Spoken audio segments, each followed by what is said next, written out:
Hello, I'm Jennifer Joy, author of Earning Darcy's Trust. I'm glad you're here. Please stay to the end so I can give you a little peek inside the author process. Happy listening. Earning Darcy's Trust, a Pride and Prejudice variation, written by Jennifer Joy, narrated by Nagle. Prologue. Pemberley, 1800. Father's booming voice jolted Darcy awake. "Wake him up, boys! Get him!" Darcy pulled the covers over his tousled head, but it was too late. Two cold, wet noses fought their way through the blankets and bathed his face with their slobbery tongues. He groaned, wishing he could spend just 5 more minutes in delicious slumber. "Bounce, Stubbs, get off me!" Darcy put his arms over his face and tried to roll over. Bounce, always true to his name, had pounced on the top of the bed, pinning Darcy down and poking his face down through the sheets. Stubbs sat on the floor with his nose by the pillow, sniffing his hair and waiting for more exposed skin to lick. "Some hunters you are!" Giving up the fight, Darcy put his arms down and opened his eyes to see 2 happy dog faces looking at him. Stubbs licked Darcy's cheek, his stumpy tail thumping against the floor.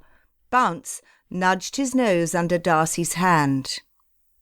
His father, George Darcy, stood over his bed with a grin on his face. "A fine way to wake up, is it not?" Darcy glared at him. "There are nicer ways." "Well, I could not very well poke you with a stick, could I? Take care to cheer up before you see your mother. Georgiana kept her up most of the night." He slapped the side of his leg, and the dogs hurried over to sit at his feet. "Why does mother not let the nurse take care of Georgie so she can get some sleep? It is her job, after all." Darcy flopped his long legs over the side of the bed and sat up, rubbing his eyes. Father clucked his tongue. "You know your mother better than that." Darcy nodded. It was a foolish question. His mother, Lady Anne, preferred to oversee the upbringing of her own children rather than charge a nurse and nanny with their care. She had done so for Darcy, and she showed the same attentive concern to Georgiana. How many times had she leaned down to kiss his bruises when he was a small boy? Now she had to stand up on her tiptoes just to reach his chin. Georgie was afraid of the monsters in her armoire, and it was not a rare thing to see mother cradling the 4-year-old in her nursery in the wee hours of the morning. Darcy could not remain cross as he thought of his dear mother. "Everyone should have a mother such as ours. I spoke out of turn. I apologize." Father sighed. "A cup of good strong tea will put you right." He left, the soft padding of his conspirator's paws pounding against the carpet on their way down the hall. Darcy's valet, Giles, readied his riding outfit. The effort he made not to smile was more conspicuous than if he had laughed out loud. Darcy pretended not to notice. Instead, he attempted to think of some redeeming quality of the early morning. His mind drew a blank. Miles assisted Darcy into his coat. "I shall suggest that another coat be made. You will outgrow this one soon." Darcy stretched his arms out in front of him. The fabric strained against his back, and the sleeves barely covered his shirt cuffs. The happy thought that perhaps his shoulders were widening occurred to him. He had been growing straight up all summer, and he hoped to add some width to his frame soon. He felt rather like one of the poles which held up the bean plants in the garden. "I do believe you are broader through the shoulders, sir." Darcy's mood lightened. "You read my mind, Giles. How do you do it?" He looked at the man who brushed the sleeves of his coat, still repressing a grin. He had been injured in the army 5 years before, and father had hired him to serve as his valet after his recovery. Giles walked with a limp, but he never fell behind or failed to fulfill his duties. Darcy liked him because he always seemed to know what Darcy was thinking, thus reducing his need to speak when he was not so inclined. "Perhaps it's because only 10 years have passed since I was your age, sir. I believe every young man of 16 years thinks similar thoughts."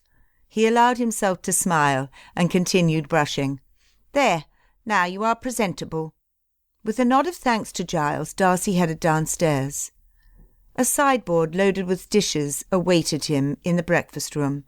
Steam curled out from under the lids, and his stomach growled when the aroma of cinnamon and stewed apples hit him. But first things first, his mother sat at the table. He went to her and kissed her cheek before allowing himself to look at the food any more than he already had. "Good morning, William. I trust you slept well. You do seem taller today." She caressed his cheek with her hand, as she had done since Darcy could remember. He had hoped she would say filled out, muscular, thicker about the chest. He shrugged his bony shoulders and sighed while she poured him a cup of tea. Father, who sat quietly at the head of the table, passed to the sugar, and she added precisely 1 level teaspoon before stirring. Father stood up in front of him and clapped his shoulders, squeezing the flesh and bones. "I do believe you are wider here. You'll fit my dinner jackets before the next Michaelmas term. Now, fill that bottomless pit. We have a busy morning planned." Father ordered the horses to be readied and went outside. Darcy tried to hide the rejoicing he felt at his father's compliment. He turned to the sideboard and heaped his plate with food before Mother noticed how pleased he was. It was not that he had ever had success concealing anything from her before, but it was worth a try. He turned back to sit at the table and saw the corners of her mouth upturned. Clearing her throat, she took a sip of tea. She had noticed. His stomach growled, demanding immediate attention. He had to remind himself to slow down and chew his food properly. Mother appreciated good manners at the table, and Darcy did his best to live up to her expectations of a gentleman. Still, he polished his plate in a matter of minutes. Grabbing 2 apples, one for him and one for his horse, Darcy kissed his mother farewell and went outside. Father mounted as soon as he saw him. Darcy's horse, knowing his rider concealed a treat in his coat pocket, nudged his side and whinnied. Touching the soft velvet of his stallion's muzzle, Darcy chuckled as he reached for the tempting fruit. He looked to make sure the groom was not observing before he held the juicy apple out to his insistent friend. "Come on, William. I want to visit the Digby farm today. Mr. Digby's family will have a hard time of it with him gone. We need to see if their roof can make it through another winter. We will cut through the forest." Darcy mounted his horse, and the crunching of the gravel drive soon gave way to the pounding of hoofs on the soft grass leading away from the main house. In the distance, over a rolling hill, was the patch of shaded forest which would lead them directly to the Digby's farm. "He should have thought more of his family before wasting his wages on drink. I do not understand why you're so kind to his kin when they've been nothing but trouble. Ted Digby was a bitter man, and sought to justify his poor behaviour by blaming others. Mostly you." "Yes, mostly me. It comes with our position, William. Many will resent you because you have been born to wealth and privilege. It is envy and greed which makes men do things they should otherwise never do." He looked like he might say more, so Darcy waited and waited. But Father remained silent. Darcy enjoyed the time he spent with Father, learning first-hand how to manage the property and its tenants. Pemberley Estate ran smoothly under his diligent care. It was an example Darcy sought to imitate. The sun peeked through the branches and warmed Darcy's face from the chill of the shade as they entered the forest. Gold leaves padded the path, and the only sounds heard were the rustling of the trees and their conversation as they rode onward. The breeze, stiff with the first breaths of autumn, ruffled the hair curling down Darcy's neck. Everything about the day was peaceful. A loud crack pierced through the air. Darcy struggled to control his mount. He looked to Father, and time slowed to a crawl. Father slouched over his saddle, clutching his side. Darcy heard the sounds of his own shouts, but the drumming inside his ears was louder. Slipping one foot out of the stirrup, he watched in horror as his father landed with a thud on the ground. Flinging his leg over to dismount, a covey of quail flew up from under the horse's feet. Darcy gripped the reins and laced his fingers through the mane, ready for his mount to rear back. When the horse shied off to the side instead, Darcy was unprepared. Only half-mounted, he lost his balance and his consciousness. Longbourn, 1800, 2 weeks later. Elizabeth Bennet covered her ears and dangled her feet from the oversized chair in their cluttered sitting-room. If she slumped ever so slightly, her shoes could touch the floor, but her mother, Mrs. Bennet, would notice her poor posture, and her latest fit of nerves would be blamed on her unladylike daughter. Elizabeth preferred not to draw such unwanted attention, so she sat quietly with her hands over her ears, dangling her feet. The source of Mother's newest tirade stood with his hands clasped in front of him, calmly listening to his wife's rant. Father would do anything to maintain peace in the household, which usually meant that Mother got her way in a discord. "I do not understand how you intend for our girls to catch a desirable husband when you fill their heads full of books. They need to practice more ladylike pursuits. I am certain that is why the Allens left. The only family of fortune in Hertfordshire, and with 4 sons at that. Who could have married our daughters?" She threw her hands up toward the ceiling at the injustice of it all. "4 boys gone, Mr. Bennet." Elizabeth was glad they were gone. The Allens were much too pompous for her taste. Mrs. Allen thought females should spend all day indoors learning needlework and good posture. Elizabeth slouched ever so slightly in her chair. "My daughters shall be knowledgeable. If the young men they attract cannot understand their conversation, then they are unworthy of them." He slowly folded his arms in front of his chest and looked at Mother over his spectacles. "With our eldest daughter a mere 10 years old, I do not understand your worry about her, or our other younger daughter marrying. There is plenty of time." Mother went from balling her hands into fists on her hips and tapping her foot to fanning her face. An attack of nerves ensued. Father never triumphed over Mother's nerves. They were his undoing.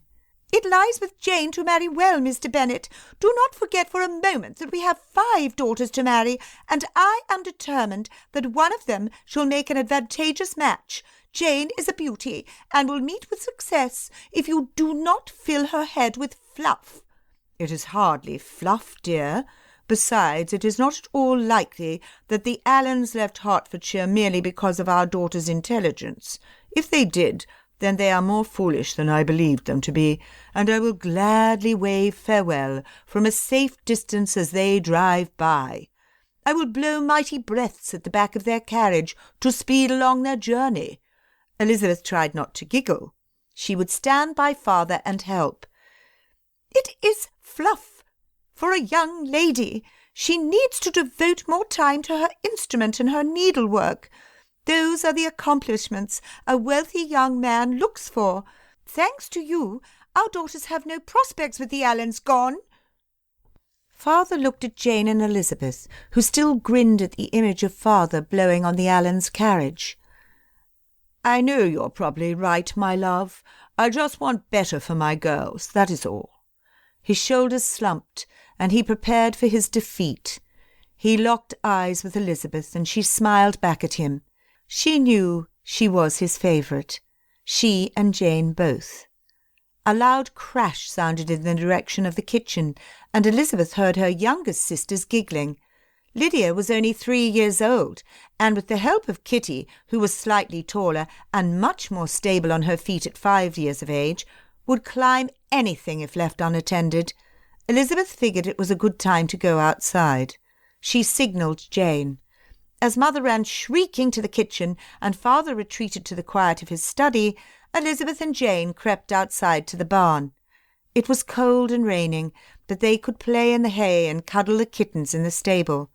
They held hands as they ran across the yard and over to the barn, dodging puddles and avoiding the squishy mud. The barn was not warm, but it was dry. They shook off their wraps and searched for the kittens, which they easily found. Sitting at the edge of the hay, caressing their soft fur, Jane asked, "Do you think we shall marry good gentlemen, Lizzie?" Elizabeth would rather talk about anything else. She wanted more out of life than a marriage. She wanted adventure. So far, her 8 years had been rather dull. "I'm certain you shall. You're very pretty, Mamma always says. She cannot be that good-looking for nothing. I think she's right." Jane bit her lips at Elizabeth's imitation of mother. She was too polite to laugh out loud.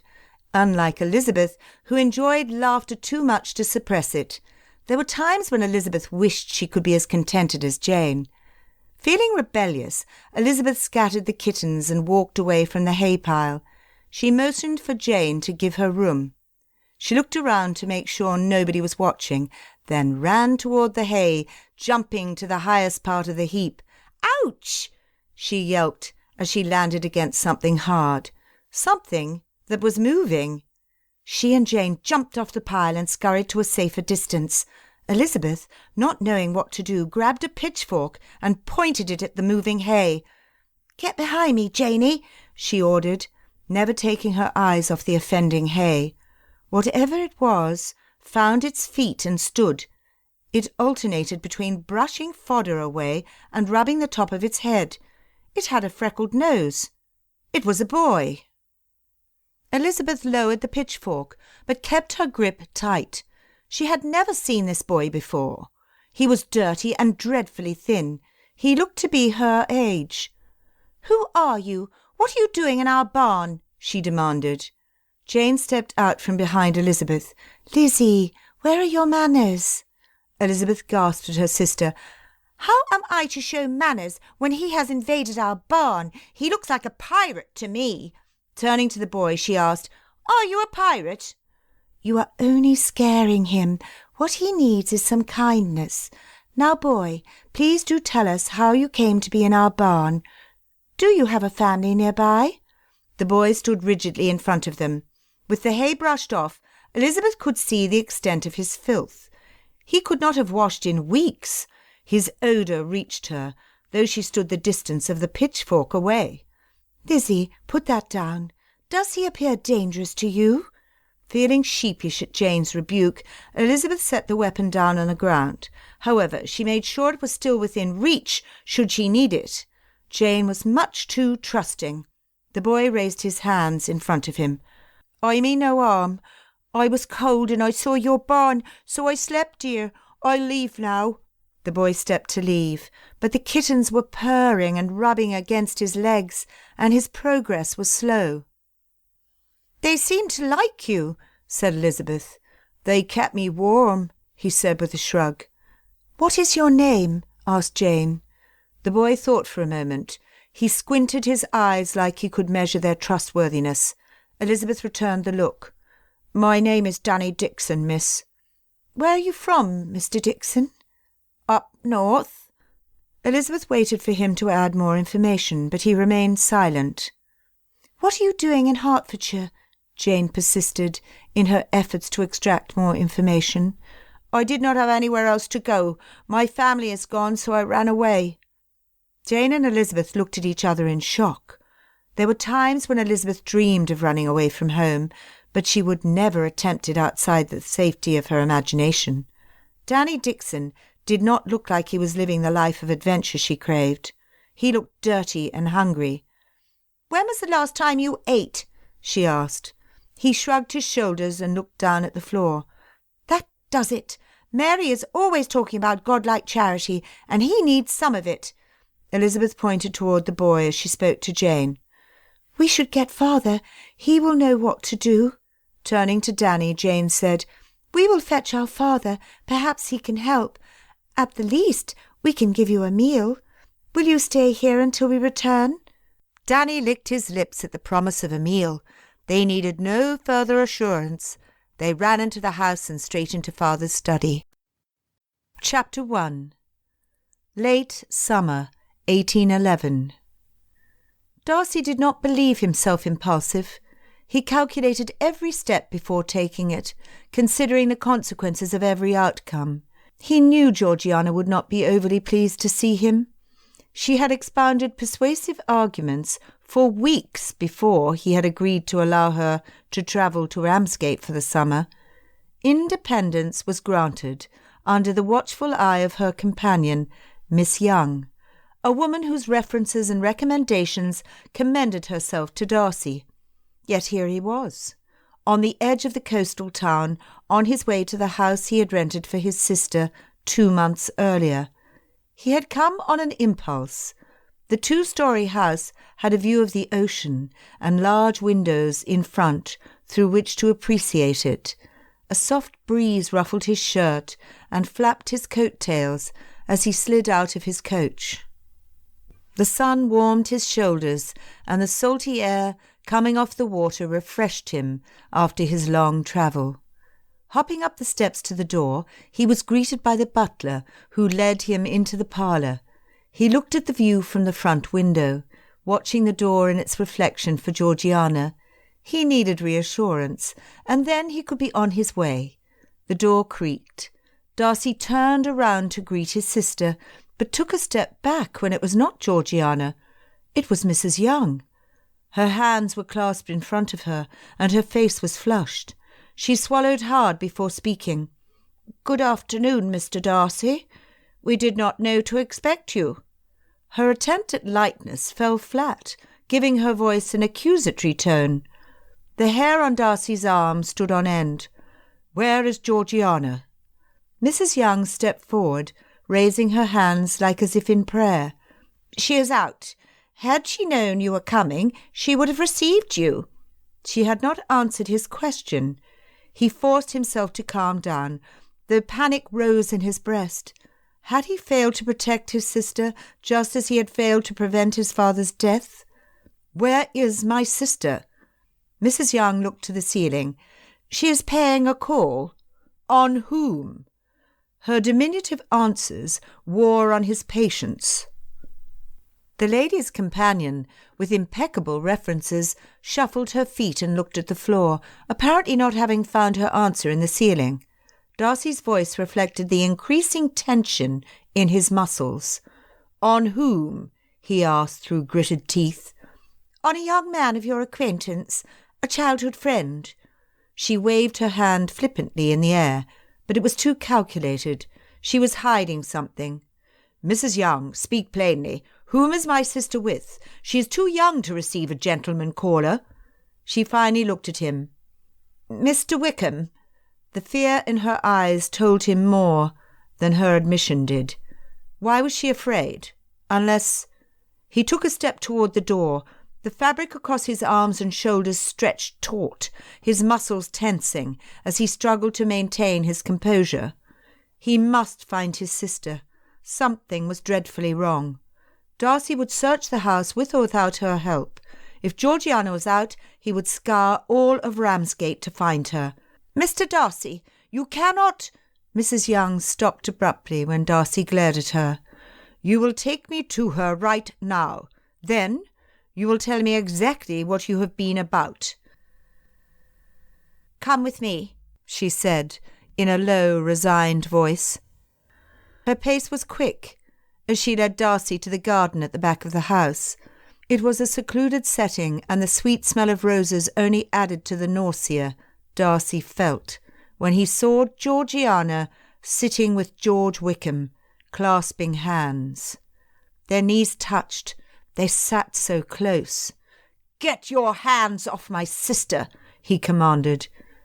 In 4 long strides he crossed the lawn to stand in front of the couple. Wickham stretched his feet out in front of him, patting Georgiana on the hand, and stood slowly, as if he had every right to be precisely where he was and wanted Darcy to know it. He posed an impressive figure in his bright red regimental coat with gold trim and shiny buttons. He was unarmed as far as Darcy could see, a circumstance to Wickham's advantage, considering Darcy's current inclination. "Darcy, how good to see you," he said with a twinkle in his eye, and an expression so smug Darcy clenched his fist at his side. How he wanted to pull him up by the collar, but he was a gentleman. Gentlemen did not strangle their friends. No, not friends. They had not been friends since Wickham's last pathetic attempt to extract money from him. Any respect he had for Wickham died that day. Once his good opinion was lost, it was gone forever. "Explain this," Darcy demanded.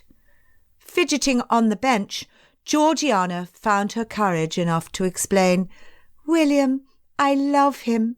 We want to marry." Darcy's heart stopped, but one look at the victory in Wickham's face set it racing. This man did not love his sister. This man was incapable of caring for anyone other than himself. "Without my consent?" She jutted her chin and crossed her arms. "Uncle Richard would consent." "Your Uncle Richard is on the continent. Until then, I am your sole guardian." "You never let me do anything." "Would you prefer to wait for Richard's return on the chance he would approve your union with him?" He would not stoop to insults, but that did not stop several from coming to mind. High-flying dandy prat, unscrupulous rake, ingrate. Throwing her hands up in the air, she huffed. "Why did you have to show up today of all days?" Darcy paused. Why was Georgiana so upset he should appear on that specific day? What was she up to? He looked around, taking in every detail of his surroundings. Through the yard between the house and the stables, there was a coach waiting. A trunk sat next to the baggage hold. Wickham snickered as realization struck Darcy. "Georgiana and I were to elope. Your timing is most unfortunate." "The money and commission I gave you was not enough. You had to toy with the innocent emotions of a child." Darcy heard Georgiana's gasp as she stood. "I am not a child, and I thank you to stop treating me like one." "Falling in love with this worthless man is the work of a child. I should never have trusted you to come here alone." Georgiana stood with her arms rigid at her sides. With a huff of her breath and a stomp of the foot, she tromped out of the garden and into the house. Darcy knew he would pay for his words later. Wickham clapped his hands. "Bravo, Darcy.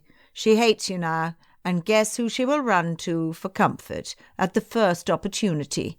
Thank you, my old friend. We have not been friends for some time. Have you squandered away the value of your living with your debaucheries so soon that you must trifle with my sister? It was easy enough to do." Darcy was not a man given to violence, but Wickham was tempting him thoroughly. He stepped closer to Wickham until the toes of their boots touched. "You will leave her alone." "You think you can get rid of me so easily? For years I've watched you play the prince. I will get what is rightfully mine, and if you do not give it to me, I will take it. I owe you nothing. You owe me the dowry I lost, thanks to your inopportune visit. Nothing on this earth would persuade me to put Georgiana within your reach. You would see her ruined, then cast her off as easily as the last one. Oh, do not concern yourself too much. I would return her as soon as the dowry was spent. I care not for the chit, only for her money." Darcy counted his breaths, struggling to keep his composure before the miserable excuse of a being in front of him. "Enough of your threats. We both know they will never come to pass. Do not test me, Wickham. Do not force me to show you what I am capable of to keep my family safe." He turned his back on Wickham and ordered a footman to escort him off the property through the stable. They could breathe threats all day, but that would only feed Wickham's anger and waste Darcy's time. The sound of sobs reached him from Georgiana's room upstairs, growing louder as Darcy climbed the steps two at a time. Her door stood wide open, and Mrs. Young had her arm around Georgiana, patting her back and shushing her. The traitorous woman stiffened when she saw him. Georgiana lifted her head, her sobs coming to a halt with a hiccup. Darcy did not enter Georgiana's room, but stood at the door. He had some mending to do with her. But there was one more mess to deal with, and she stood holding his sister. "Tell me what happened." Mrs. Young stepped away from Georgiana, her arms out in supplication. "It was Mr. Wickham. He made me do it." She pointed an accusatory finger toward the back of the house. Georgiana stepped back so abruptly, Darcy worried she might swoon. He rushed forward to her aid. She put her hand out and shook her head, refusing his help. She sunk into a nearby chaise. He stopped, feet planted on her carpeted floor. He turned his attention from Georgiana, who suffered from a blanched complexion but no further malady, back to Mrs. Young. "How did Wickham force you to deceive me and manipulate my sister?" "He knew something about my past, something that would have ruined my prospects at decent employment had it been known. He used it against me so that he could woo the girl. He used me just as badly as he used her." Georgiana smothered her face in a cushion. Her whole body shook as she cried into it. Darcy's heart hurt for her. She had been foolish, but she had been tricked. Wickham had preyed upon her innocence, and Mrs. Young, her companion and her guide, had misled her purposely. "Mrs. Young, you are dismissed. Any woman with strength of character would have put the needs of her mistress in first place. It is very possible I would have believed you, had you chosen to confide in me. I could have helped you." She curtsied and left the room as quickly as her feet would take her. Alone in the room with a crying young lady, Darcy felt at a loss. What would Mother have done? He crossed the room to Georgiana. Sitting beside her, he touched her shoulder and tried to think of something comforting to say. She winced at his touch. He pulled his hand back. Maybe what she needed was a little time alone. Getting up, he closed the door behind him. She could have a few moments' peace, but they needed to leave soon. He gave orders for the rest of her things to be packed, thinking it better to spend the night at an inn on their way to London than stay in this place a moment longer than necessary. Chapter 2. They had travelled a full day in silence. Georgiana's preferred form of communication had been the occasional glare, followed by more tears. How could he make her see that Wickham was unworthy of her sorrow? Darcy's anger with himself grew. He knew Wickham was untrustworthy, yet he had not believed him to be a real threat. The white, puffy clouds in the azure sky annoyed him. The cheerful laughter and chatter of the people in the villages they passed through taunted his surly mood. He had relaxed his guard. He had been too trusting, and now Georgiana was paying for his mistake. It would not happen again. By their second day of travel, Georgiana's tears calmed to the same degree that Darcy's guilt and self-reproach increased. How could he help her? "How are you going, Georgie? You've hardly spoken since we left." "You too are quiet." She folded her arms and looked intently out of the window. True, that had not started out well. His frustration grew as Georgiana purposely avoided him. They drove by monotonous fields of wheat. There was nothing worthy of her scrutiny out the window, yet she refused to look at him. Crossing his arms to keep from throwing them up in the air, he asked, "What can I do to help you?" Georgiana finally looked at him, glared really. Her nostrils flared and her cheeks burned bright pink. "I do not want your help. You ruined my chance at true love and happiness, and I shall never forgive you." "What? You would still marry Wickham, even after what Mrs. Young said?" Darcy tried to comprehend how he had become the villain in this scenario. He had saved her from a lifetime of bitterness and disappointment. How could she so stubbornly refuse to see Wickham for what he truly was? "George loved me. He promised me that we would purchase a charming cottage along the shore, and we would go to the theatre every weekend. He had a plan." Oh, how naive she was. Darcy leaned forward and spoke softly. "He needed the money to cover his debts.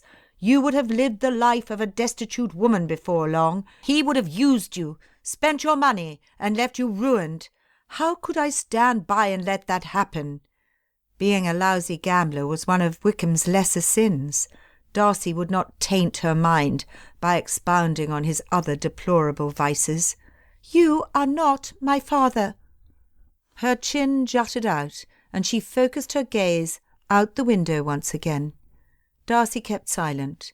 He did not trust himself to speak until his emotions were put into place.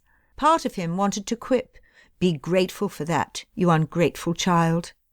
Mostly, he wished they had had their parents longer. They would have known what to do. They could have helped her where he failed. Unfortunately, dwelling on what was lost would not help his sister. He looked at the view out of the window. He had to focus past the hurt feelings and guilt to what was most important. She sat in front of him with a pout on her face. Georgiana was his priority, and keeping her safe was his responsibility. She may hate him for it now, but he would not let her ruin her life. Darcy leaned back against his cushioned seat, trying to find a more comfortable spot. The sun soaked through the carriage roof to warm the inside like an oven. He needed some air, but even if they could open the glass, dust from the dry roads would cover them and make them cough. He thought of Pemberley, and his outlook improved. He would take her home. That is what he would do. They would rest a week or two in town, then they would go home to Pemberley.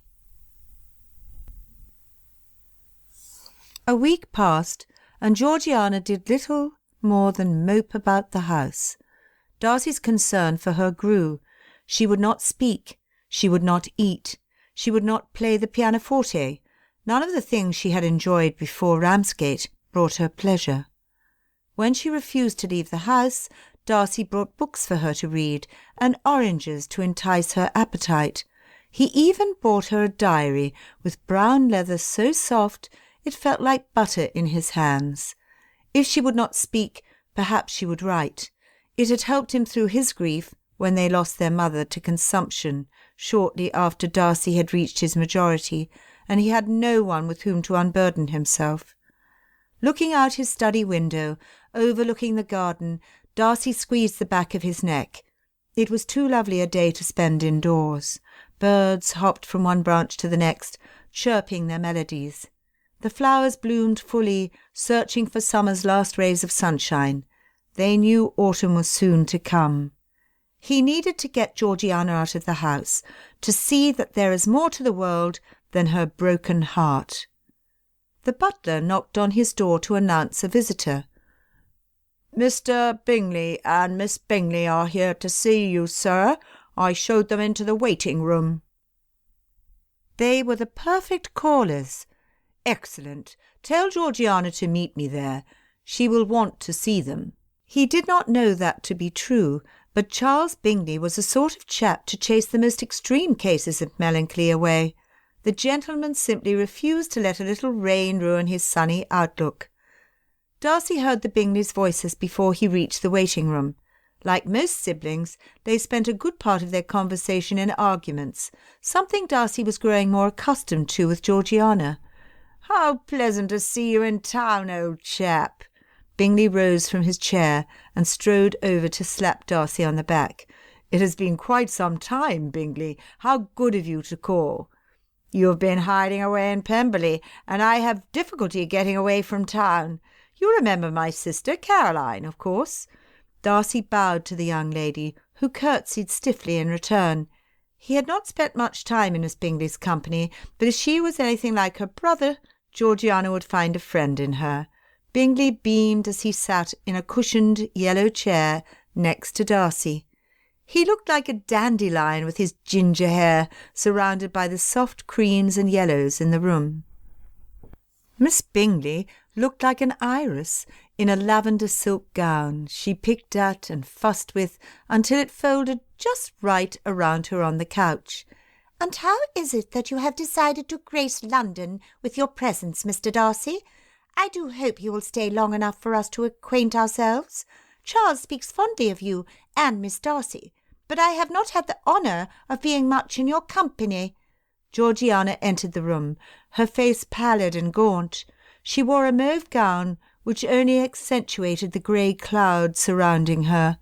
Miss Bingley smiled brightly at the gloomy girl and patted the seat on the couch next to her. "The years have been kind to you, Miss Darcy. You must have been in the schoolroom last time I had occasion to see you. You have blossomed into a lovely young woman.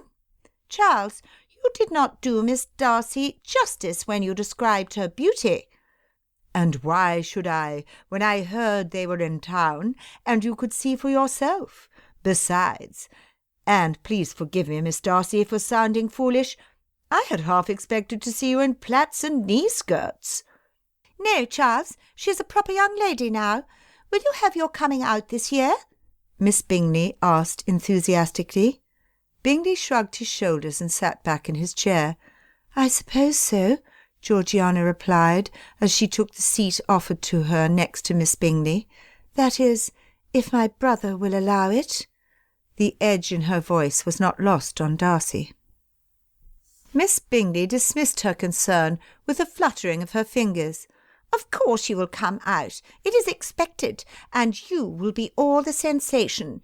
How exciting it would be to plan your gowns and bonnets in the latest fashions."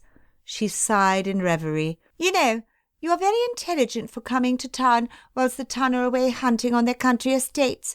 You can have your pick of the finest dressmakers before the rush in the spring." Bingley grimaced at his sister's comments. "I should enjoy getting away from the city. What do you think of country life, Darcy? Is it to be preferred over life in town?" He looked intensely at Darcy, almost too intensely. Measuring his words until he understood the import of the question, Darcy said, "Country life has advantages. Fresh air, space to ride freely, hunting, quiet. For those of a less social nature and a few responsibilities which require a presence in town, it is preferable." Miss Bingley agreed wholeheartedly. "There is that. I would think that life in the country would be rather dull for someone used to a bursting social calendar such as myself." Darcy did not want Georgiana to think she would suffer boredom at Pemberley. Perhaps in the absence of social obligations, a lady would have more time to improve her accomplishments. Georgiana plays beautifully and paints as well. "I dare say country ladies of the higher classes are the most accomplished in the kingdom if they imitate Miss Darcy." Turning to Georgiana, she said, "I should love to hear you play. It seems that we have many talents in common, and I should love for you to consider me your friend." What Miss Bingley lacked in modesty, she made up in compliments to Georgiana, who seemed to thaw in the Bingleys' company. "What a lovely idea, Caroline! I dare say Miss Darcy would be a good influence, and give you someone to talk with about gowns, decorations, fineries, and all the stuff you ladies enjoy discussing. I admit that I am lost when it comes to such things." Turning to Darcy, Bingley continued, "Would you both like to join us this evening? You would be the perfect addition to our small dinner party, and I am in need of your steady counsel for a venture I have planned." Both intrigued over Bingley's venture and content to have an excuse for Georgiana to leave the house, Darcy accepted. "We would be delighted to join you." They left, and Darcy was alone in the waiting-room with Georgiana. He ignored her disinclination to speak. "What do you think of the Bingleys?" "I am a poor judge of character, remember. Why do you care?" she grumbled. "I do care a great deal about you, Georgiana. You may not believe me now, but I do. For this reason, I intend to encourage their friendship until we leave for Pemberley." "Be watchful of Miss Bingley. She has her eye on you." Darcy had not noticed any attempts to gain his favour.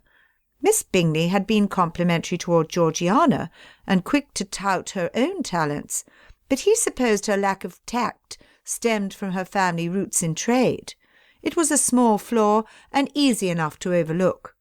"Thank you for the warning." He hardly felt it was justified, but it pleased him to hear Georgiana expressing her opinion. It was a start. Chapter 3. Elizabeth Bennet followed her mother and sisters to Aunt Phillips's corner house on Meryton's Main Street. Uncle Phillips was an attorney and kept his office opposite Aunt's sitting room. Her house had a front door as wide as her mouth, and Elizabeth and her family entered through it, seeking out the latest of the week's gossip. Aunt Phillips's sitting room was more generously proportioned than theirs at Longbourn, but it was not so large as to lose its intimacy. 3 large windows overlooked the street in front of the fireplace.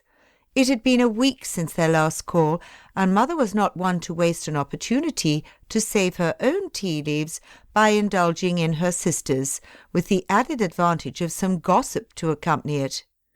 Crowding themselves at the round table situated in front of the windows, Kitty and Lydia gorged themselves with biscuits and the last of the summer berries.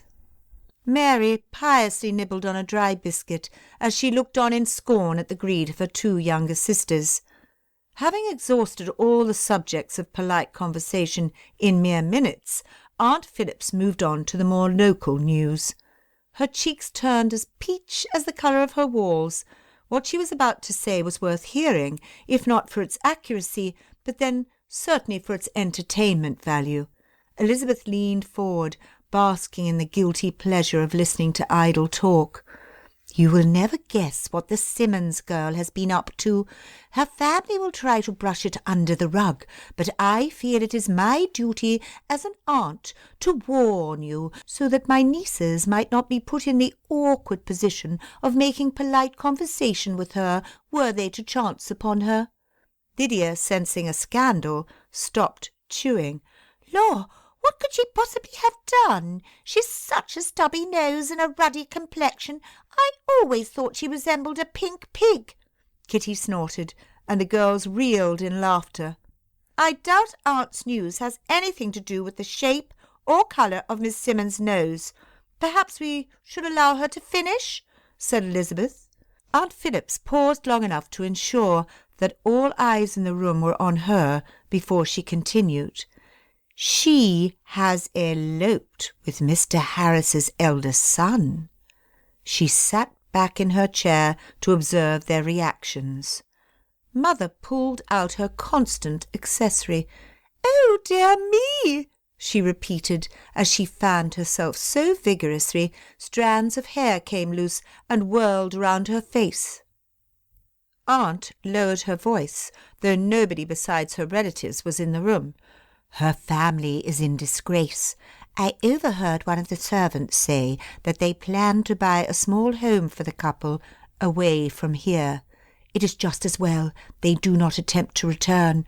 Who would want to befriend them, or have their daughters call on Miss Simmons, or should I say Mrs. Harris, when it is known how she married?" "I think an elopement is romantic. I should elope with a handsome gentleman and marry before Jane," exclaimed Lydia, as she stuffed another biscuit into her mouth. Mother rapped her fan against Lydia's hand as she reached out for more cream. "Not if you are too fat. You will make your aunt think I never feed you if you carry on so.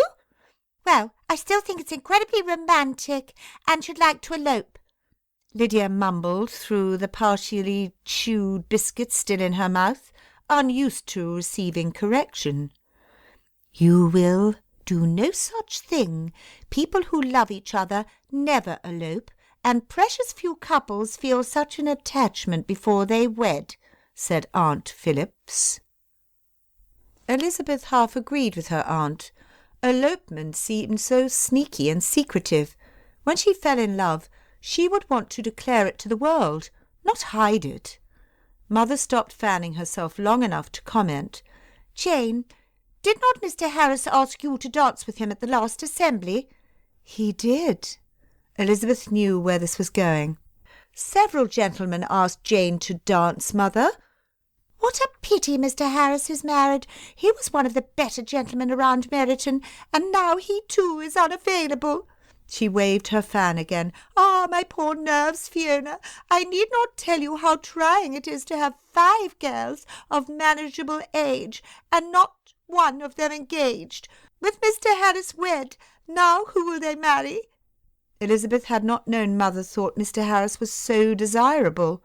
His family had an estate slightly larger than Longbourn on the other side of Meryton, but it was well known that he sought an heiress. Miss Simmons, while not an heiress, had a dowry large enough to tempt him. Aunt Phillips grew serious as she looked at Jane and Elizabeth. "I wonder, Fanny, how wise it is of you to encourage your daughters to keep company with Miss Lucas. She is over 25 years of age and shows every sign of becoming a spinster. She is quite on the shelf as it is." Elizabeth was quick to defend her best friend. "Charlotte is not on the shelf. It is just that she is not so romantically inclined as most young ladies are. She is far too sensible to marry the first man to ask." "Yet she is of an age when she will have to do precisely that. She would do well to be asked at all at this point," said Aunt. "I see nothing wrong in marrying a man she can admire and respect. I should prefer to love the man I choose to marry." Aunt Phillips raised her teaspoon, pointing it at Elizabeth. "And that, my dear Fanny, is why your girls have not married. If you do not correct their thinking, Longbourn will be just as crowded in 5 years' time than it is now." Elizabeth did not particularly care for this line of reasoning, but she remained quiet. Every argument she had supplied had gone against her favour thus far. She looked over at Jane, who nodded her support to her sister. Mother brooded all the way home. It was not often that she fell silent, and Elizabeth's anxiety grew the closer they got to home. Mother's calculating glances in her direction did not help. When they arrived at Longbourn, Mother marched into the house in the direction of Father's study. "You are in for it now, Lizzie," teased Lydia. That was exactly what worried Elizabeth. She sat in the cluttered drawing-room, waiting to get whatever was to come over with, and secretly hoping that the abundance of embroidered cushions, bits of lace and strands of ribbon would hide her. It did not take long for Mother to puff into the room, followed by Father. He looked like he had been interrupted in the most profound of thoughts, and was now only catching on to what was happening. Mother stood in the middle of the room and clasped her hands. "How convenient! You are all here for, I wish to call a meeting to discuss your future." She addressed her daughters. Looking to Father, she said, "They must marry soon." Father stood in front of the fireplace and rocked back on his heels. "Have you thought of another scheme to increase the size of their dowry?" "You speak of their dowry as if they have one at all, Mr. Bennet. It is a pitiable poor sum, and their only hope is that a rich gentleman become infatuated with one of them and marry her." She balled her hands on top of her hips and tapped her toe against the wood floor. "Mother, it is hardly our fault that we remain unmarried. Single gentlemen of means are rare in this part of the country." To Elizabeth this was just another one of Mother's episodes. Since Jane had turned 15 and had narrowly escaped marriage to a gentleman completely unsuited to her, the subject of marriage reared its ugly head at least once every couple of months. It was a real concern to Mother, who'd been blessed with 5 daughters, none of whom would inherit the entailed estate.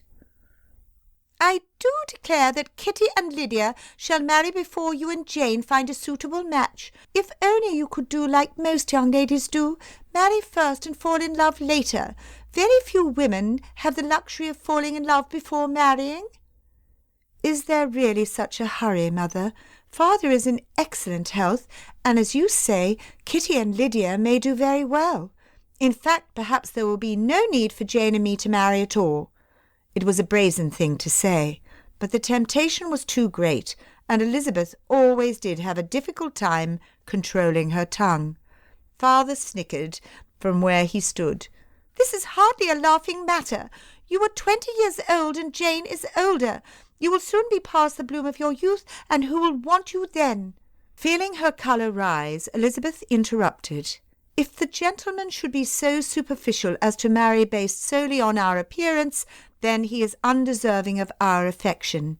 She looked at Jane, who sat in silence on the sofa. "Really, dear, as Lizzie says, I am in excellent health, and I do not plan on dying any time soon. What is the great hurry?" "You always do take Lizzie's side, but this time I am right, Mr. Bennet.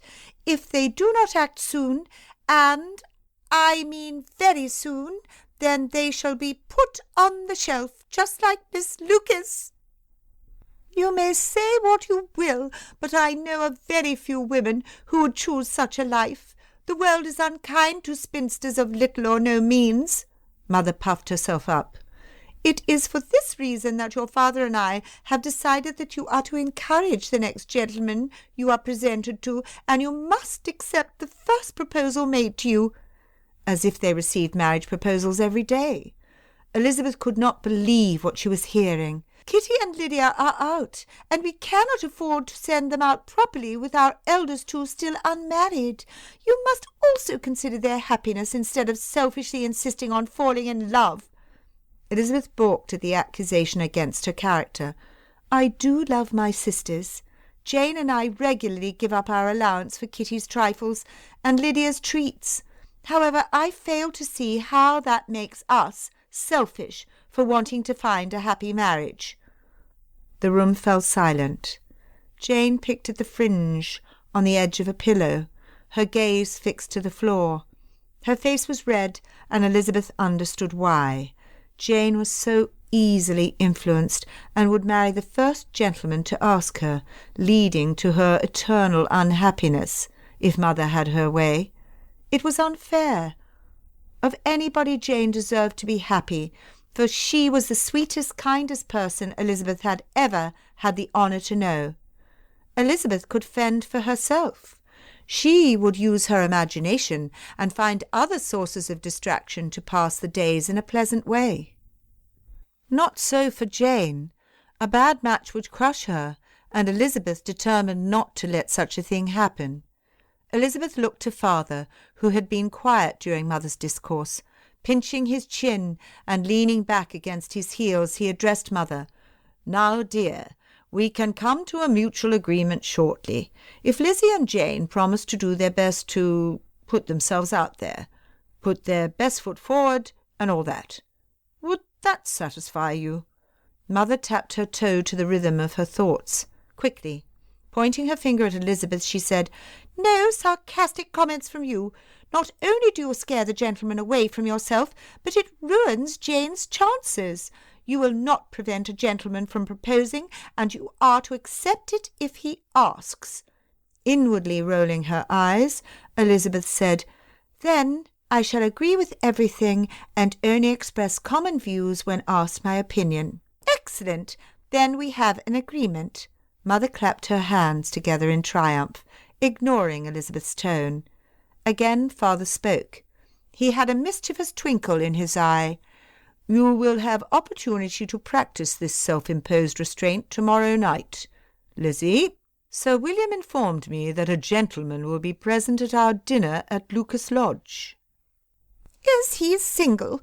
Oh, Mr. Bennet, do tell." At the mention of the gentleman, Mother recovered her humour, and Elizabeth could imagine her planning a winter wedding. Father held his hands up in defence against the barrage of questions coming from Mother. "I only know that he is a distant cousin of Sir William, and I imagine he intends him for Miss Lucas, so do not make yourself too anxious, my love." The family meeting thus brought to a finish, father returned to his study. Mother trailed after him, trying to find out more about this mysterious gentleman than father knew, and speculating as to his wealth and position in society. The younger sisters went upstairs. Elizabeth sat down next to Jane. "You are very quiet." Jane smiled at Elizabeth. "Well, you spoke enough for both of us." "Someone had to speak up. What got into Mother? Do you suppose she is serious?" "We shall have to find out tomorrow at dinner. She did seem determined, more than normal." "I hate being forced to do something against my will, especially something as permanent as marriage." Elizabeth paused. "Jane, what do you wish for in a husband?" "I do not think I expect too much. I should like my husband to be kind, a true gentleman. I can be content without fineries, so long as he is that." She looked up from where her eyes had fixed dreamily on the floor. "What about you, Lizzie?" "I should do well to find someone with a humour similar to my own. I love to laugh and enjoy looking for the ridiculous in each situation. I would like very much to meet someone who could join me in my merriment. For all that, I will probably marry someone who takes himself much too seriously." "Be careful what you say. Stranger predictions have come true, for the simple reason that they were spoken aloud." Elizabeth, in an effort to feel more confident than she did, raised her head and said, "I am equal to the task. Give me one overly serious gentleman, and I will soon teach him to laugh before we wed." Chapter 4.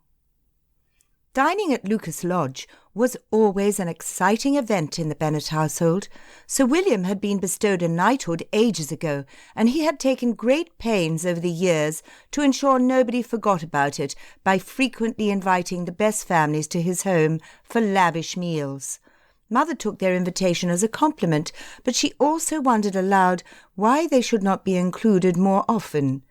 Elizabeth donned a becoming emerald green dress. It was not her best gown, but was her favourite colour. She looked at her reflection in the mirror. She and Jane shared just as Mother passed by their door. "You are not going in that frock, Lizzie. Wear your white dress. It will look much more becoming in the candlelight." She continued on to Mary's room, talking all the while, like a mother hen clucking at her chicks. Elizabeth turned to Jane. "She is serious, Jane. What if the gentleman is horrible?" "I am sure he shall be agreeable. You are too quick to judge, but if you took care, you would see that everybody has good qualities." Jane could find something nice to say about the devil himself if pressed. "If I am too judgmental, Jane, then you are too forgiving. I trust Charlotte will tell us what his true character is, lest we are both proved wrong." Elizabeth laughed at her flaws and vowed to be as agreeable as she expected the gentleman to be. As their carriage drew near Lucas Lodge, Mother reminded them to be on their best behaviour. Elizabeth knew the admonition was mostly for her benefit, but she hoped her younger sisters would pay it heed. Dinner was not an appropriate time for Mary to recite sermons, nor were Kitty and Lydia's incessant struggles for attention appreciated. Their dinner party consisted of 20 couples lying down the long table. Lady Lucas put herself to great troubles, ensuring each lady had her gentleman to escort her in and talk to during dinner. Elizabeth wondered at her generosity in inviting them as often as she did, them being 6 females and only 1 male. As Lady Lucas had 2 daughters of her own, the demand for male guests at the table was ever present. She always managed, but tonight she had a special guest, a single nephew, Mr. Edgar Fawcett. Mr. Fawcett's shoulders were soft and rounded.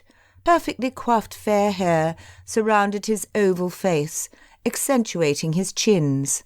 Really, it was hard to see how many chins he had, for his neck stretched up to meet the bottom one in a curtain of skin, interrupted only by his intricately tied cravat, pierced through with a ruby pin, like a turkey dressed in finery. He was quick to offer his arm to Jane when dinner was called.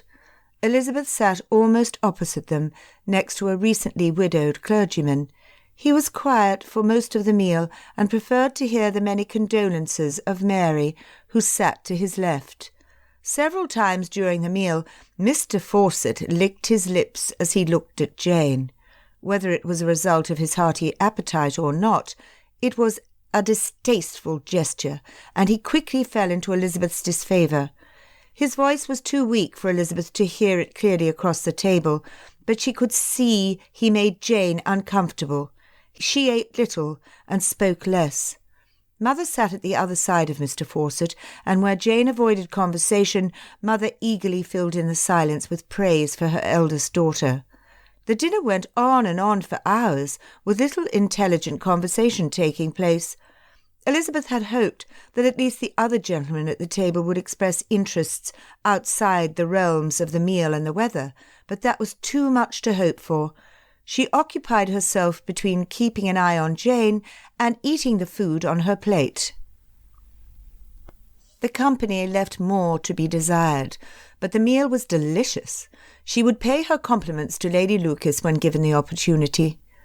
At last the meal ended, and the gentlemen stayed in the dining-room to drink port. The ladies joined Lady Lucas in the drawing-room for embroidery and conversation. Charlotte sat between Elizabeth and Jane on a sofa at a comfortable distance from the rest of the ladies. In a whisper she asked, "What is your opinion of Mr. Fawcett?" Jane considered before replying. "He is very knowledgeable about horses, specifically the racing kind. He called me a lovely filly more than once, and I think he thought the comparison an appropriate sort of compliment." That was the closest thing to a complaint Elizabeth had heard from Jane in a long time. "I am not one to interfere in these things, but he has his eye on you, Jane. I would take care." Charlotte lowered her voice still more, putting up her hand as a screen between them and the rest of the guests. "He is not called amongst our relatives the leaky Fawcett for nothing." Elizabeth bit her tongue to keep from laughing. "Charlotte, you astonish me," she hissed. Charlotte grinned impishly. She had a sense of humour very similar to Elizabeth's, only she was much better at disguising it. "He has led a coddled existence, but his excessive ways have put a strain on my uncle's coffers. I think they sent him in hopes of arranging a marriage of convenience, that my dowry would resolve some of his gambling debts. Well, he shall not get it." Practical Charlotte. Giggles and shouts of delight drew their attention. "Did you hear that, Jane? Mr. Fawcett all too plainly told Mother that he could come to Hertfordshire seeking a wife. I wonder whom he will choose." Lydia jumped up from her seat and twirled with her hands clasped to her breast. Charlotte looked at Elizabeth from out of the corner of her eyes, her lips pursed in silence. Not so discreetly, Mother plied Lady Lucas with questions about the younger man. "Is he the eldest son?" Lady Lucas paused before answering. "He is, and he stands to inherit his father's estate." Charlotte leaned into Elizabeth and whispered, "Along with the mortgage." "I suppose the estate is very grand, is it?" asked Mother. "Parts of the house are delightfully modern. They have been renovating it for some time," Charlotte whispered, "because they cannot afford to finish." Mother continued her questionings. "Is it very far from here? I wonder we have not met before, his being your family and all." "The estate is in Cambridgeshire, not an uncomfortable distance." "How disappointing he is not closer to the coast. I do not suppose he has a house in town, does he?" "He does not have a townhouse, but he is often in town. He belongs to Waitier's." Mother clapped excitedly, her face brightening. "Oh, White's! Such an exclusive gentleman's club! Did you hear that, Jane?" Mother would not hear a correction, though Lady Lucas tried. Elizabeth had never heard of Waitier's before, and suspected it was just another fancy name given to a gambling house, not the exclusive gentleman's club, White's. When the gentlemen joined them after an hour, Elizabeth stuck to Jane's side like a burr. Mother gave her looks and motioned for her to scurry when she thought nobody was looking, but Elizabeth paid her no heed. From the way Jane linked her arm through hers, she knew her sister was grateful. Mary played a few songs on the pianoforte. Lydia and Kitty tried to determine if there were enough participants to have a dance right there in the drawing-room if they moved some furniture. Their plans were foiled when Mary played song after song of solemn tunes. She only quit when Father stood up and declared that it was high time he and his family retired for the evening. Mr. Fawcett, who had managed to sit in a chair next to the settee Elizabeth and Jane shared, expressed his sadness that they should depart so soon, and promised he would not delay in paying a call. Mother glided out to the carriage. When everyone cramped in and the door closed, she announced, "You shall be engaged before the month's end, Janie." Elizabeth would not have it. "Mother, we have it on good authority that he needs to marry into money." Mother waved off her concern. "What is money compared to Jane's beauty? He will learn to appreciate the merits of a good wife over a wealthy one." Father's head leaned against the seat cushion, feigning sleep. He could not be counted on to interfere. "I am doing you a grand favour, my girls, helping you to settle into your own homes before your father falls ill and we are turned out of Longbourn. One day you will thank me and take pity on your poor mother, who has suffered so much." Putting her hand on Jane's, she added, "You will be encouraging when he calls, and accept when he asks." Not if Elizabeth could help it. Chapter 5. Darcy would enjoy the theatre, if only there were not so many people. Dinner at the Bingleys had resulted in an invitation to the theatre the following night. Towering a head above most men, he manoeuvred Georgiana through the crush to find Bingley's box, ignoring stares the whole way. He had worn black coat-tails with black breeches and stockings in an attempt to blend in, but it did not appear to be working. Chandeliers cast shadows over faces. Thick red velvet curtains and silk gowns shimmered, wrapping their patrons in luxury, or the appearance of it. Bingley stood at the entrance of his box and signalled them over with a large grin. It was a relief to fall away from the crowd with its pressing elbows and heeled shoes. A feathered turban had tickled across Darcy's face, and his nose still itched. Following Georgiana into the box, Darcy saw the rest of Bingley's family. There was Mr. Hurst and his wife, Mrs. Hurst, who was Bingley's elder sister. Mr. Hurst heaved himself out of his chair, bowed, then collapsed back into it. The exertion must have been overwhelming for him. Mrs. Hurst paid him no heed, but rather attached herself to her younger sister to join in on the compliments to Georgiana's gown. "You are the epitome of understated elegance tonight, Miss Darcy," she said. "Some of us have been blessed with natural beauty, Louisa."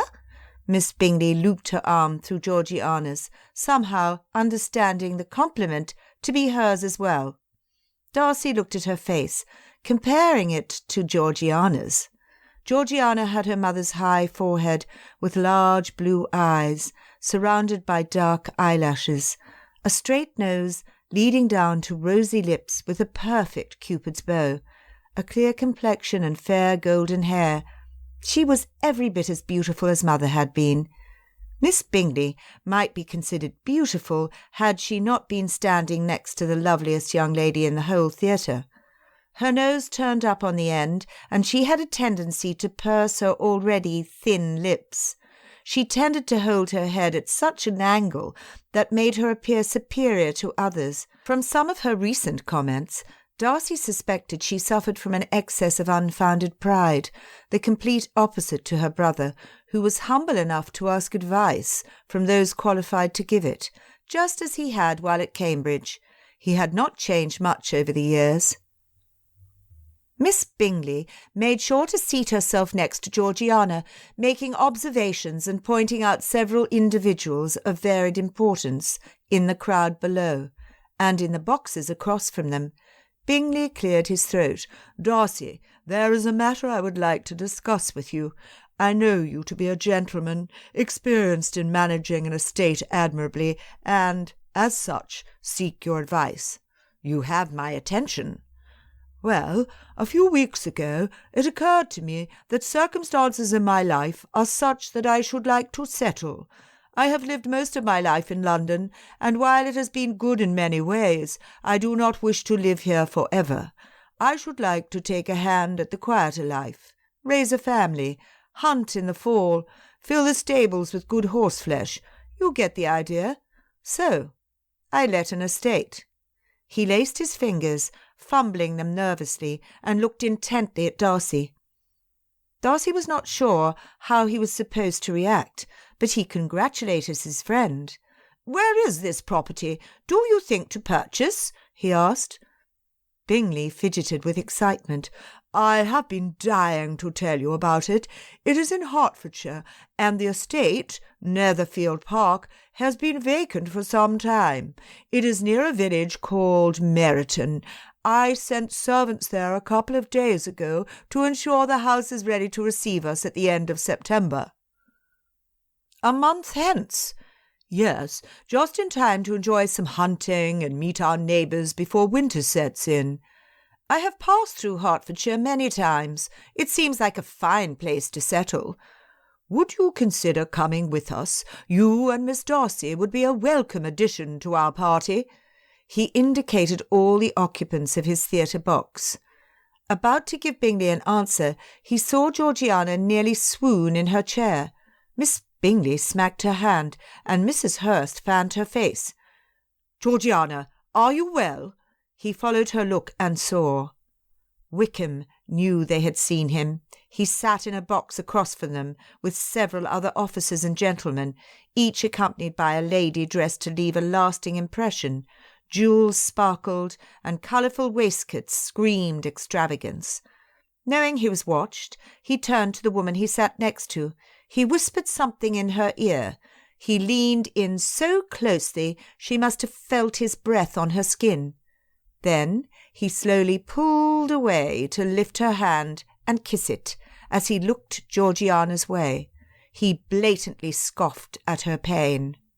"It is frightfully hot in here. Louisa, keep fanning. Charles, go and get Miss Darcy something to refresh herself." Miss Bingley took over so efficiently that Darcy could only sit by and wait for his opportunity to help. "You see that lady sitting there, allowing that officer to pay her inappropriate attentions? It is quite shocking, really. Her name is Miss Cordelia Campbell. She has such a reputation. Her parents have settled a large dowry on her just to get her out of their home. You see, she has 2 younger sisters, and they fear she will ruin them if she continues so. I doubt her jewellery is real. It's probably paste." Miss Bingley chatted away as Georgiana recovered herself. Bingley looked closer. "Is that not Wickham? I see he has not changed since university." Georgiana pushed aside Mrs. Hurst's fan and pivoted to look at Bingley. "You knew him at Cambridge. What was he like?" Darcy saw Miss Bingley's eyes narrow at Georgiana. If she had a connection between the two, Georgiana's reputation would lie in ruins. "Mr. Wickham grew up at Pemberley, Miss Bingley. We were raised together, and Georgiana thought him another brother." Miss Bingley raised her head in understanding. "Oh." Bingley's face reddened, and he looked about him for an excuse not to speak when he saw that Georgiana still awaited his answer. "Well, I hate to speak ill of anybody, but I remember thinking that if he did not change his associates, he was on a fast path to ruin. It appears that he is doing better. Taken up in the militia, I see." He raised his hand in Wickham's direction, where the red of his uniform stood out in the sea of dark-coloured coats. "He cannot be all bad if he is accompanying Miss Campbell, but I would not know. I do not keep company with those who do not uphold the same moral code as I do." Miss Bingley raised her nose in the air and turned away from looking at the occupants of the box opposite them, effectively snubbing the lot. Georgiana shrugged her shoulders and feigned indifference. It was impressive to Darcy to watch her recover after her initial shock. Her eyes, which had sparkled with unshed tears over the past 2 weeks, hardened, as did her whole semblance. She joined Miss Bingley in her gossip, giving every appearance of enjoying herself without so much as casting a look toward Wickham. Darcy was overwhelmed with relief at the change in her. He had been thinking of excuses for them to retire without giving cause to suspect their real reason in leaving, but there was no longer a need to do so. Bingley had gone to get some refreshments for the ladies. When he returned, Darcy made a decision. "You asked me if we might join you in Hertfordshire. I think it's an excellent idea. Georgiana and I would love to accompany you." To say Bingley was happy would have been an understatement. Darcy cracked a smile. It was the perfect solution. What was the likelihood of Wickham showing up in an out-of-the-way place like Hertfordshire? Georgiana's attitude toward Wickham had changed during the evening, but Darcy did not trust him. If given the opportunity, he would attempt to hurt her again. It would be better for Georgiana if her location was not so easily found. What she needed was time and space. On their way home in the early hours of the morning, Georgiana sat with her arms crossed and her back stiff. He wanted to ask what the cause of her sudden change had been, but thought better of it after looking at her. Maybe Miss Bingley would prove to be a good influence after all. She had handled the situation well for one who did not understand what was going on. Of course, she did make sure everyone duly noted her ability to take charge in duress. They neared Grosvenor Square. Time was running out if he wanted any conversation with Georgiana. "Did you enjoy the evening?" he asked, hoping she would understand what he really meant to ask. Snapping her eyes to him, her nostrils flared. "I hate men." Chapter 6.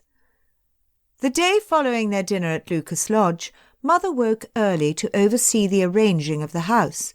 She was convinced they would receive a call from Mr. Fawcett that afternoon, and she would do nothing to impede him, for surely he would come to propose.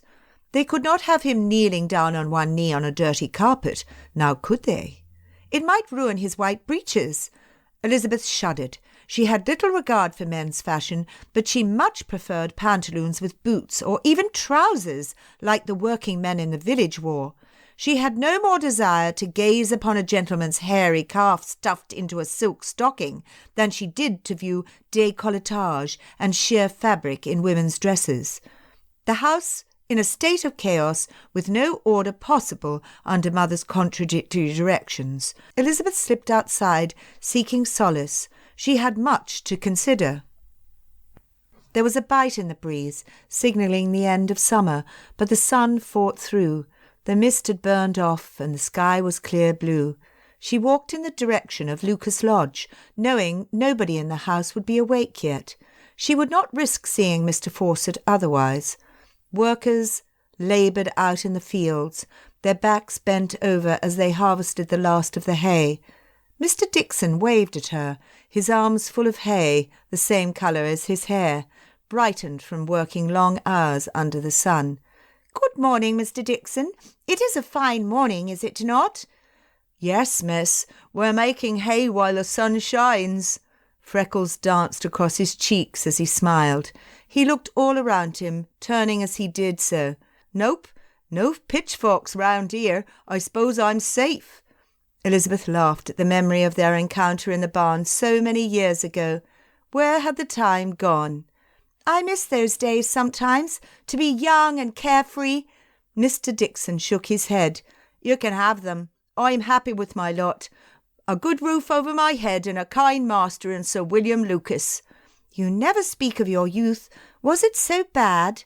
She knew it was rude to ask, but she was curious, and he would not be offended when she was the one to rescue him from their barn and secure him work with their neighbours. "No amount of money would tempt me to return to He stopped abruptly. "To return there. My life is here now." He kicked at a clod of dirt at his feet. He had revealed more than he cared to. Never one to relent in satisfying her curiosity, she had tried many times over the years to learn more about Danny Dixon. This was the first time he'd fallen for any of her probing questions. It struck her sense of irony that he should reveal where he was from when she had hardly tried. So many other artfully conceived attempts had been fruitless. Elizabeth sensed his embarrassment, and her conscience moved her to reassure him. "Do not concern yourself, Mr. Dixon. If it is so important to you, I will not speak a word." He visibly relaxed. "I know you can keep a secret, miss, and I thank you." She turned to leave, greeting some of the workers by name as she passed. Her mind reeled at what she had just learned. Danny Dixon was from Derby, or Derbyshire. She was certain of it. Why was he so secretive? What was he hiding? 3 o'clock rolled around, and with it came Mr. Fawcett, wearing white satin breeches and a bright blue waistcoat the colour of a peacock. To Elizabeth, he resembled the regal bird, and would better proffer his company on the Prince Regent or the more fashionable Tun. Making sure her daughters posed just so in their sitting-room, Mother sat with a piece of embroidery in her hands, depicting the calmness of an accomplished woman who has her household firmly under control, so long as Mr. Fawcett did not look at the knot she made too closely. It set a charming scene of domestic command. "What a lovely sight to behold! It is to your credit, Mrs. Bennet, that you have such lovely daughters." Mr. Fawcett's chin flapped at his enthusiastically given compliment. Elizabeth had seated herself beside Jane, allowing no room for anyone else to sit. A perfectly acceptable tapestried chair sat empty between Mother and the door. "Lizzie, be so kind as to summon your father. I do not think he is aware we have a caller." Elizabeth hesitated to move, knowing full well who would occupy her vacant spot. Jane sighed and nodded at her with a small smile of resignation. It pained Elizabeth to see her sister admit defeat so easily. She rose, and before she reached the door, Mr. Fawcett had made his way to Jane on the sofa. Marching to Father's study, Elizabeth waited a second after her knock before entering. As usual, Father was oblivious to his surroundings. So engrossed was he in his reading, he merely waved her over to her usual perch and continued. "Father, we have a visitor." She waited for a reaction. Nothing.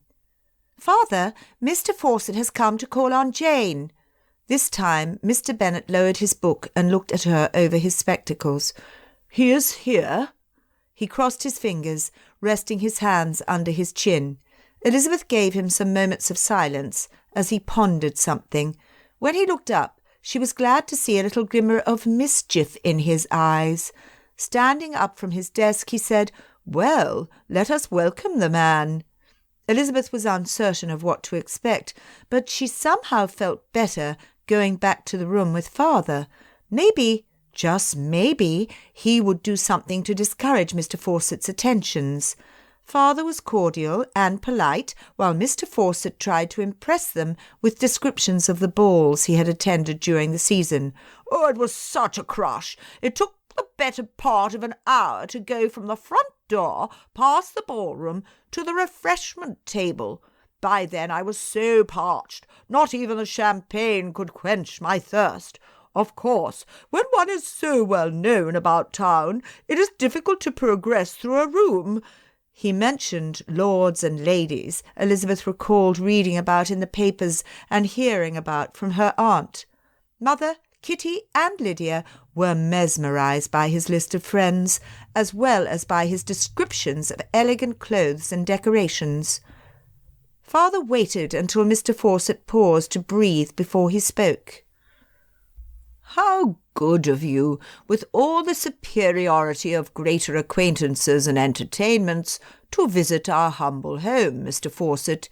It pains me as a father not to have been able to give my girls occasions to see such grandeur as you describe."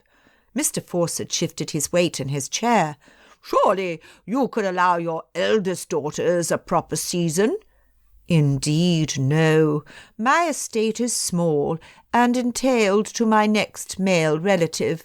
It shames me greatly, but I know you to be a man of discretion who will not think poorly of my daughters for their father's lack of fortune. Otherwise, we should never have presumed that you would honour us with a call during the social hour." Mr. Fawcett's complexion deepened ever so slightly, but he accepted the compliment. "Of course, Mr. Bennet, a true gentleman would never deny his company to such a family as yours over such a trifling thing." He drained his teacup and looked at the clock ticking on the top shelf of the fire-mantel. Oh dear me, has a quarter hour really passed?" "Tempus fugit," contributed Father. Mr. Fawcett looked at him with a blank expression. Evidently the gentleman understood very little Latin. Even Elizabeth knew what it meant. Time flies, and she was far from fluent, though Father had taught her some words and phrases. "Oh, but you have only just arrived, Mr. Fawcett. Please do stay. Have some more tea." Mother went for the teapot, but Mr. Fawcett was already at the door bowing his leave. "My good lady, I must not intrude. You are most kind, and I bid you good day." He scurried out of the room, and the satin of his breeches making a swooshing sound in his haste. Father hurried back to his study before Mother realised what had happened. "Well, I dare say he shall call again tomorrow. How very polite of him to stay only a quarter of an hour. These high-born gentlemen do know how it is done best, I suppose?"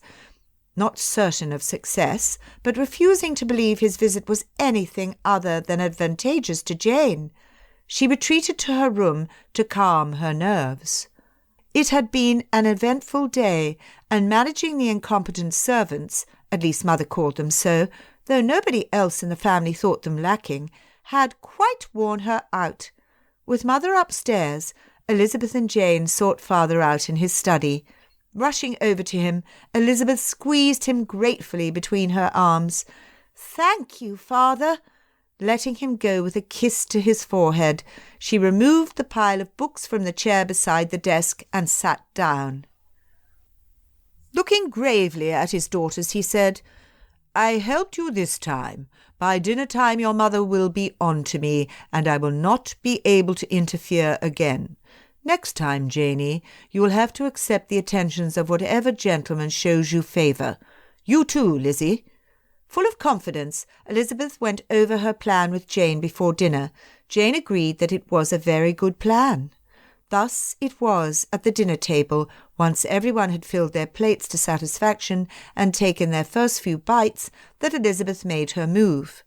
"Father, Mother, I've been thinking a great deal lately, and I believe I have come up with a plan to marry as efficiently and as advantageously as possible." She paused, looking between Mother and Father to read their reactions. Mother immediately dropped her fork and sat back in her chair, all attention. Father picked up his glass and swirled the wine in it before taking a sip. The only other person at the table to pay any heed was Jane, who knew she was included in Elizabeth's plans. "Well, go on." Mother laced her fingers together, then unlaced them to tap her fingers against the tablecloth. "I want to go to London with Jane." Father pushed his fingertips together into a steeple which he pressed against his chin. "You do not mince words, Lizzie. Why this sudden interest in marriage? You have not given more than minimal consideration to the subject before this. Why now?" "As you and Mother have made very clear, time is of the essence, and I do not wish to waste yours nor mine. My reasons for wishing to travel to London are that there will be more opportunities for us to grow in society. There's no denying that we need to marry well, and I feel we have a better chance at this in town. We could stay with Uncle and Aunt Gardner, thus causing no strain on our economy and little inconvenience to you." Father looked at Jane, seated between himself and Elizabeth to his right. "Does Jane agree with this plan?" "Of course. As the eldest females in the family, it has been made very clear to us the benefits of both of us marrying.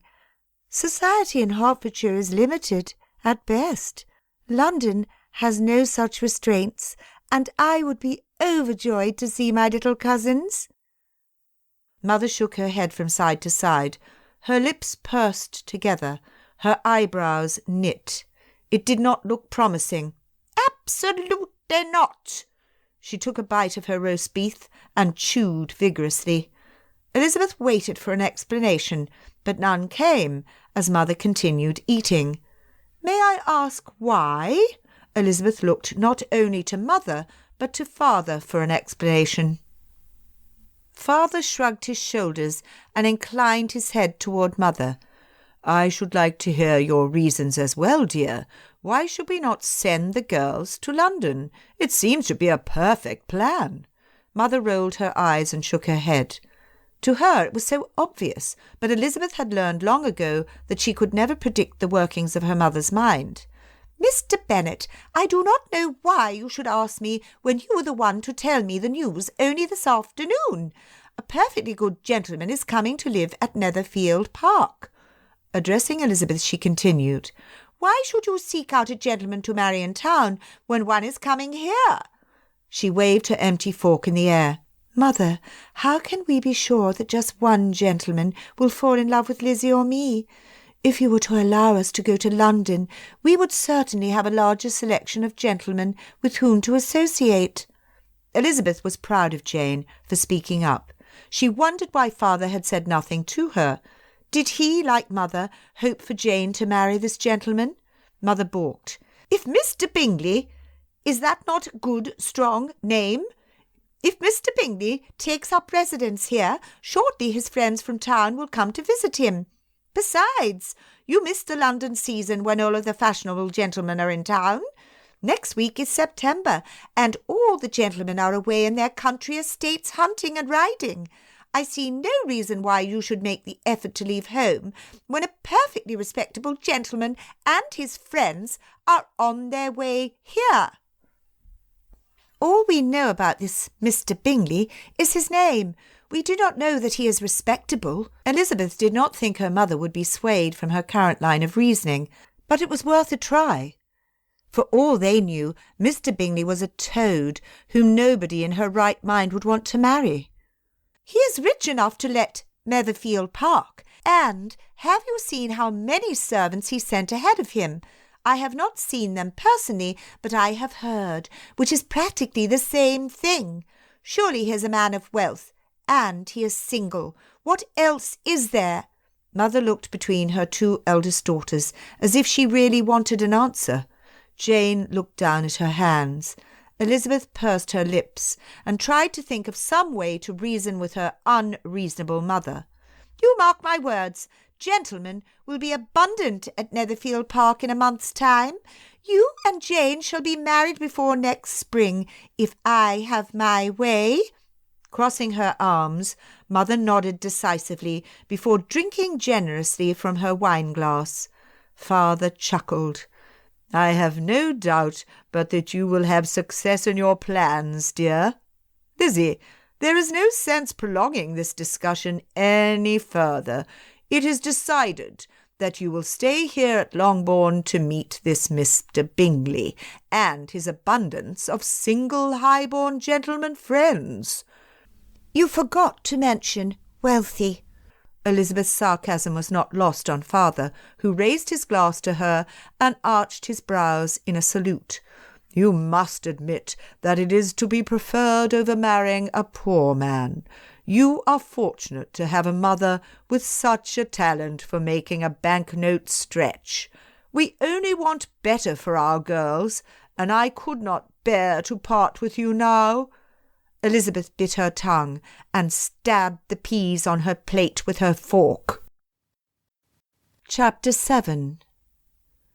Darcy had sent his reply by messenger to Bingley and communicated his plans to his housekeeper. They would stay in Darcy House for 1 more month, and then they would leave for the country. Only they would not be travelling so far north as Pemberley this time. It was time to inform Georgiana of his decision.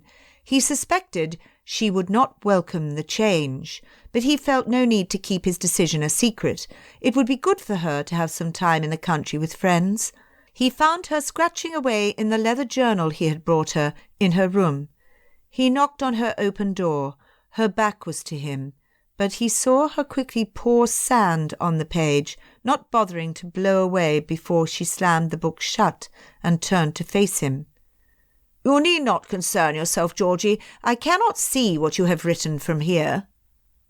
She looked sheepish, but she did not say anything. Pulling up a chair to sit beside her, Darcy asked, "Bingley invited us to his estate in Hertfordshire. What do you think about that?" "Society is limited out in the country, and I would have nothing to do. How do you expect me to marry well if you limit my association?" Darcy had not expected such an answer. Had she not said only the day before that she hated men? Georgiana's marriage was an event of the future, the distant future, if Darcy had his way, certainly not something she needed to concern herself with in the present. Confused by the reasoning of a maturing girl, he tried to extract more information. "Do you think I expect you to marry so soon?" "It would make things easier. Then you could stop worrying about me." She crossed her arms and sat back, a look of defiance on her face. "That is where you are wrong, my dear sister. You cannot escape problems with a marriage." He sat forward, wanting Georgiana to hear him well. "When you marry, I want it to be because you have found a man who cherishes you, a man who would spend every day finding new ways to please you. I want you to experience the kind of love that grows with each passing year. It was the kind of love our parents had, and I hope you do not settle for anything less." Darcy had refused to settle for less, though the candidates for Mistress of Pemberley were never lacking. "I just wish someone would value my opinions and ask for them before making decisions for me. I love you, William, but you treat me like a child. George, well, he led me to believe that I had a maturity and understanding. I obviously do not. I love him still, and I hate myself for it." Tears sprung up in her eyes, and her cheeks turned pink. It had not even occurred to Darcy to ask Georgiana if she wanted to go to Hertfordshire. Sure, he had asked her opinion of it, but he had not done so until after he had already decided and given instructions for their departure. He had been so confident that it was for the best, he had proceeded without any doubts. "Forgive me if I am wrong, Georgie, but what you need is space. With time, your love for Wickham will fade, and you will see things clearly. For this reason, I have accepted Bingley's invitation to spend the coming months at his estate in Hertfordshire." She bit her lips and shook her head. What had he said wrong? Darcy stood and put the chair back into its place. If only he could make her understand he only wanted the best for her. She was worthy of so much more than George Wickham. Feeling awkward, but not wanting to leave the room, wishing he had said more, Darcy added, "I want you to find a gentleman who will not demand so much from you without giving anything in return. You deserve the kind of man who would make you strive to be a better woman, just as he would strive to be a better man, just to impress you." "Is that what you seek? I have not known you to fall in love." Stubborn in her defiance, she challenged him. There was no other option but to speak simply and candidly. "It is what I seek. It is why I have not married. It is also why I go to great lengths to prove myself a gentleman worth having, should I be so fortunate as to meet my match. Until then, I can only speak from what I observed from our parents. To me, their relationship was worthy of imitation." "And you think you will find your match in Hertfordshire?" She sounded so much like Miss Bingley, with her condescending manner. It would serve her right to be in said lady's company for a time. She would soon tire of it. "Perhaps. I think it is worth the trip there to find out." In truth, that was not his purpose in going at all, but Georgiana would not accept that. He had to make this decision for her benefit. Georgiana gasped. "You mean we are to go? You have decided already?" "We will leave with Bingley in a month's time. You had best start thinking of what to bring, for we will stay through the winter."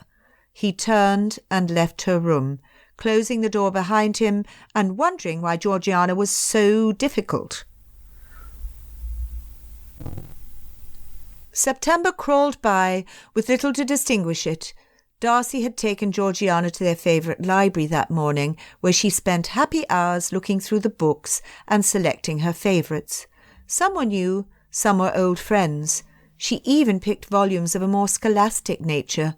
When Darcy questioned her about them, she shrugged and said, "What else am I to do in the country but improve my mind through extensive reading?"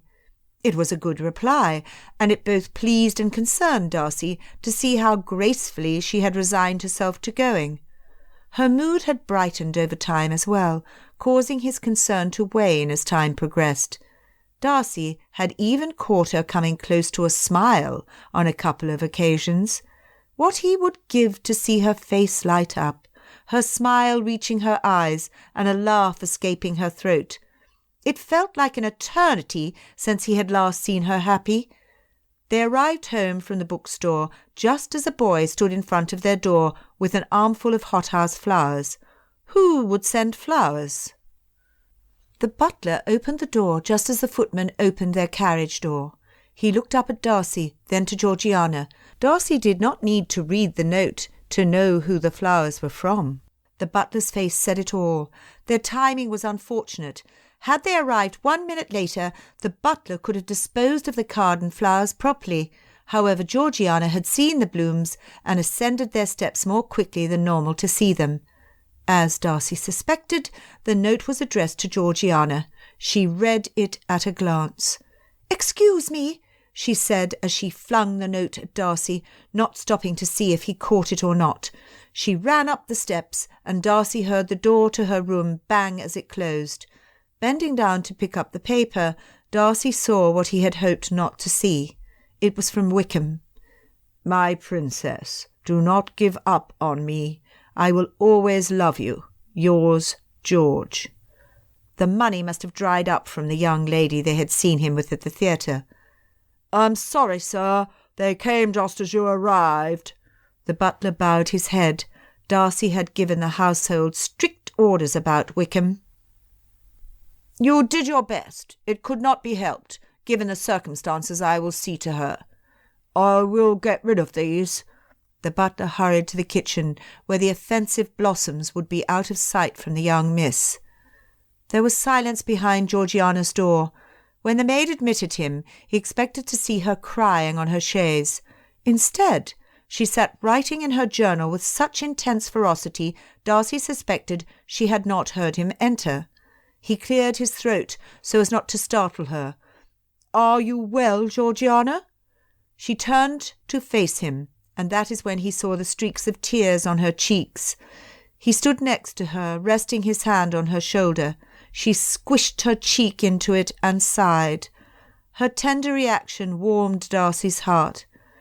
"I'm afraid that if I tell you what I have written here, you will not approve. My feelings are so contradictory."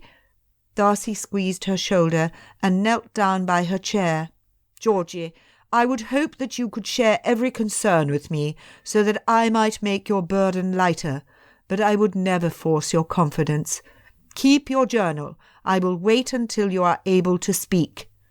More than anything at the moment, he wanted to wrestle the pages away from her and read them, thus allowing him a glimpse into the inner workings of a young lady's broken heart. He was certain he could find a way to fix it, if only he had more information. He stood and walked over to the nearby chair, so he could not be tempted to peek at the writing on the pages. "I am glad we are to leave for Hertfordshire in a week's time. I had gone almost a whole day without thinking of him when the flowers came. The note said he still loves me." She twisted her hands in her dress. "Please, Georgie, tell me how I can help you." How he wished Mother was there. Georgiana needed another female to confide in, and not Miss Bingley nor Mrs. Hurst, with whom they would be travelling the coming week. "You are kind, William, but I do not know what will help other than the passing of time, and perhaps some distance. The thing is, I still want to see him so badly. I know him to be insincere, but I cannot rid my heart of him completely." She took a deep breath and straightened her shoulders. "Meanwhile, I shall sort out my emotions on paper in this journal." She picked up her pen. He could take a hint. "I will leave you to it, then. Call for me if you need anything." Darcy suffered a sleepless week. Every night's dream brought a new tragic fate to Georgiana, something Darcy was powerless to prevent. He would have to watch as she was carried away, and nothing he did changed the outcome. Finally, the day for them to leave London came, and with it the anticipation of relief as they distanced themselves from Wickham. Darcy got into the coach with Georgiana for their trip to Bingley's leased estate. They hoped to arrive early in the afternoon, so they left shortly after breaking their fast. Thunderclouds clamoured in the skies, and it poured rain. The inside of the coach was dry, but nothing could be seen out of the fogged glass. It was a storm the likes of which prevented conversation in the more comfortable interior of the carriage. Fat raindrops pelted the roof. The wheels creaked and splashed through the muddy roads, and the horses protested as much as the coachman yelled at them to carry on. Darcy wiped the glass with a blanket. After hours of sitting with nothing to occupy him, he was anxious to do something. Anything. Georgiana at least had been sensible enough to bring a book, though how she kept her place with the turbulence within the carriage was a miracle to him. Houses appeared in clusters. They were nearing a village. Darcy hoped it would be Meryton. He did not know how much longer he could endure the confines of the coach. "Whoa! Whoa!" he heard outside. They stopped moving. Darcy opened the door and poked his head outside. The torrential rain felt like someone poured a bucket of cold water over his head. The coachman was checking on one of the horses. It stood with one hoof up and out of the water, its shoe dangling in the air. When the coachman turned and saw Darcy, he trotted over to him. "The village is just ahead. The horse threw a shoe and it needs tended to." "Is the village Meryton?" "Yes, sir. We will find a warm spot for you and Miss Darcy whilst we find the farrier."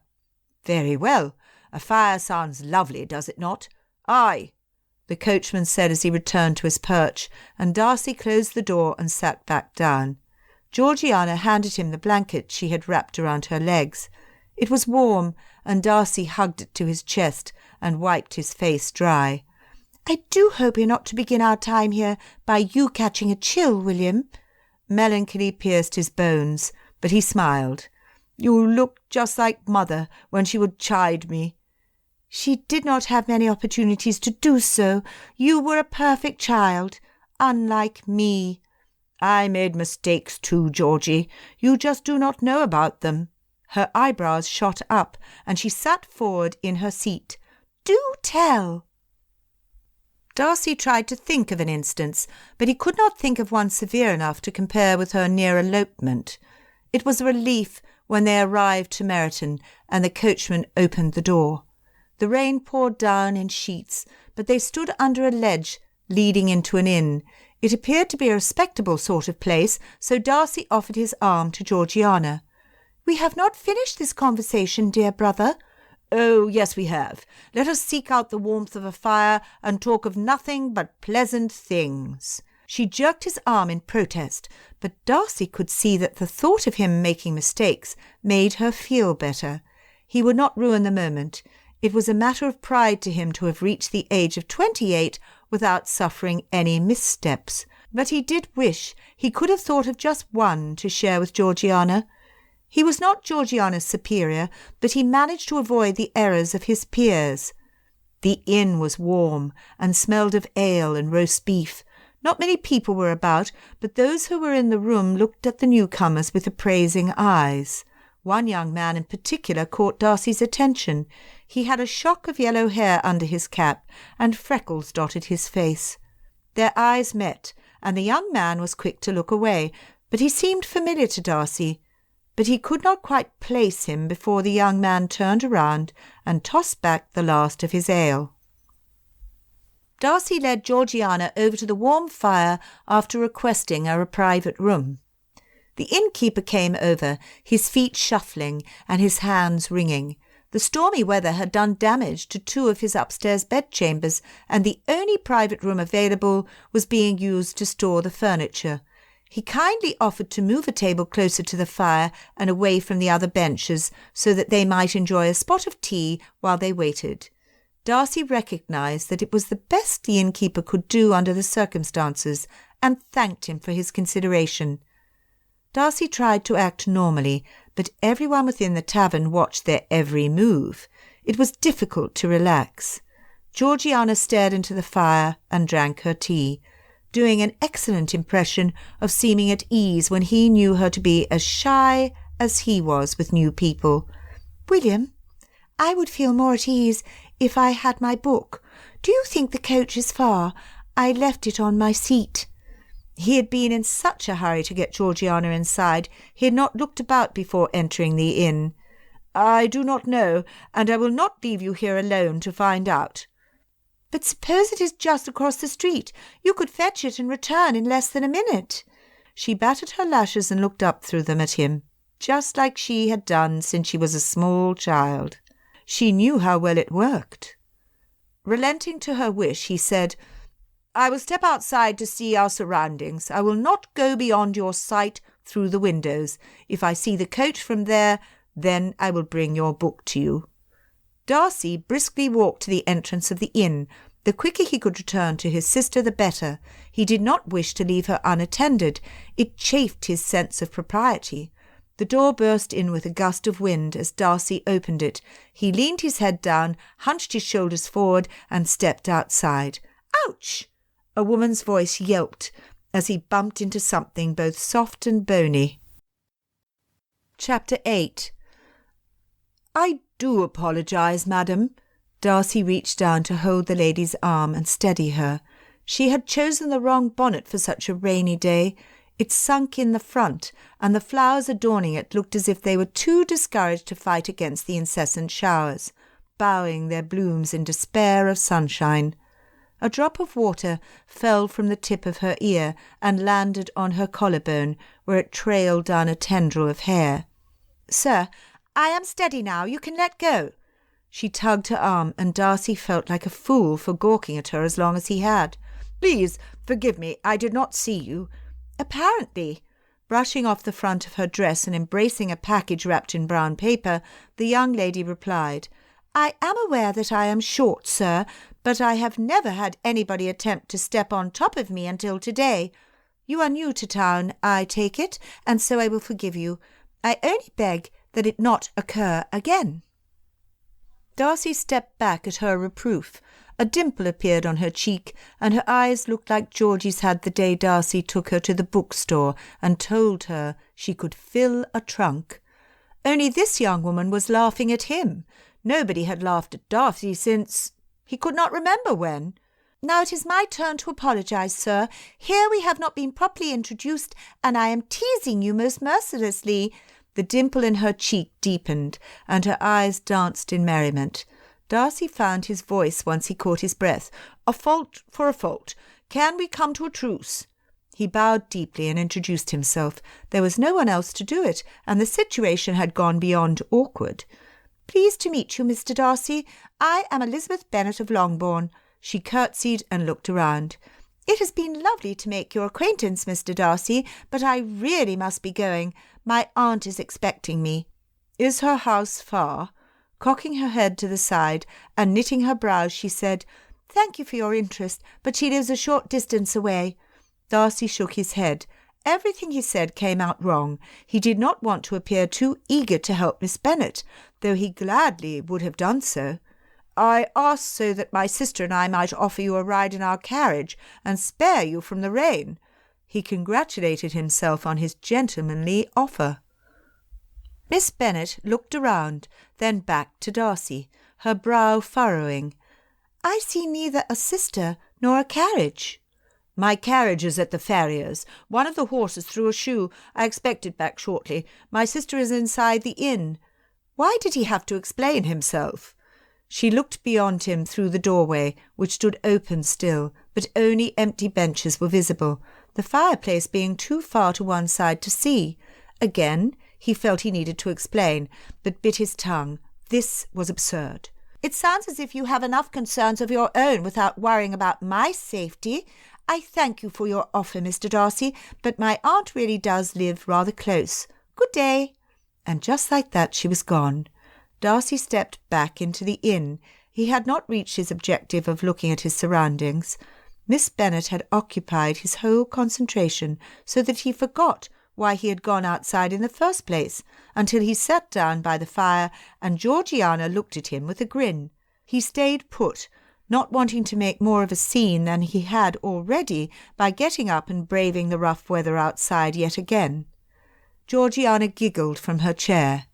"You do know how to make a lasting first impression, William. Poor thing, you fairly trampled her down with your big boots." "You saw?" Darcy would have slumped in his chair, but he strove to avoid such an undignified posture. Instead, he sat taller, stiffening his back. Try as he might, he could not keep the heat from crawling up his neck and into his cheeks. "Of course, Everybody must have seen from the window before you moved out of view." Darcy grimaced. "Her name was Miss Elizabeth Bennet. I suppose you will meet her before long. She had a quick tongue and a sharp wit. She took me so much by surprise, I had difficulty speaking with her." "Really?" Georgiana looked at him out of the corner of her eye, a mischievous arch to her brow. Darcy grimaced. She must have noticed his reddening complexion. "And were you able to see the coach from the doorway? I dare say this Miss Bennet pushed my book from your mind completely." The coach pulled up then, saving Darcy from having to reply. He left some coins on the table, more than enough to pay for their tea. When Darcy failed to speak, Georgiana continued, "I look forward to meeting Miss Bennet. I have yet to meet a lady who has made such a strong impression on you in such a short time." "Impression? I hardly know her. I prefer to form my opinions once I know an individual better." "That suits me well. I should enjoy getting to know this individual of whom you speak very much." She laughed openly at him. That made the second time that day that he had been laughed at. He was not sure he liked Miss Bennet and the effect she had on his sister, and they had yet to meet. Elizabeth thought of Mr. Darcy all the way to Aunt Phillip's house. There was a man who took himself too seriously, whether it was his natural character or a result of their awkward meeting. Elizabeth did not know, but it would be interesting to find out. If anybody knew anything about anyone, it was Aunt Phillips. Elizabeth sat in the chair nearest the fire and removed her ruined bonnet. She would have to ask Kitty if it was beyond repair. If such a miracle were possible, Kitty would make it happen. Aunt Phillips rustled into the room. She could have been Mother's twin in appearance and manners. "Lizzie, I had not thought you would venture out in this detestable weather. Suppose you could catch a cold before the Meryton Assembly. You are handsome, but even you would be hard-pressed to find a dance partner to overlook a swollen red nose." "How pleasant to see you too, Aunt. I had hoped the rain would let up long enough for me to get the books I have been waiting for. You know how difficult it is to acquire anything new." "If the rain persists, I will send you home in my carriage, or Fanny will never forgive me, sending her daughter home drenched to the bone." She clucked her tongue and settled into a chair next to Elizabeth. "I do have some news you might be interested in." Elizabeth paused. Aunt looked at her impatiently. After a few seconds, she clucked her tongue again and sighed. "How exasperating you can be, Lizzie. Your sisters never tease me so. Jane is too kind to even listen to anything contrary. Mary is too righteous and feels it is a sin. Kitty never notices anything worth repeating, and Lydia notices everything and repeats it in such a flurried fashion. I have to ask her to slow down." Elizabeth laughed. "I shall not make you wait any longer. On my way here, I crossed in front of the inn when I ran into, quite literally, a gentleman I had not seen before. He introduced himself as Mr. Fitzwilliam Darcy of Pemberley. He said he is here with his sister." Aunt Phillips wiggled in her chair, smacking her lips together and crossing her fingers one way, then the other. "You are a fortunate girl. Oh, your mother will be so pleased." She rubbed her hands and clasped them together. "What do you know about the Darcys? I have heard the name before, but I cannot remember where or why." "I should say so. You were just a girl when it happened. It was all over the newspapers and read more like a dramatic play than an article in the periodical." "What happened?" "The murder, of course. It happened when Mr. Darcy, the son, was 15 or 16. He must be a full-grown man now. His sister would be about Lydia or Kitty's age, I think." Elizabeth let her aunt sort through the facts in her mind, patiently waiting for more details in whichever scrambled order they came. "They went out riding on their property, Mr. Darcy and his father, when it happened. It turns out that a tenant's wife did it.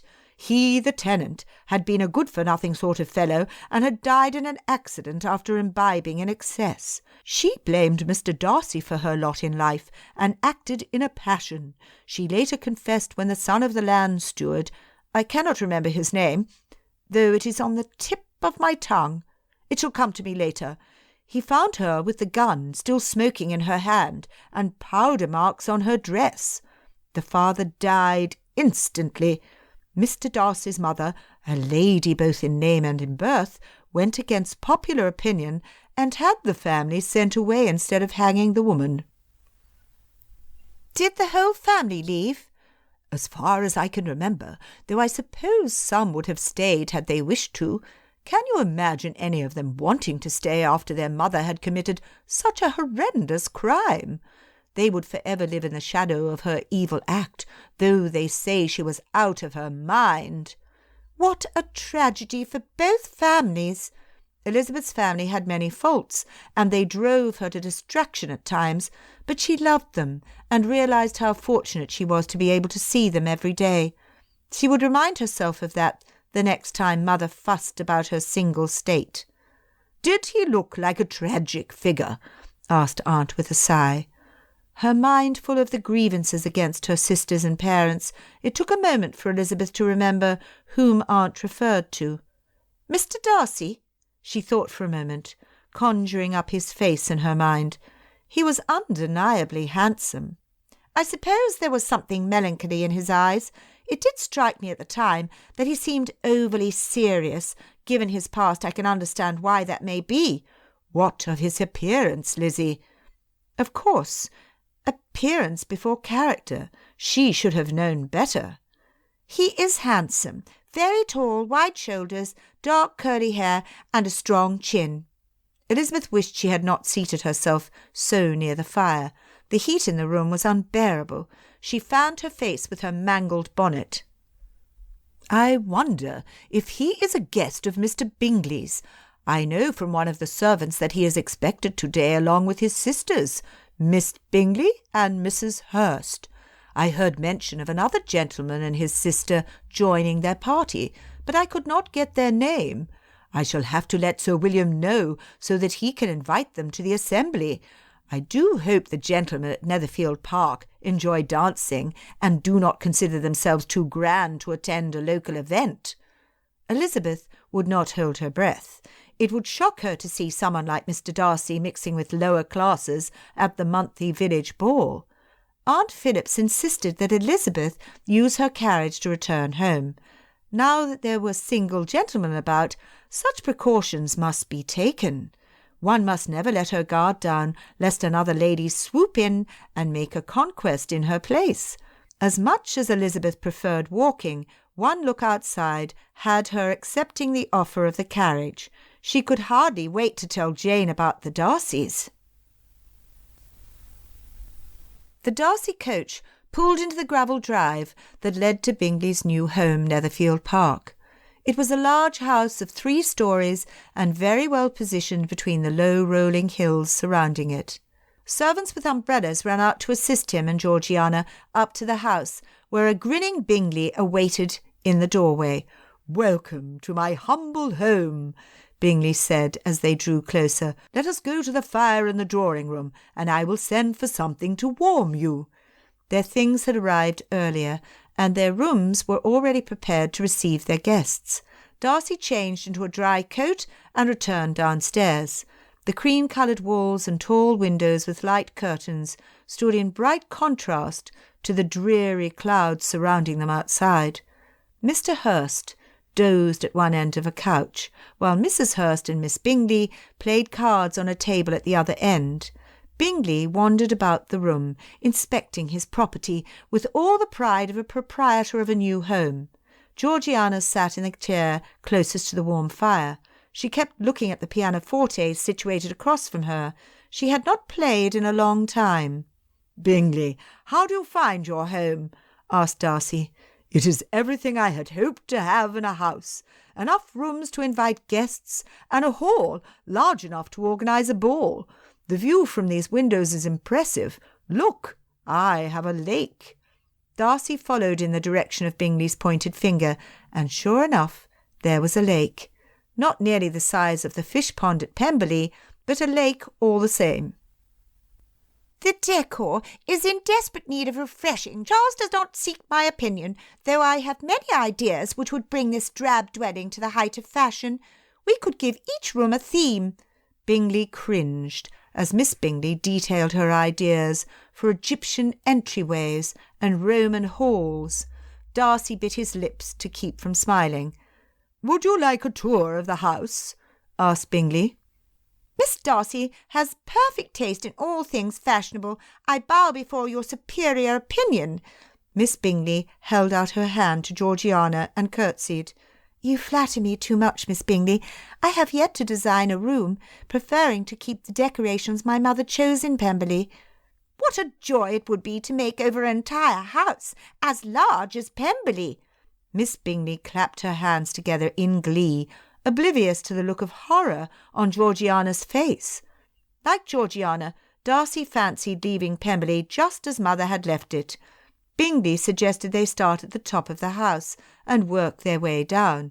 They were halfway up the stairs, discussing the faded state of the carpet running in the middle of the marble steps, when Georgiana's maid rushed after her. "Pardon me, miss, you left this in the carriage." She handed Georgiana her leather diary. "How thoughtless of me! Thank you."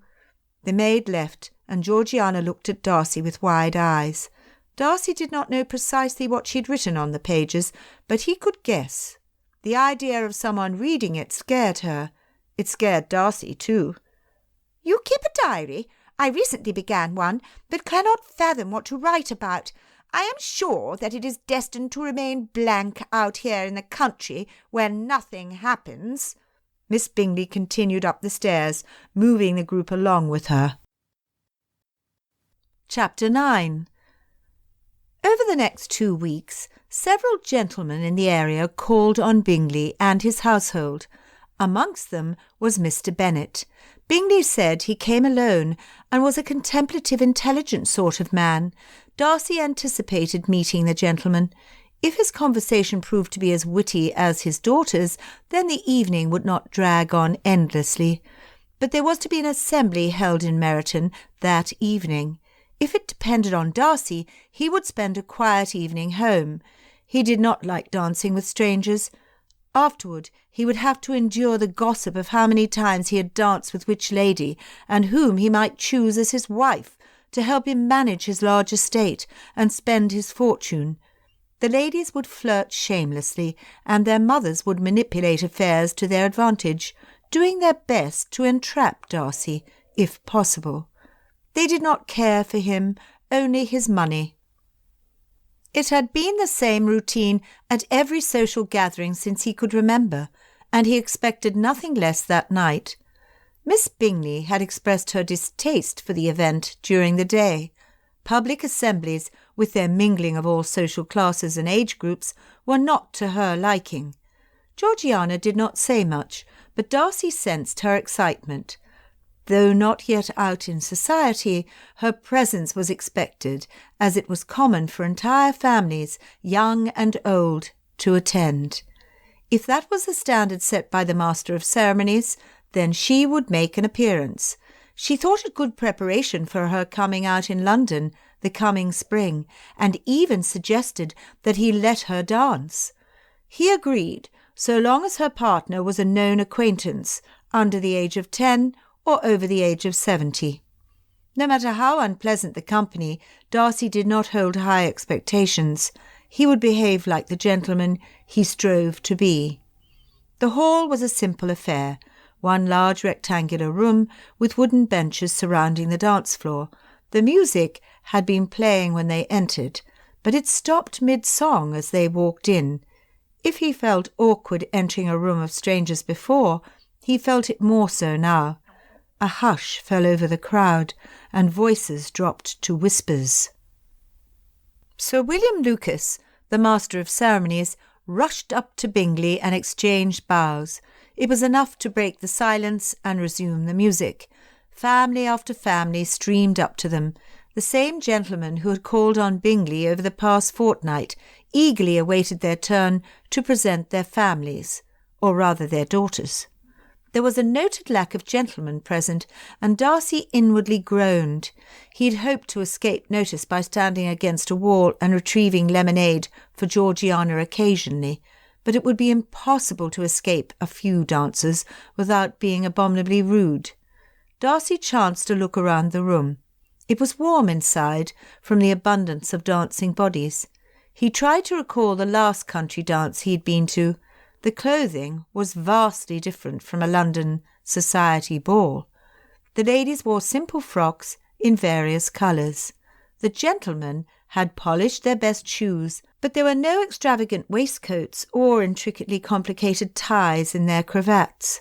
Laughter and chatter sparkled like the champagne which would have been present at a more elegant gathering. Though that particular beverage was absent, the refreshment table, just visible through an archway to the right, held many more offerings and would have put the table at Almack's assembly rooms to shame. "Look, William, there is a boy dancing with a lady. He cannot be over 10 years of age, and look at how graceful he is. He must get much more practice than me."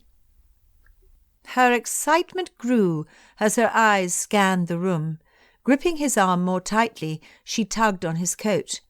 "A family full of girls near my age. I bet they are allowed to dance." Bingley saw them too, his gaze settling on a young lady who was by far the handsomest in the room. She walked arm in arm with Miss Elizabeth Bennet. She wore a dark green dress and looked like she had walked out of an enchanted forest with the sprigs of baby's breath in her hair. Sir William performed introductions. Mr. Bennet, Mrs. Bennet, Miss Jane Bennet, Miss Elizabeth, Miss Mary, Miss Kitty, and Miss Lydia.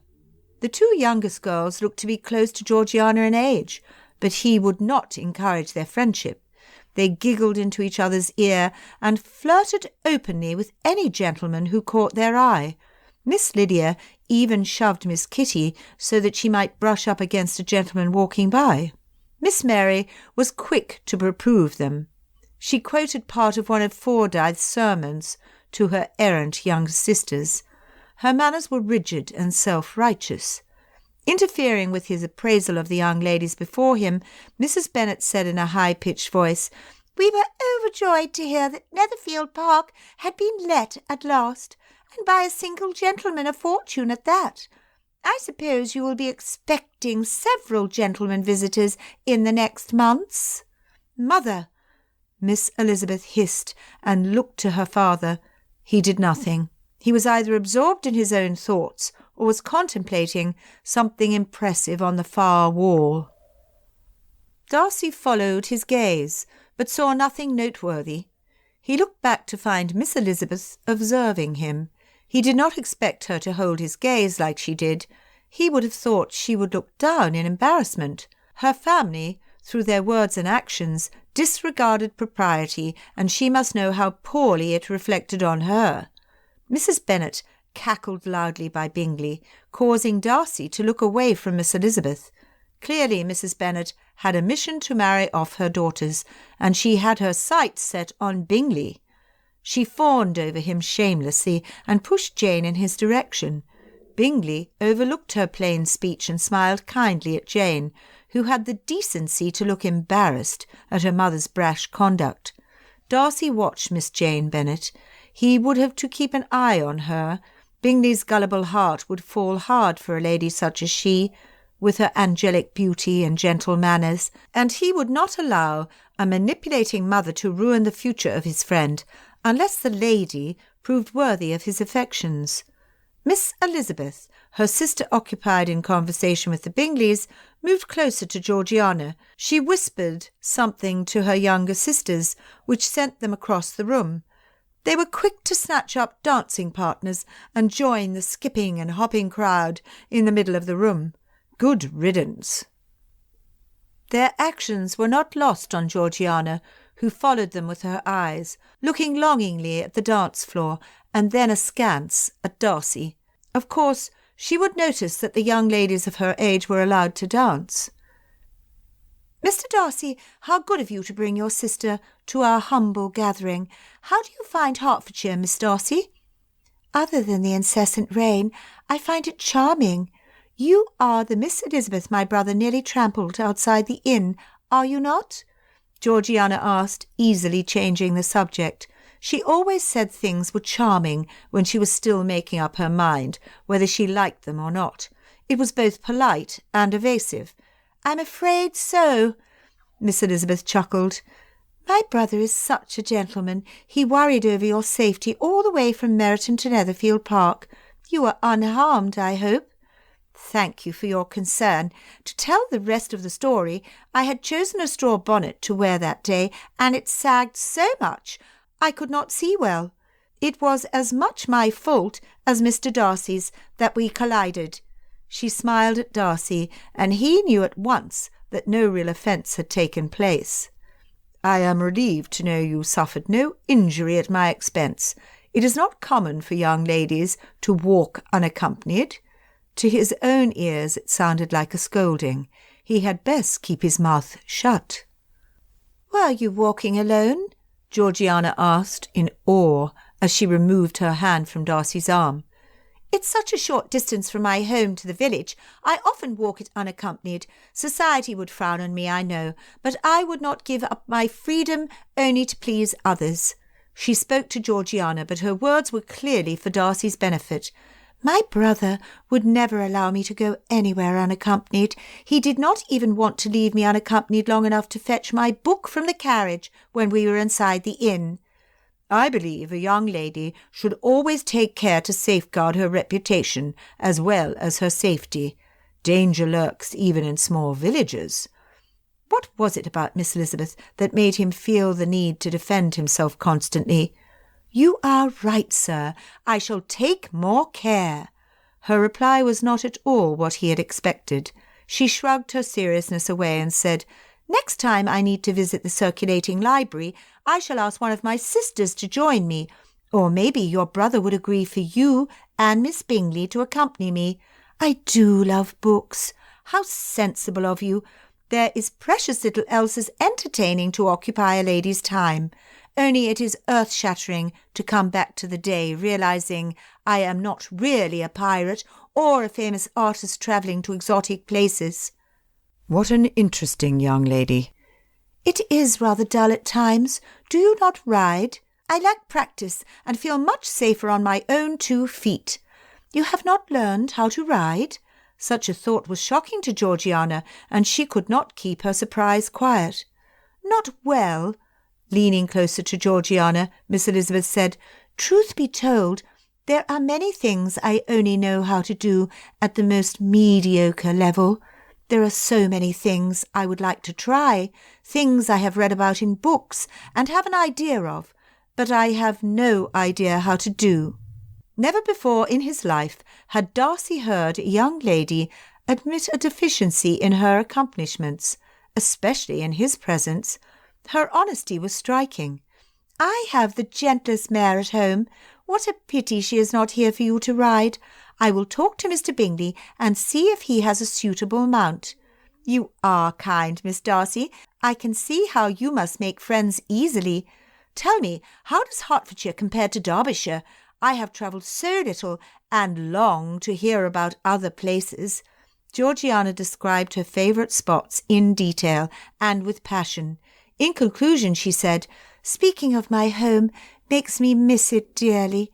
I hope you can visit some day." A worried look crossed her face, and she added, "It is lovely here too. It seems a bit warmer, and the wind is not quite so harsh. The people we have met have been very kind." "Do not worry yourself. I have lived here my whole life and would love nothing more than to leave. It will always be my home, but I would love to know other areas." Darcy thought better of her for not being overly attached to her family. Thus far, they had done very little to recommend themselves. It was clear to see that Miss Elizabeth, as well as her elder sister, was above them. A new song was to begin, and Mrs. Bennet neatly arranged for Bingley to dance with Miss Bennet.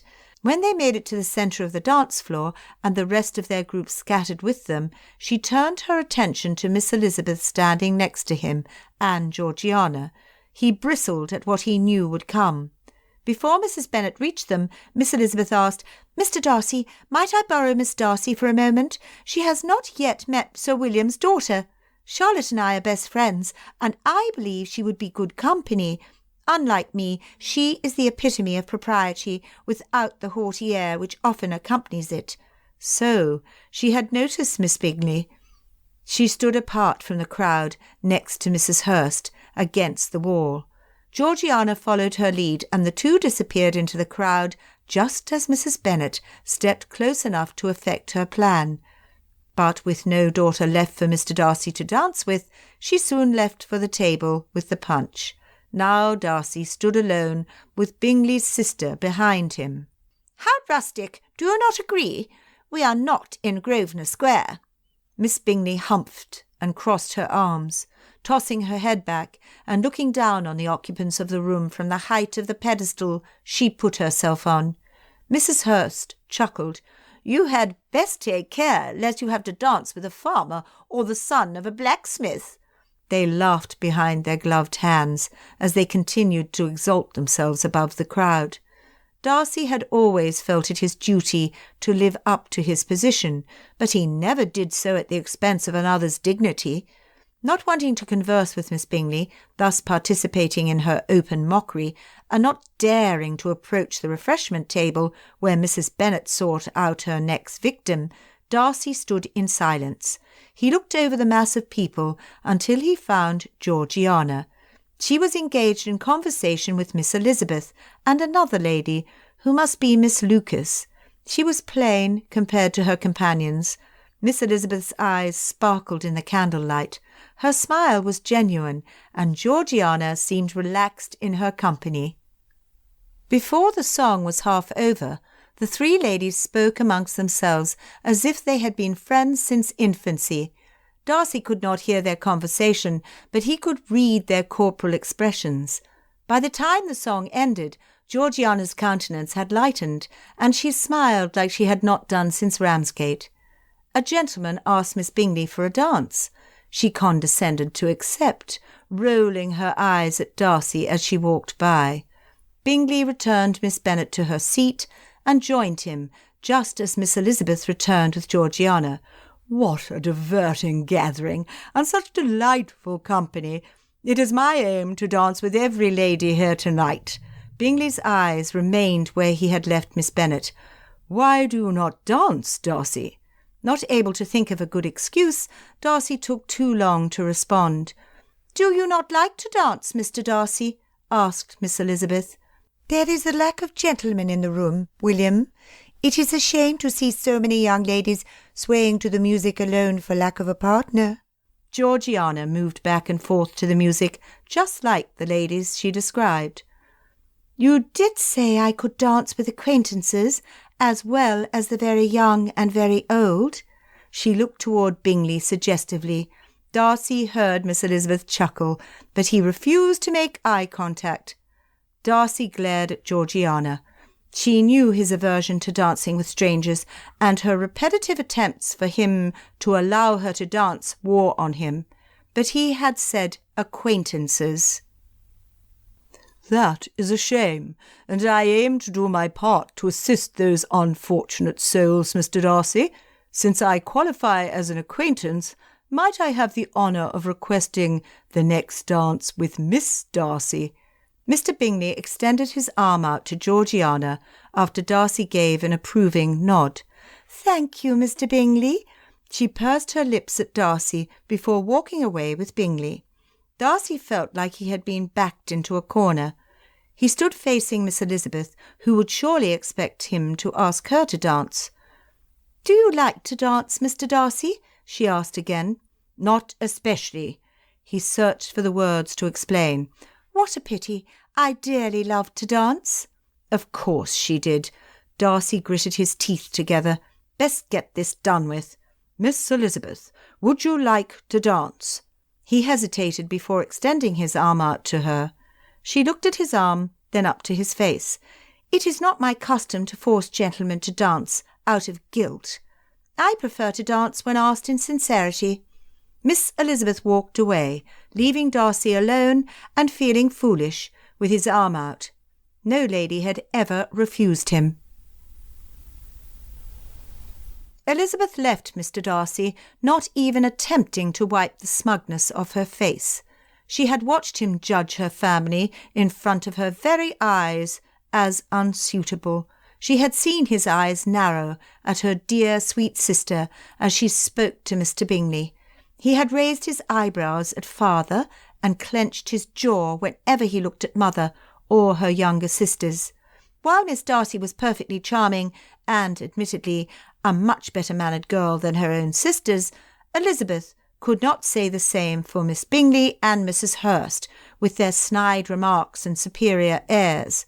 They were condescending and much too good for the Meryton assembly. Miss Bingley could have Mr. Darcy. They would make a lovely couple and could live a life of pride and misery in each other's company. He must really have thought he was doing her a favour by asking her to dance. Why, such a pleasant gentleman as Mr. Bingley would befriend Mr. Darcy was inconceivable to her. Still, she would have to keep a close eye on him. If Mr. Bingley sought his counsel, she had no doubt Mr. Darcy would advise against Jane. Poor Miss Darcy! Elizabeth could only imagine what life with such a stern older brother would be like. Chapter 10. Darcy tried to stay angry with Miss Elizabeth. Who was she to judge him when her own family was less than exemplary? If only she had not been right. He had not wanted to dance, but only asked because it was expected of him. Not that Miss Elizabeth was a distasteful dancing partner, not in the least. Only Mrs. Bennet would have rattled on and on about it until every lady in the room insisted, in one way or another, that he also dance with their daughters. Though he never vocally expressed his distaste toward her family, he had made no effort to hide his reactions to their insensibilities. He had spent the rest of the evening hoping to find some fault in the eldest Miss Bennets to justify his attitude toward their family, but he had found none. Effectively corrected by Miss Elizabeth's rebuke, he had asked Georgiana to dance. Then, his penitence not yet complete, he had taken a few turns with different ladies around the dance-floor. It had not been so painful as he had thought, thus making him feel worse for begrudgingly asking Miss Elizabeth earlier. Taking comfort in a new day, Darcy dressed for a morning of archery. Some targets had been set up, and he would help instruct Georgiana while Miss Bingley showed off her talents with a bow and arrow. Blankets and chairs were laid out over the lawn under the shade of some trees, at a distance from the house. It had not rained too much over the past few days, and the ground was dry enough. They would take advantage of the brief moments of sun until the menacing clouds rolling their direction forced them indoors. Mr. Hurst found a comfortable spot on the blanket and soon fell fast asleep. Mrs. Hurst sat next to him, affording herself with the best view of her sister. She would ensure Darcy noticed Miss Bingley by commenting on her abilities. It was no wonder Miss Bingley gave herself airs with her sister's constant and often undeserved praise. Bingley had household affairs to attend to, and Darcy let him to it. He would only interfere and advise if asked, but he believed it better for Bingley to gain the experience of dealing with such matters on his own. He was a man with an estate and fully capable of making decisions for the benefit of his household. Georgiana stood several paces from the target. She pulled back on her bow. Her leather gloves creaked as she aimed. Strands of her long golden hair attempted to distract her as they blew in front of her face. She held her breath and released her arrow. It hit near the red circle painted in the centre. "Well done, Georgie." "You astonish me, Miss Darcy, with your many accomplishments. Your brother is certainly proud." Miss Bingley gloated at Darcy. She stepped up to her mark and aimed. "I wonder, Miss Bingley, if I might be so bold as to encourage you to extend an invitation to a couple of ladies we met at the Meryton ball last night.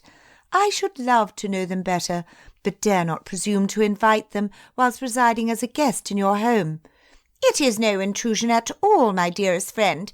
If you wish for some company, then I'm sure whoever you invite will become just as much a friend of mine as yours. You do have so much in common in tastes, I think. Who is it you want to invite?" Miss Bingley pulled back and steadied herself. "I think it would be lovely to invite Miss Bennet and her sister, Miss Elizabeth, to visit." Miss Bingley lurched forward as she released her arrow. It struck the trunk of a tree, a horse length to one side of the targets. Fortunately, no humans or animals were harmed. Darcy turned away from the group to hide his reaction. It was too tempting to laugh. Recovering in good time, Miss Bingley said, "Only at your insistence, my dear. Otherwise I would never extend an invitation before a month had passed. I shall invite them to dine with us tonight, as soon as we have completed our archery practice." "Thank you, Miss Bingley. You're very generous. I am sure we shall become the best of friends with the Bennet sisters." Miss Bingley managed a small smile, but her eyes hardened as she was coerced to do something she very much did not want to do. With encouragement from Mrs. Hurst, her aim improved over the course of the hour, and Georgiana's excitement grew at the anticipation of dinner with the Bennets. "They may choose not to come. It would pain me to see you disappointed," Miss Bingley said hopefully. "If you write them, they shall come.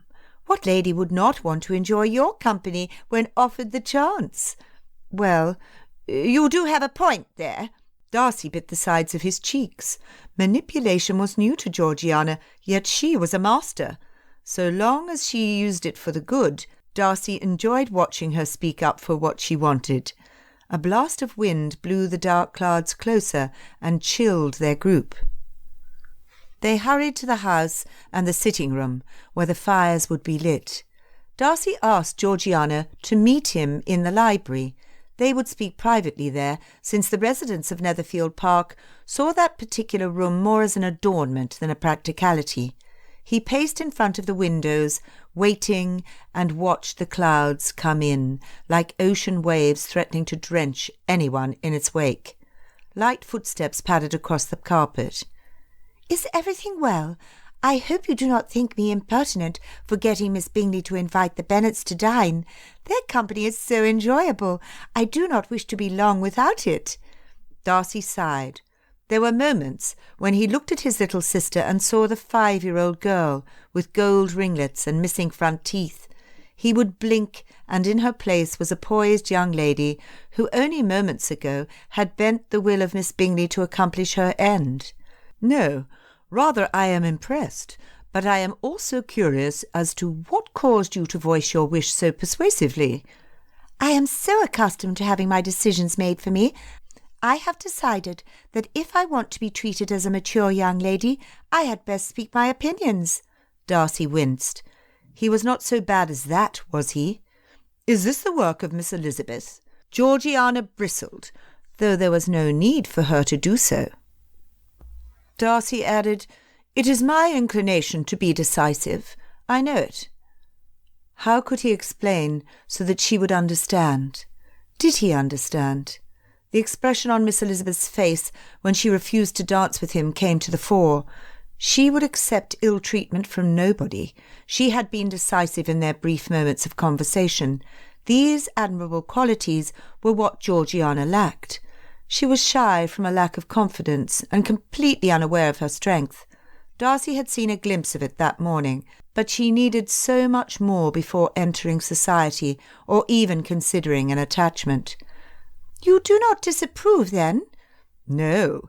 If one evening in Miss Elizabeth's company has strengthened your fortitude, I would not discourage your friendship with her. I know I do not speak such things aloud, but I want you to know that I believe you every bit as capable and accomplished a lady as Mother was at your age. She would be as proud of you as I am." Georgiana's chin quivered. "Thank you." A tear trickled down her smiling cheek. Her strong reaction shook Darcy. He was a man of few words, but surely this was not the first time he had told her something so important. "I miss her, William." "I do too." Smiling through her misty eyes, she said, Have you noticed how similar in personalities the Bennet girls are to mother and father? Miss Bennet is everything serene and kind, just like mother, whereas Miss Elizabeth reminds me of my memory of father. She makes me feel that life is an adventure. I could confide in Miss Bennet, and she would comfort my mending heart. Miss Elizabeth would find a way for Wickham to pay for his duplicity." Darcy laughed at her comparison. "I do believe you are right. We shall enjoy the evening in their company." "Mr. Bingley will be happy to see Miss Bennet." "Yes, he does fall in love easily." Darcy crossed his arms. "I think she returns his affection." "Do you? I find her indifferent." "No, brother, she is just like me. She is shy." "I remain unconvinced, and I intend to warn Bingley if I see no sign of attachment on her part." She clenched the arms of the chair she sat in. "What a horrible thing to do, William! Would you ruin the happiness of your friend and of a deserving young lady? I know I do not yet know her very well, but I believe it to be true, and will believe so unless proved wrong." She spoke with a firmness Darcy rarely heard from her. Holding his hands up, he said, "I am not so unjust as to speak before examining all the evidence. I would never act on a judgment unless I was certain." "Love is an art, not a science. You cannot force it between glass and look at it through a microscope. I am shocked at you, William. For one who spoke so eloquently on the subject not long ago, you do not seem to recognize it when it stands in front of you. Anyone could see their affection was mutual." "Do not worry yourself. I shall say nothing without first consulting with you. You are a better judge of your sex than I am. I will defer to your opinion." Satisfied, she sat back and retracted her fingers from the arms of her chair. "I wonder," she started. She stared at him with such a look that made him fidget in his chair. She was scheming. "What do you wonder?" he asked, not sure he wanted to hear the answer, but curious nonetheless. She bit her lips and smiled. "Never you mind. I think you shall find out soon enough, if I am not mistaken." She tapped her finger against her chin. Had he walked into a trap? Georgiana rose and took a couple of steps toward the door before turning back. "I think our dinner with Miss Elizabeth will be diverting, do you not?" Why should she mention Miss Elizabeth without including Miss Bennet? Chapter 11. Rejoicing echoed through Longbourn House. An invitation for Jane and Elizabeth to dine at Netherfield Park had been extended from their esteemed neighbour, Miss Bingley. Though the younger Bennet sisters resented that they had not been included in the invitation, their mother's excitement soon allayed their hurt pride. That, and the promise of a trip to Meryton to look at the wares in the shop. Elizabeth, full of optimistic caution, was pleased Jane would have the opportunity to be in Mr. Bingley's company, even though it meant spending an evening with his malicious sisters. She did look forward to seeing Miss Darcy. "I do not for a moment think Miss Bingley issued the invitation without the encouragement of Mr. Bingley. Oh, my beautiful Jane, you shall be married by the end of this year," Miss Bennet said, intoxicated with the success of her plan. After all, it was she who had encouraged Mr. Bingley to notice Jane with her comments, so she frequently remarked to anyone in the room. Elizabeth bit her tongue and let herself feel happy for Jane. She did not often agree with Mother, but she too was certain someone other than Miss Bingley was responsible for the invitation. If she were the betting sort, she would lay her money on Miss Darcy. Who could blame her for wanting to widen her circle outside of the rigid views held by her brother and Miss Bingley? "What I do not understand is why she included you in the invitation, Lizzie. Perhaps that unpleasant friend of Mr. Bingley took a fancy to you." Mother fanned her red face. "Thank you, Mother." Elizabeth shook her head and sighed. "Do not speak so, Mother. Mr. Darcy was not so unpleasant as you imply. Did he not dance with several ladies during the course of the night? And he was perfectly attentive to his sister." Elizabeth knew Jane would manage to say something kind about Mr. Darcy. She was incapable of speaking ill of anyone. It was true enough what she said about Mr. Darcy dancing with the other ladies, but it only made the sting of his insincerity in asking her all the more painful. Father entered the room. "The carriage is being polished up so that my girls may arrive in style." Mother gasped. "Oh, but no, they must not take the carriage. They shall ride on horseback to Netherfield Park." Silence overtook the room. "My love, you see the clouds outside. Surely it will rain." "Precisely, Mr. Bennet." Had Mother gone mad? "We shall arrive wet," exclaimed Elizabeth. "Exactly. Your figures will show to greater advantage in wet dresses." "Immodesty is the seed from which impure thoughts and immorality grow," interrupted Mary, in all her sternness. For once Elizabeth agreed with her. "Be that as it may, these things often require a helping hand. If we are very fortunate, one of you will catch a chill, thus prolonging your stay." Elizabeth was at a loss for words. She looked to Jane, who stared at Mother with wide eyes and an open mouth. Father, who had taught Elizabeth through his example to see the humour in any situation, had the audacity to laugh. "Whatever happens, you will have an interesting story to tell in years to come. People always like a good story, especially a love story," he said. Elizabeth bunched her fists on her hips. "We shall arrive with red noses, and I see nothing romantic about a sneeze." Mother waved off her concern. It was during a brief reprieve in the rain when Elizabeth and Jane mounted their horses and set off to Netherfield Park. "We shall look ridiculous arriving on horseback, but just maybe the weather will hold." Elizabeth had only finished her sentence when a fat raindrop plunked onto the brim of her bonnet. She looked at Jane, and they urged their slow mounts on. By the time they were halfway to Netherfield Park, they were drenched, both in body and in spirits.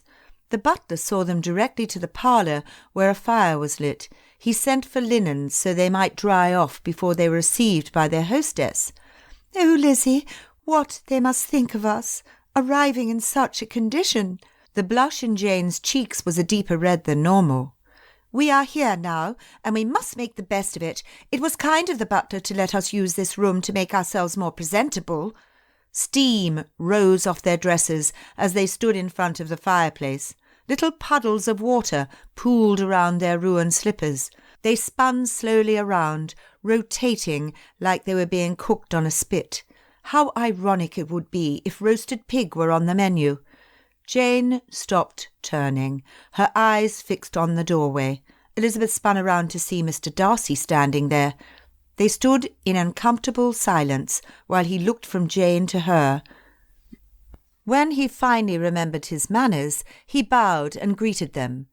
That done, he stood awkwardly silent in the doorway. Had she not known better, Elizabeth would have thought him mute. Smiling with her chin up, she said, "It was a refreshing ride in the rain, though I fear for Mr. Bingley's floors." "You did not have use of a carriage? Had I known, I would have sent mine to fetch you." "That would have been much too practical and far too considerate of you, Mr. Darcy, and given the circumstances of our last encounter, highly unexpected." "You are very quick to draw conclusions, Miss Elizabeth. Tell me, what conclusion am I to draw from your present situation?" There it was. She had expected criticism. "Fair enough. I deserved that. Who am I to argue about delicacy when we have clearly been affected by a poor decision, reflecting the utmost disregard for what is decent?" She turned slightly to the side, rubbing her hands together as a new cloud of steam rose up from her dress. "Far be it from me to permit you to suffer more while you are here as our guests." He spoke with the butler, asking for tea to be brought in. He then astonished Elizabeth by stirring the fire himself. For someone so disapproving, he was attentive. Jane thanked him. Elizabeth should have thought to do the same, but she only nodded stupidly. With Mr. Darcy standing so closely to her, tending the fire, Elizabeth was grateful she had bathed that same day. Hopefully she smelled of the lavender water she had pilfered from Lydia. Georgiana came into the room with Miss Bingley on her heels. "What? Did you come on horses?" Miss Bingley put her hand over her mouth to stifle her cackle. If only such a gesture would prevent her from speaking. Unfortunately, it was merely used for dramatic exposition. Georgiana hurried to their sides. "I shall have my maid ready a couple of my gowns, or you shall catch a chill." Jane touched Georgiana's wringing hands. "You are very kind, Miss Darcy, but we shall dry soon enough before the fire." "It is no problem. I want to help." Elizabeth spoke. "Your offer is very kind. However, the difference in our stature proves a problem. I should think like a child playing dress-up with the extra length dragging on the floor." She was a half a head shorter than Georgiana. Jane was only slightly taller than Elizabeth. "Then I insist on lending my warmest wraps." Practical kindness must run in the family. Georgiana stood in stark contrast to Miss Bingley, who offered no solutions other than to pour the tea that was brought in. Elizabeth could see her gloating as she handed them their teacups on saucers. She looked at Mr. Darcy, but his attention was on his sister. A tender expression softened his face. Were he to look at any woman that way, surely her heart would melt. Mr. Bingley joined them. Elizabeth was grateful for the interruption. She was not ready to think so kindly of Mr. Darcy. She had made up her mind that he suffered from an overdose of pride. By the time the Hursts came, Elizabeth and Jane were mostly dry and none the worse. In a moment of vanity, Elizabeth checked her reflection in the mirror above the fireplace. Her cheeks were pink and her eyes were bright. Unruly curls fell around her face and down her neck, but that was not to be helped. She smoothed them back as well she could and shrugged her shoulders when they refused to be tucked in. She raised her eyes to see Mr. Darcy looking at her. Jane, of course, looked lovelier than ever. The fire brightened her cheeks and her eyes glistened. Mr. Bingley noticed and could hardly peel his eyes away. Dinner was announced. The timing was fortunate. The more Mr. Darcy watched her, the more uncomfortable she felt. She held her head high and stuck out her chin, but her bravado had its limits. After all, she was the one who had arrived sopping wet to dinner. Miss Bingley claimed his escort into the dining hall before Darcy had time to react. At least Bingley had better manners than his sister. He extended his arm to Jane. Bingley, always a lively conversationalist, kept the talk at the table constant and interesting. Miss Bingley was full of information regarding ladies in the town, whom Elizabeth and Jane would not know, and events they would be equally unaware of. Her comments were made to exclude them from their superior society, but Elizabeth, along with most everyone else at the table except for Mrs. Hurst, easily overlooked it. She enjoyed the conversation as much as the meal. Her participation in both affected with enthusiasm until she looked at Jane. Jane was very quiet during dinner. She had hardly touched her plate. Her cheeks were fiery red and her forehead beaded with perspiration. Elizabeth was not the only one to notice. "Miss Bennet, are you well?" asked Mr. Bingley. In a whisper, Jane said, "I am quite all right, I thank you." Mr. Bingley did not look convinced. "Jane, you are not well. The food is delicious, and you have yet to taste it, and you have hardly spoken a word since we arrived." Jane slumped in her chair without vigour enough to even raise her head. Elizabeth reached her hand up to feel her cheek and quickly drew it back. "Jane, you are burning up." She put both hands against her sister's cheeks and held them there to cool them. "I only need to rest for a moment." Her words, feebly spoken, sent Mr. Bingley into action. Miss Bennet could rest in one of the guest rooms upstairs. A fire would be lit in her room and a maid stationed there should she require anything at all. Her dinner would be sent up on a tray if she requested it. He made every consideration to her comfort. Elizabeth accompanied her upstairs, her anger increasing as they reached the top of the stairs, and Jane nearly fainted from the exertion. She hoped Mother would be pleased. It was some time before Miss Elizabeth joined them downstairs. She did not wear the smile Darcy had grown accustomed to, nor was the light in her eyes. "How is she?" asked Georgiana as Miss Elizabeth entered the room. "She has a fever, and her sleep is restless." She looked at Bingley, concern on her face. "She is welcome to stay as long as necessary. Is there anything that might bring her comfort? You, of course, should stay as well. She will feel better knowing her sister is here caring for her." Miss Elizabeth visibly relaxed, while Miss Bingley audibly sighed.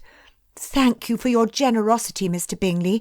Jane needs to rest, and I could not leave her in her current condition." Georgiana pushed her chair back to stand. "I will help you, Miss Elizabeth. It is partly my fault that she is ill. I should not have insisted you come on such a wretched day." "Please do not think poorly of yourself. From the moment we received Miss Bingley's invitation, we anticipated seeing you. It is not your fault in the least. There is no use in lamenting now, but I would prefer if you would leave Jane's care to me. It would upset her greatly if her illness were to spread to anyone in the house." "I should say so," replied Miss Bingley. Darcy ignored her. "That is thoughtful. Are you not concerned over your own health?" "I never get sick, and I do not intend to start now." "If you require anything at all, please be sure to let me know. You need only ask," said Bingley. Mr. Hurst raised his empty glass and saluted. "Hear, hear." A servant refilled it while he still held it up in the air. "Thank you. I shall alert you of any changes. For now, I must return to her. She was restless when I left." Darcy watched her back until she was out of sight. They were still in the sitting-room when she came down a quarter of an hour later. Bingley stood. "How is she?" "She has fallen into a deep slumber. I have hopes that she will be much improved in the morning." Bingley sat down heavily. "That is good news. I do hope you will decide to stay until Miss Bennet is well rested and it is safe for her to travel." Miss Elizabeth smiled at his repetitive insistence that they stay. Miss Bingley's sharp voice cut through her brother's kind words. "I say we shall celebrate her recovery.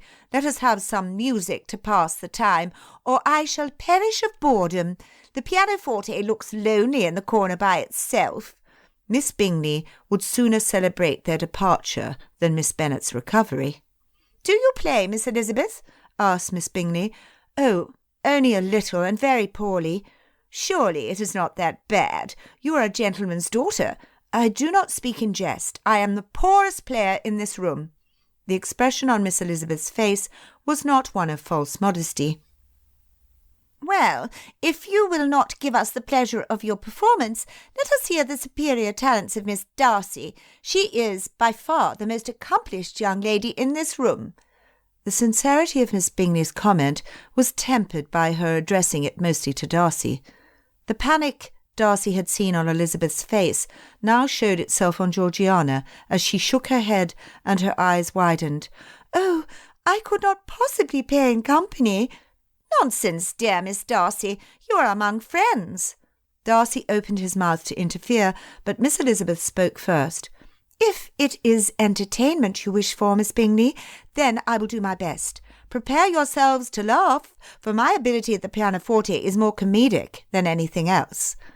Before Miss Bingley could protest, Miss Elizabeth plunked herself down at the instrument and began a simple tune. It was not the most atrocious performance Darcy had ever heard. To be sure, he enjoyed it. The determined expression on her face as she concentrated on the keys was as charming as her coming to Georgiana's rescue. When she finished the song, Georgiana moved over so that she might sit by her on the couch. Clasping her hands, Georgiana mouthed, "Thank you," to her friend. Miss Bingley, with a smug look on her face, rose and sashayed over to the pianoforte. She fluffed her skirts out before sitting. Then she attacked the instrument with such vigour it snapped Mr. Hurst to attention and almost made him spill his glass of sherry. Darcy did not realise he had been staring until Miss Elizabeth locked eyes with him.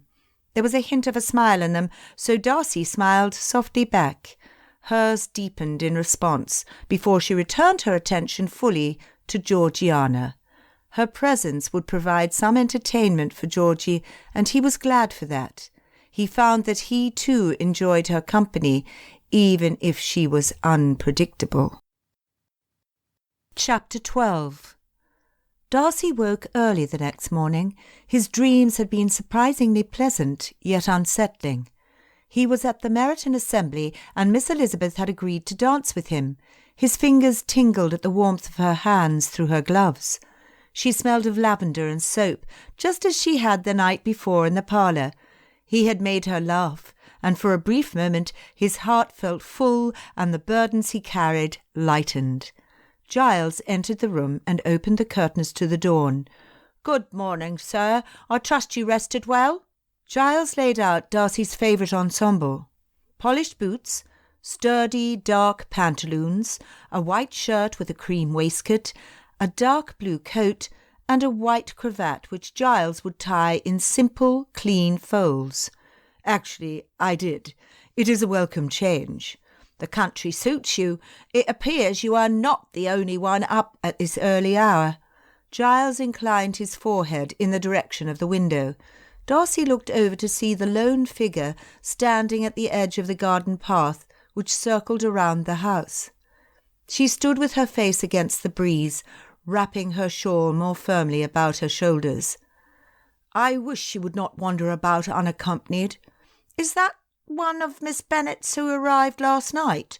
"It is Miss Elizabeth Bennet. The servants speak well of them downstairs." "What do they say?" "Of Miss Bennet, they say she's kindness personified. She has not a cruel bone in her body, and there is no fairer young lady in the whole of the country. Miss Elizabeth is a loyal friend, and quick to defend the ones she cares for. It's a pity they have yet not married, but they lack a dowry, and their father has neither the means nor the initiative to put them in the way of decent gentlemen to marry." It was what Darcy himself had observed. "What of their family? Certainly there are objections to them." "Not much is said about the rest of the Bennet family. I believe they restrained their gossip out of respect for the two ladies, which is a most uncommon practice downstairs." They looked about at each other as if there were plenty to tell, but nary an unflattering word crossed their lips. It was strange. Darcy could only imagine the harsh comments Miss Bingley's servants would make in the privacy of their quarters. Though she was their superior and mistress, she had not earned their respect, certainly not like the Bennet sisters had done in the short time Bingley's household had been in Hertfordshire. "Get my coat, Giles. I think I shall join Miss Elizabeth, or else I shall be uneasy until she returns safely. Be so good as to accompany me." Giles did not stop grinning until they reached the bottom of the stairs going outside. Darcy reminded himself that he was merely interested in Miss Elizabeth as a friend for Georgiana. He set off across the lawn in the direction he had seen her take from the window upstairs. Giles followed at a discreet distance. Her pace had been leisurely. She could not have gone far. Mist swirled around his feet, and the crisp wind sharpened his senses.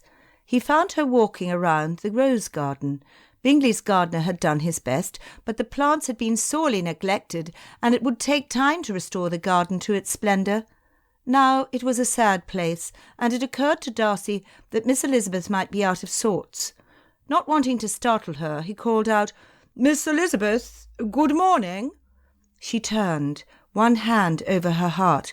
"I did not mean to frighten you. My apologies." "Thank you, Mr. Darcy. I'm so used to the solitude of the early morning, your voice calling out of the mist caught me by surprise. Were you unable to rest as well?" He was close enough to see her clearly. Dark circles ringed her eyes. "I rarely rest well. Is Miss Bennet any better?" Miss Elizabeth shook her head and closed her eyes, exhaling deeply. "I fear not. We will have to impose on Mr. Bingley's hospitality for a few days." "I do not think he minds." She whipped her head up. "His sister does, and I noticed you watching us last night. I know the circumstances of our arrival speak against our honourable intentions, but believe me, Mr. Darcy, Jane would die of shame if she knew your criticisms against us." Darcy could not deny that it had occurred to him when they had arrived in such a state. Why else should they ride on horses in the rain if it were not for the sole purpose of manipulating Bingley to invite them to spend the night? But Darcy had never met someone so quick to judge him and take offence as Miss Elizabeth Bennet. "How do you know my thoughts?" "It is true, though, is it not?" He would not give her the satisfaction of admitting how correct she was. "I cannot speak for Miss Bingley, but I believe you and your sister to be more sincere than to scheme and manipulate. I do not think you were the author of that plan." "So you did think it!" Her eyes, which had been tired only a moment ago, smouldered in anger. "I said no such thing. You and your sister are innocent victims in someone else's conniving game. That is all." "Whether you mean to imply that I am merely a pawn to be manoeuvred about against my own will because I have not mind enough of my own to act otherwise, or you are insulting my parents, I do not know. Neither is an agreeable option, and the words spoken are hardly the words of a gentleman." Darcy planted his feet on the ground and crossed his arms. "And those are the words of a gentleman's daughter. Come, Miss Elizabeth, I meant no harm. Bingley is an agreeable host, and his concern for Miss Bennet is sincere, as is mine." She glared at him, no doubt looking for another way to misjudge his thoughts and intentions. Darcy said, "I do not judge you so harshly as you do me. I could never do so when you saved Georgiana from embarrassment last night. I am grateful to you for your thoughtfulness toward my sister. Now, might I ask if there is anything Miss Bennet might need without giving further offence?" Miss Elizabeth bit her lip, looked down at her shoe, and shook her head. "Is there anything you need?" Darcy asked in a softer tone. She looked up. The fire in her eyes had died down. "I am sorry, Mr. Darcy. Father always tells me never to speak of important subjects or make decisions when I'm tired, hungry, or overly emotional." "Sage advice. I shall try to remember that." "Only it is difficult to pay it heed when under duress, as this morning's display shows." "Think of it no more. It is forgotten. I thought you were very clever to divert Miss Bingley last night with your performance. Was that just a show, or do you really play so poorly?"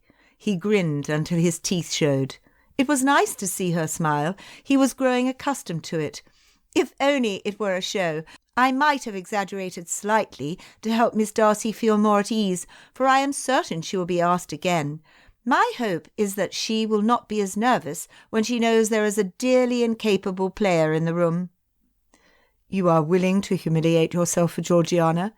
"I would not use the word humiliate so easily, sir." "Do you prefer shame or embarrass?" A chuckle escaped his lips. She was fun to tease because she rose to the challenge. "I think humble is preferable. It sounds much more honourable." "That it does, and I think it far more appropriate. Georgiana is shy and lacks confidence in her abilities." "She reminds me of Jane. Both of them are too good, too kind. While it makes them the best of friends, it also means they are vulnerable." Darcy opened his mouth, but he did not know what to say. At Ramsgate, Wickham had attempted to exploit the very weakness Miss Elizabeth mentioned, coming so near to ruining Georgiana that the memory took his breath away. He did not trust himself to speak. What could he say without revealing too much? "Mr. Darcy, have I said something wrong? I do have a talent for upsetting you, as you do me." "No, Miss Elizabeth. I am in admiration at how well you understand my sister when you have known her such a short amount of time. It has been my life's purpose to protect Georgiana from those who would take advantage of her." "That is a daunting task. I could never do so with Jane. She would appreciate my concern, and she would never voice her opinion, but she would eventually resent me for it." "You are not your sister's guardian." "Of course, your circumstances differ greatly. I am certain your sister loves your constant vigilance." The sarcasm in her tone was unmistakable and made him want to prove her wrong yet again. "They are different. She was only 4 years old when our father was murdered on Pemberley property. After mother died 5 years later, I have been her guardian and protector. I intend to prevent her from suffering any more than she already has."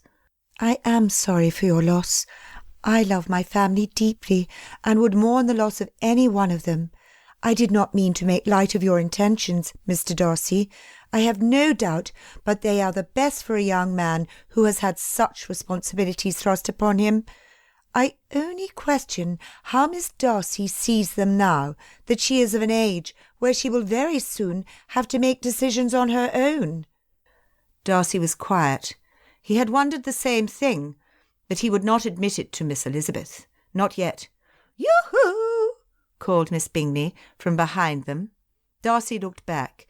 They had not walked far, spending most of their energy arguing instead of in exercise. "You are too early to rise this morning, Mr. Darcy. I suppose it is a common custom in the country, Miss Eliza, there being nothing else to keep you up at night. I have decided that whilst here I shall partake of the fresh morning air. How lovely you can accompany me on a turn about the garden."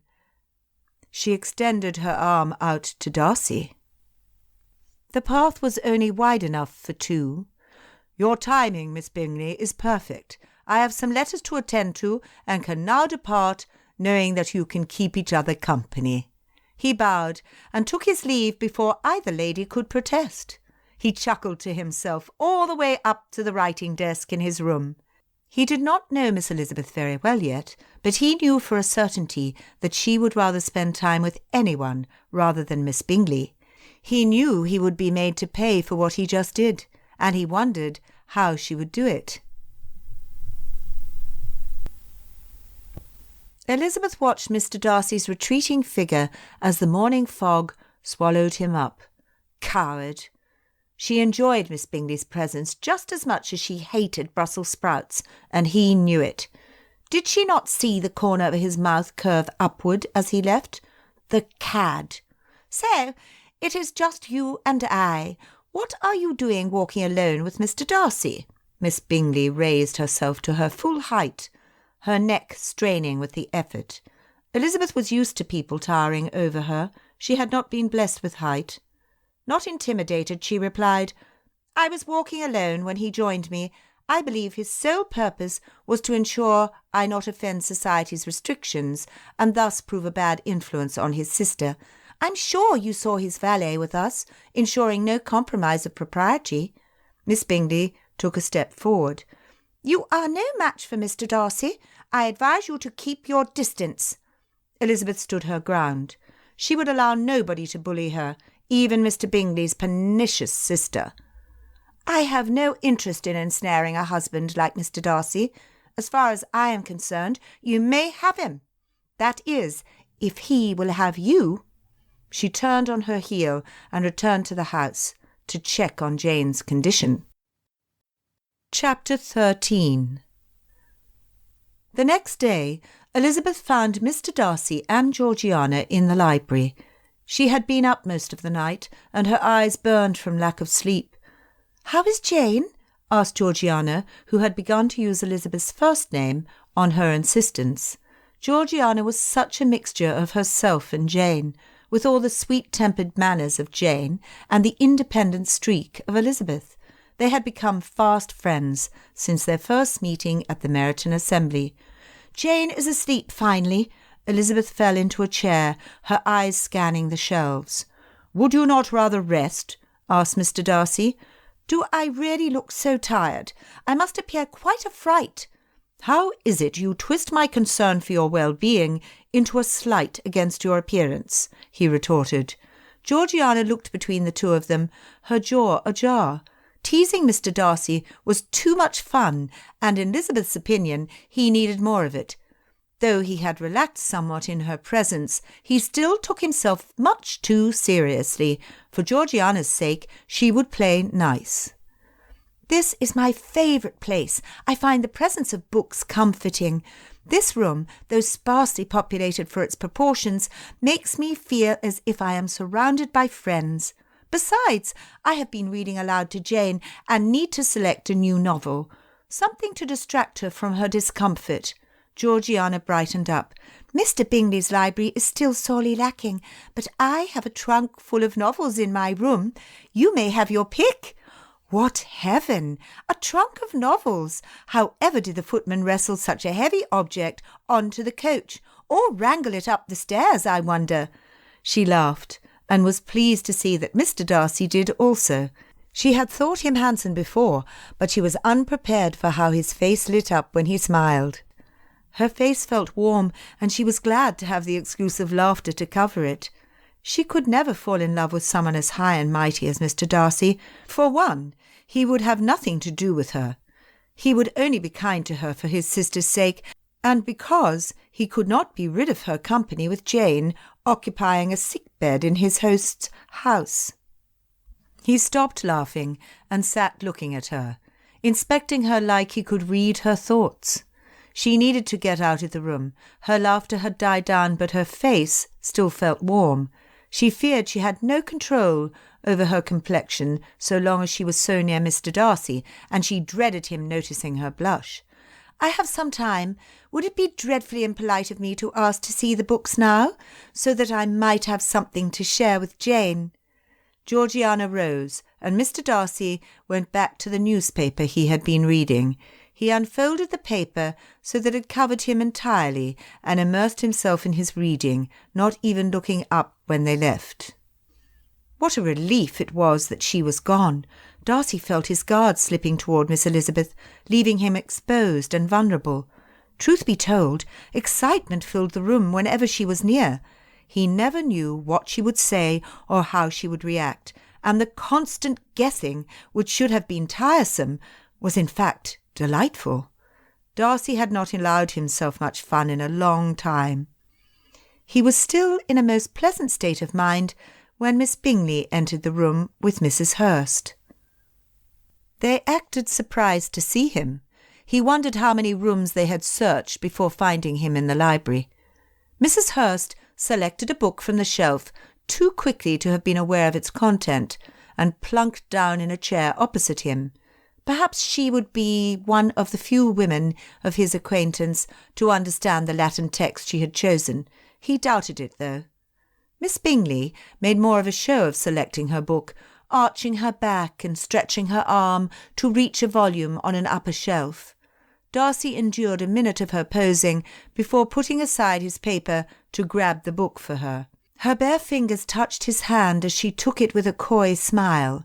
Darcy could not prevent a shiver as he snapped his hand out of reach and returned to the safety behind his paper. Miss Bingley either had forgotten how to read, or she was so engrossed in her own thoughts for 5 minutes after she sat down to read that she had yet to turn a single page. She eventually gave up her endeavour, snapping the book shut and glaring toward the door. Miss Elizabeth had exited a quarter of an hour previously.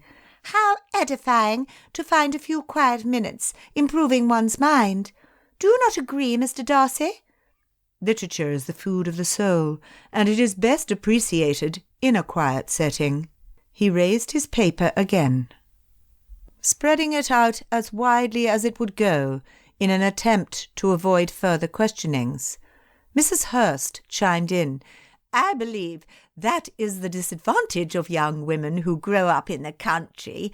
They do not have access to libraries and museums. They are very closed off from culture and civilization. Do not tell me but that the state of Miss Eliza's hems is positively savage. Really, with her limited income, she should take more care. I even saw that the collar on her coat had been turned." The two ladies chuckled at Miss Elizabeth's inferior income. Darcy had tried to ignore their conversation, but he abhorred gossip, especially unflattering gossip, made when the individual referred to was not present in the room to defend herself. And Miss Elizabeth would defend herself well, Darcy had no doubt. All young ladies, be they affluent or not, should learn such forms of economy. It is admirable. No fortune is so secure that it might not disappear from one day to the next, he said. "Caroline is talented with a needle. She would be the finest dressed pauper were such a drastic turn of events to take place." Miss Bingley added to her sister's compliment. "I hardly think traipsing about in the mud out of doors, as she does in the morning, is an example of good economy. I would not dare allow myself to be seen in such a wild state. If a lady is to choose between impeccable clothing and the benefits of fresh air and exercise, I would hope she would choose to muddy her hem. He lifted his paper up again, thinking he had made his point and the chatter might cease. Bingley and Mr. Hurst entered the room then. The ladies continued to cluck between themselves and included the newcomers of the room in their musings. Of what purpose was a library if it was used the same as the sitting-room? Miss Bingley asked, "What do you think, Charles? If a lady has a limited wardrobe, is it not in her best interest to take greater care of her garments?" "I should say so. It is a matter of course." Mrs. Hurst continued, "Such sensibility is sorely lacking in these small villages. Any lady wishing to represent an established family would do well to care more for her appearance. I admire Caroline for holding to the same standard of excellence in her attire, though we be far from town and her many admirers." She faced her sister, but she looked at Darcy from the corner of her eye. Giving up, Darcy folded the paper and set it on the table next to him. Bingley looked confused. "I have found the young ladies of Meryton and its surrounding estates quite charming. There is a brightness to their cheeks the ladies who spend all day in the parlours of their grand town-houses lack." Miss Bingley gasped. "They are complete without culture. You would be hard-pressed to find an accomplished lady here." Muttering to himself, Bingley said, "I rather thought I had." Unfortunate for him, he had not spoken low enough. Darcy heard, and so did Miss Bingley. "You cannot be serious, Charles," she said in disgust. He did not say anything, only sat quietly as his face flushed a deep red. Mrs. Hurst looked around the room for unwelcome listeners. "Do not speak such things aloud. Imagine if you had been overheard by someone who does not hold your future prospects in the highest regard, as Caroline and I do. You ought to be more cautious, lest some poor gentleman's daughter, with nothing to recommend her, entraps you."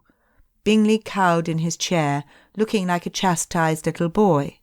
The harpies were quick to change the subject to more polite conversation, but Darcy had had enough.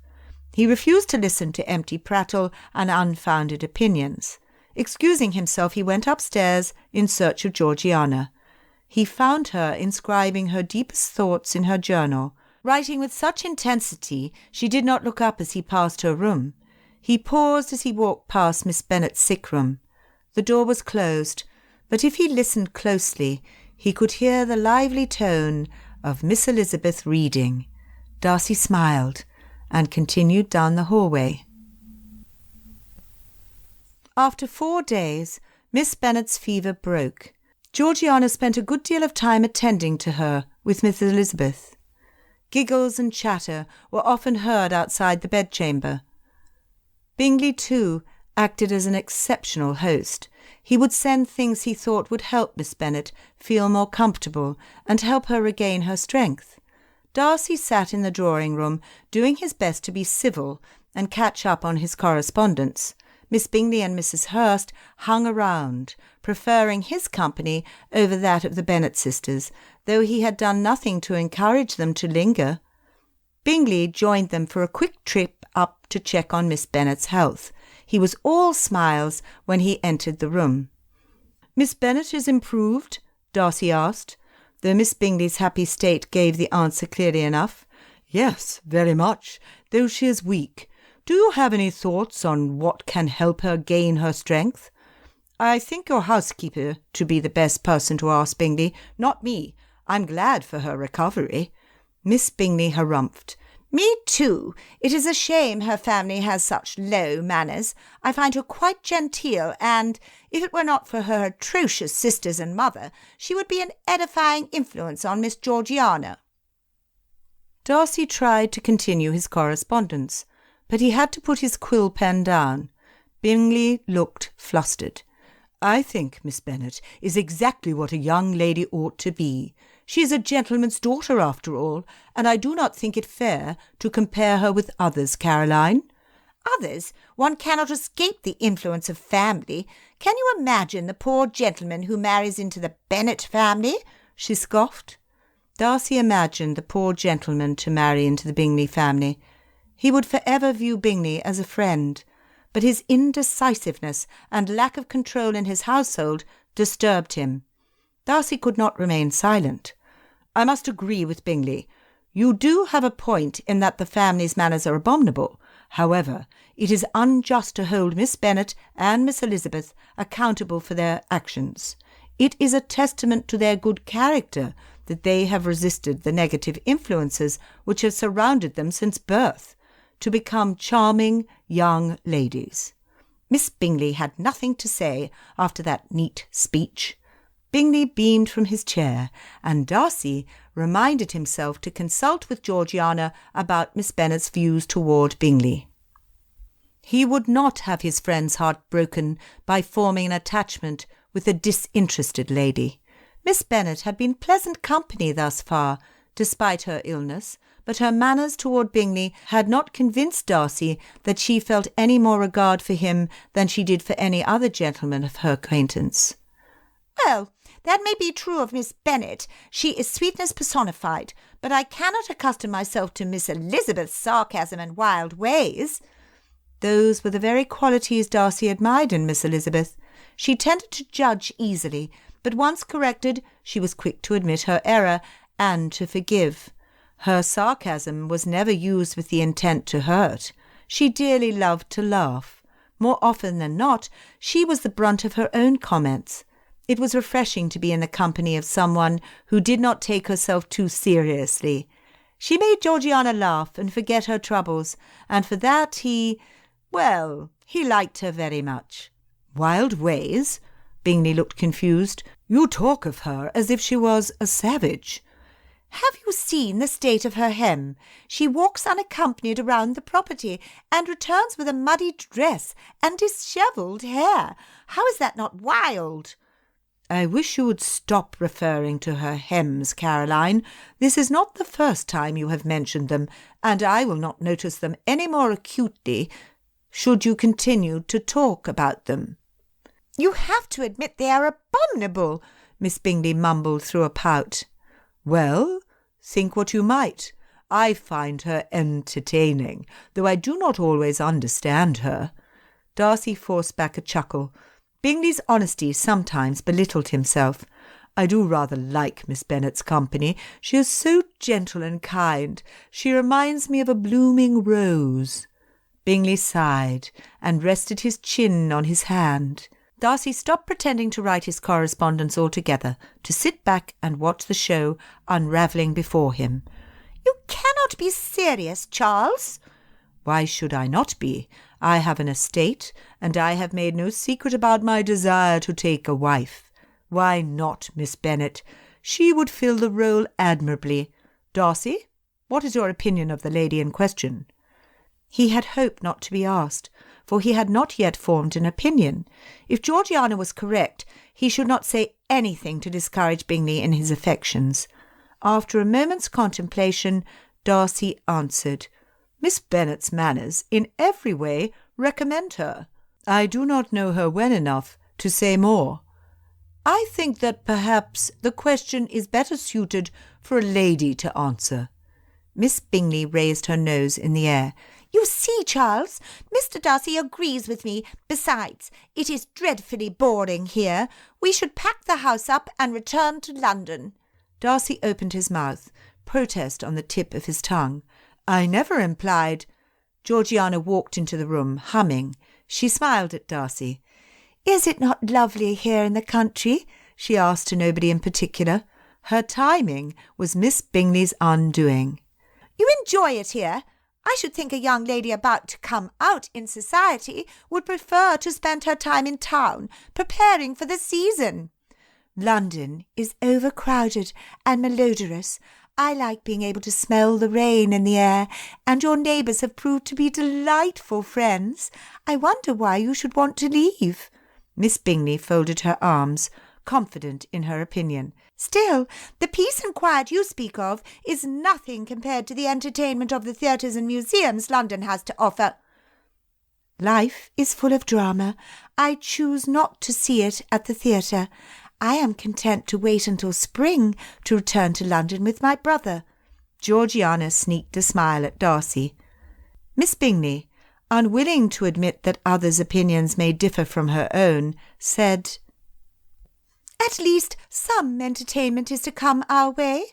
Word is that the militia will come soon to Meryton for the winter, though why they should send the militia to such a sleepy village, it is beyond anybody's understanding.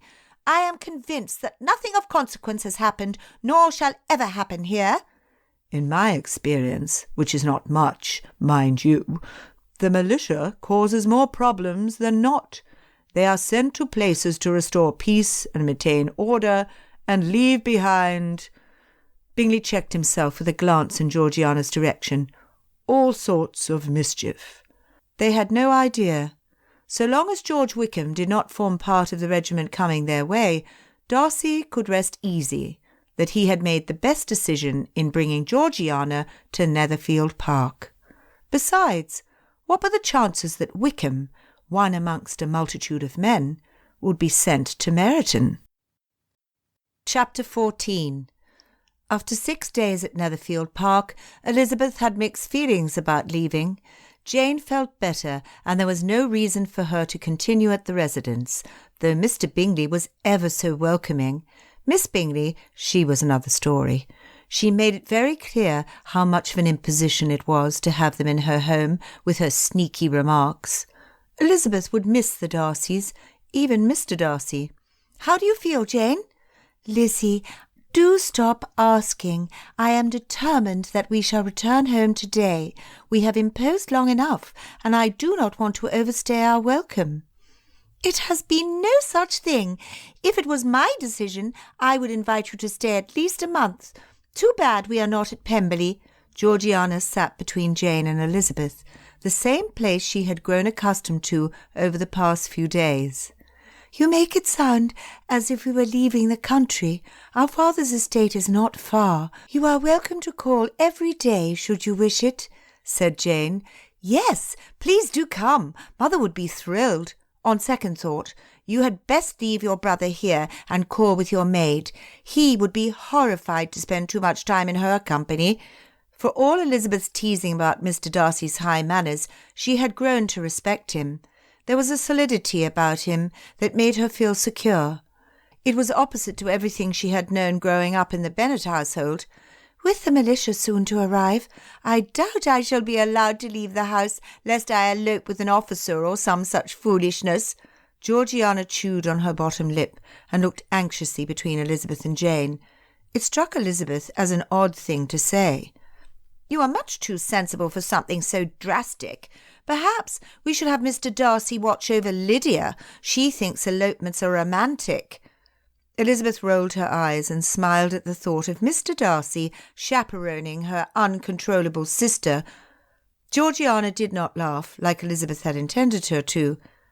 "There was a time when I suppose I would have agreed with Lydia. But it was only a phase, and I grew out of it soon enough," Georgiana said, smiling weakly. In a dreamy voice, Jane said, "I never want to be ashamed of my love, nor do I want to rush it, when I can relish each moment and live the rest of our days content in our respect for each other. Respect and love, that I think would make a happy marriage." "Is that what you feel like for Mr. Bingley?" asked Georgiana. Elizabeth held her breath. Jane spoke plainly with her, but she did not know if she would speak so candidly with Georgiana. "I have grown to admire him very much," Jane said, with such emotion it was clear that her esteem went beyond a mere tender regard. Georgiana smiled, a twinkle in her eye. "I knew it!" A knock at the door announced the arrival of their family. They had come to see the grandeur of Netherfield Park and socialise with its residents on the pretext of seeing Jane safely home in her weakened state. Elizabeth groaned. Mother would say something foolish, Lydia and Kitty would chatter incessantly, and Mary would chastise them in her piety. Jane would endure Miss Bingley's snide comments, and Elizabeth would do her best to keep the damage to a minimum with her good humour. Darcy smiled at her when they entered the front parlour. Lydia and Kitty and Mother were in raptures over the furnishings and the size of the room. "Mr. Bingley, you must have a ball. Tell us you will have a ball," said Lydia and Kitty in unison. Mother encouraged them. It was 3 determined women against 1 gentleman who would do anything to please the family of the lady he admired. He did not stand a chance. "When Miss Bennet is fully recovered, you shall name the date," he said in triumph. Elizabeth did her best to keep the interview brief, reminding Mother that they needed to see Jane home before she tired. Mr. Bingley was quick to offer his assistance out to the carriage, assuring Jane she was welcome any time she felt the least bit poorly. Darcy walked beside Elizabeth out to the carriage. When it was her turn to enter, he offered his hand. Her heart leapt into her throat as she accepted his help. She managed to mutter a thank you, to which Mr. Darcy said nothing. She could not help but look back and saw that he stood in the same spot, watching until they entered the drive leading away from the property. Her sisters were too excited and busy talking about the upcoming ball to notice, except for Jane. She looked at Elizabeth with one eyebrow raised. Shrugging her shoulders and sitting back, Elizabeth steadied her breathing so that her pulse might calm down. She could still feel the warmth of his hand on her skin. November rolled around, and with it came the militia to Meryton. They planned to spend the entire winter there before departing to their next location. Desirous of running into Miss Elizabeth, tiring of Miss Bingley's constant attempts to prove her superiority in household management, and weary of being stuck indoors, Darcy accompanied Bingley into the village. They rode on their horses, talking the whole way. That is to say, Bingley talked the whole way. It took no time at all for the conversation to rest on one topic, Miss Bennet. "My admiration for her grows with each passing day. Never in my life have I been around such a pleasant lady. Even when she did not feel well, she concerned herself with others before her own needs. She is genuine, Darcy." Darcy nodded. "Georgiana seems to think so too. You have no objections to the family?" "I am too easy of temper for their comments to bother me much. I love Jane enough to see past their faults and care only for her happiness." "That is as it should be. I congratulate you, Bingley." "When it is your turn, Darcy, do you ever aim to marry?" "I have always intended to see Georgiana settled before focusing on my wants. I should like to marry. Pemberley is too large for only one man to live in." "Do you really mean to wait that long? Who knows when someone may come along to sweep Miss Darcy off her feet? And there is the matter of your approving of him. That will be a difficult thing for any gentleman to accomplish." "Yes, I know. I think I will scare more suitors off than attract them. It is a fine balance to find, how to protect her without hindering her prospects. Maybe taking a wife who understands feminine thoughts would be helpful. Have you considered that possibility?" "Only recently." Bingley gave him a questioning look, but Darcy had already said too much and kept his silence until they entered Meryton. The streets were busy with uniformed officers milling about. Bingley's business would not take long, and Darcy, too, had a list of items requiring his attention before they returned to Netherfield Park. Darcy moved through the sea of red and white uniforms easily. His first matter of business took him to the post office, where he had the pleasure of seeing Miss Elizabeth. All Elizabeth heard about that morning was the militia, and how glorious and handsome the officers would be as they paraded through town in their striking uniforms. Her mother and younger sisters, not normally early risers, had no difficulty waking with the sun that day.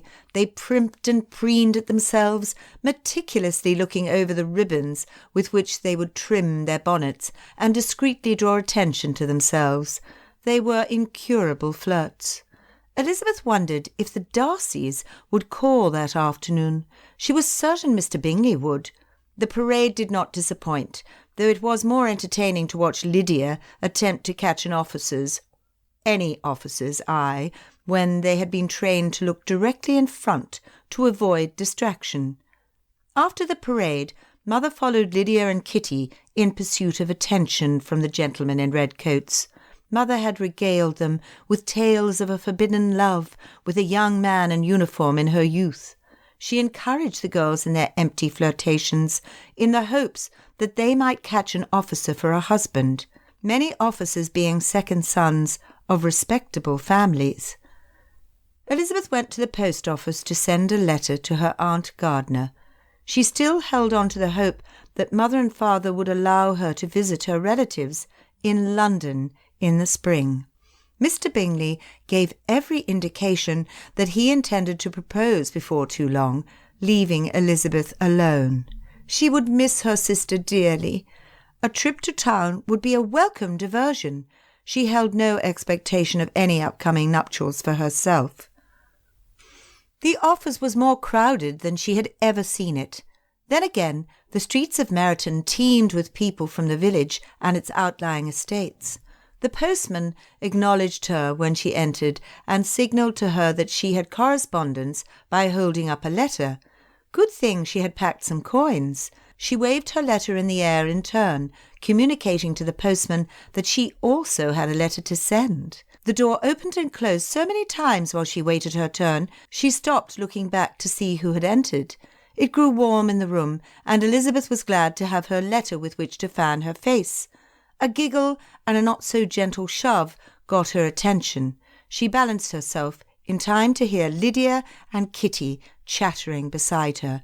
"Oh, Lizzie, Mrs. Stevens is rather cross with me and will not let me buy a feather for my bonnet until I settle with her first." Elizabeth spoke quietly, hoping Lydia would catch on. "You owe her money? However did you manage to get into her debt?" "It was easy enough. Last time I was in the store, I told her the ribbon was for Jane and that she would pay next time she came into the town." "Lydia, you used Jane's good standing and name for a bit of ribbon." It was a struggle to keep her voice down. If Jane knew, she would be devastated. As it was, she had gone to the milliner's with Mary with the goal of purchasing a much-needed new bonnet. "What?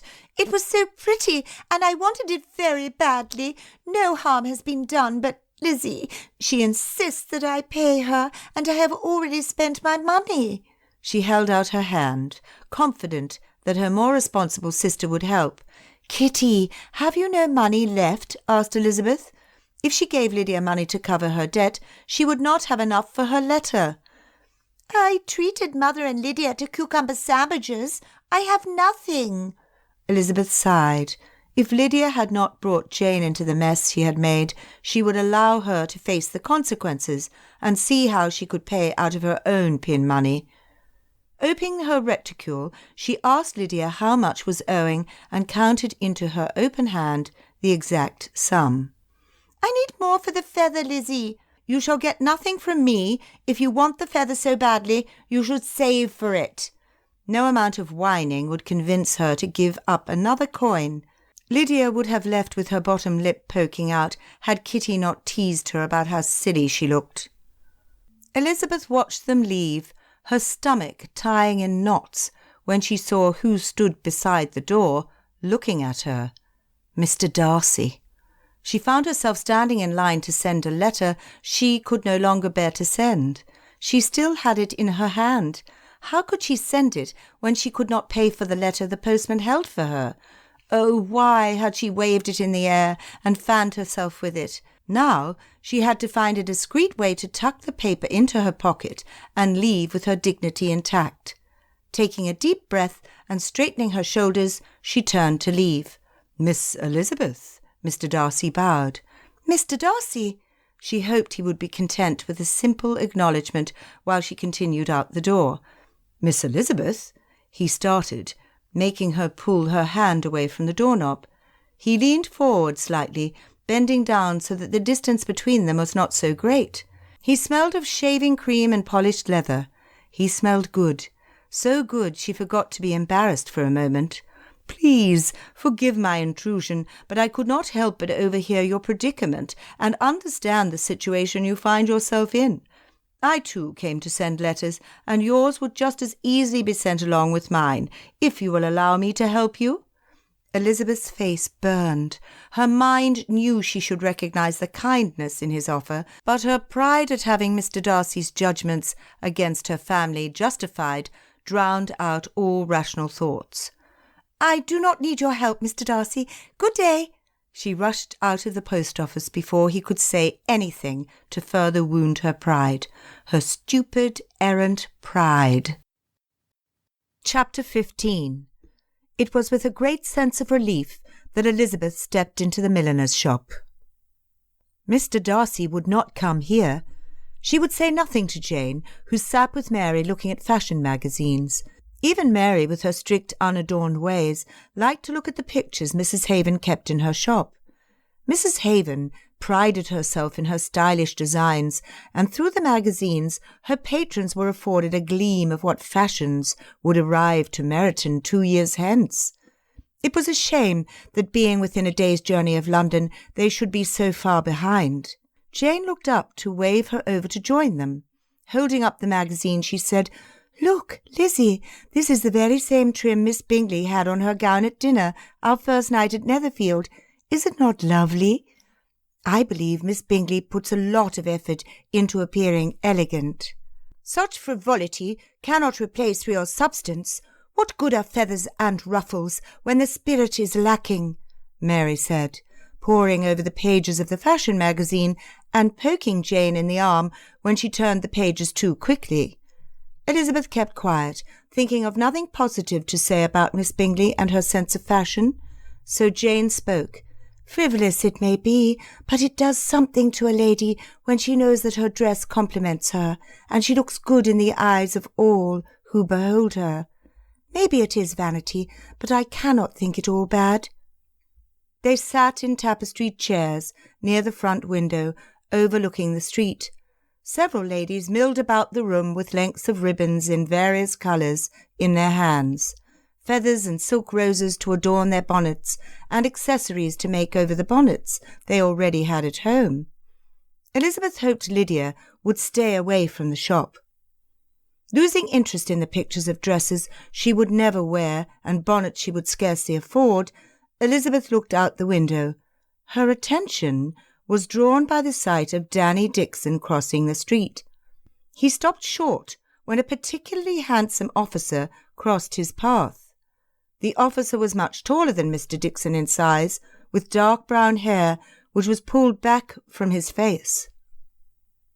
Elizabeth did all but push her nose against the glass window of the milliner's shop to get a better look.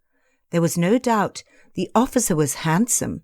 However, there was something menacing in his posture and the way he towered over Mr. Dixon. He shrunk before the officer with a look of fear in his face that Elizabeth could see even from across the street and even through a window. The officer, whoever he was, knew Mr. Dixon, and Mr. Dixon knew him. The words the two men exchanged were few, but the effect they had on the field worker was great. Even after the officer left, he stood motionless for some seconds before shaking himself off and continuing about his day in a greater hurry than he had before. Impulse took over, and Elizabeth stood. "I will return shortly," she said, as she dashed out the door and crossed the street in pursuit of Mr. Dixon. She knew she should not meddle, but her nature often led her to act before thinking things through thoroughly, and something told her that her old friend Mr. Dixon was in some sort of trouble. She stretched her legs to lengthen her gait and walked with a purpose, so that it did not take long before she caught up with him. "Mr. Dixon," she called when she was close enough for him to hear. He turned and smiled when he saw who had addressed him from the street. "Miss Elizabeth, pleasure seeing you here today." "Please forgive me for intruding, but I was at the milliner's shop and saw you speaking with an officer across the street. He did not seem very friendly and—" "And what?" The ridiculousness of her offering to help when she did not even know if it was needed or proper to give caught up with her. "Always looking to help out a friend, are you, miss? I appreciate it, but you had best keep your distance from that man. I would not involve you." Might I ask his name? She was sure she would recognise the officer anywhere, but she wanted to warn her sisters if Mr. Dixon felt that he was not good company, and she was curious. He shuffled his feet and looked at the ground. "Aye, his name is Mr. Wickham." "It appeared to me that you are acquainted with him, but his manners were anything but welcoming. How do you know Mr. Wickham?" she asked, trying to get more information. "All I will say is that I wish I did not know him." Everything in Danny Dixon's manner was closed off, and Elizabeth knew she would get no further information from him. Unwilling to admit defeat so easily, she asked, "Why?" "I cannot say, Miss Elizabeth. However, I will advise you and your friends to keep your distance from Mr. Wickham. That is all. Now, if you will excuse me, I must be on my way." He hurried away before she could say anything else. Why did Danny not only warn her, but he warned her friends to keep their distance? Of which friends did he refer? Her friends at Netherfield Park were the first to come to mind. With a sigh, Elizabeth turned back and returned to her sisters in the milliner's shop. Jane glanced up, a question on her face. Elizabeth only shrugged her shoulders. She had unanswered questions too. Mr. Dixon knew more than he would say, but something scared him. Whether or not it had anything to do with the Darcys and Bingleys, she did not know. What she did know was that she did not like Mr. Wickham, and she determined to keep her distance. Judging solely from appearances, he was the sort of man who usually got what he wanted.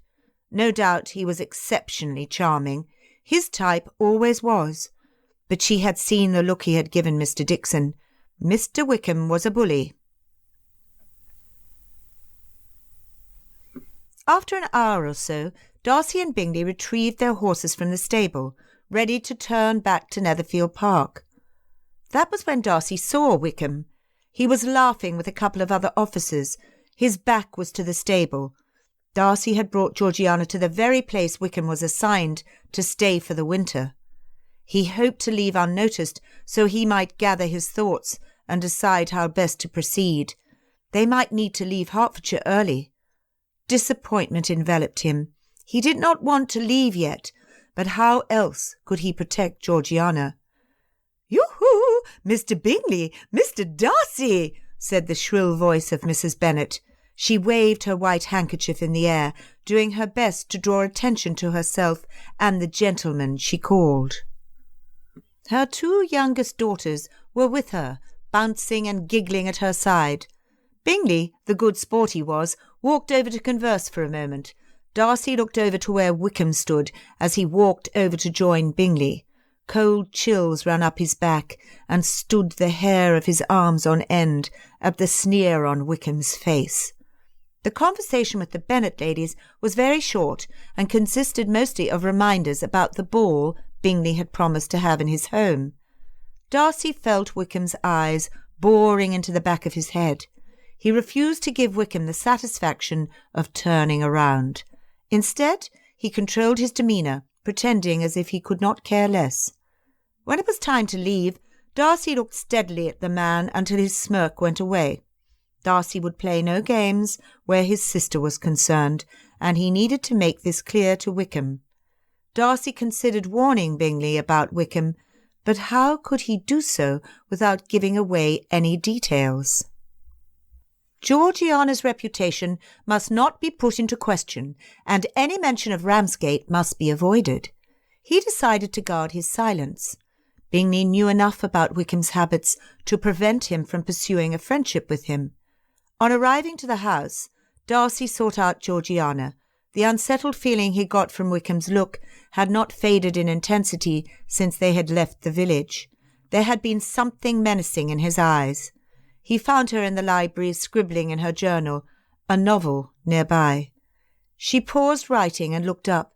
"How was your ride into Meryton?"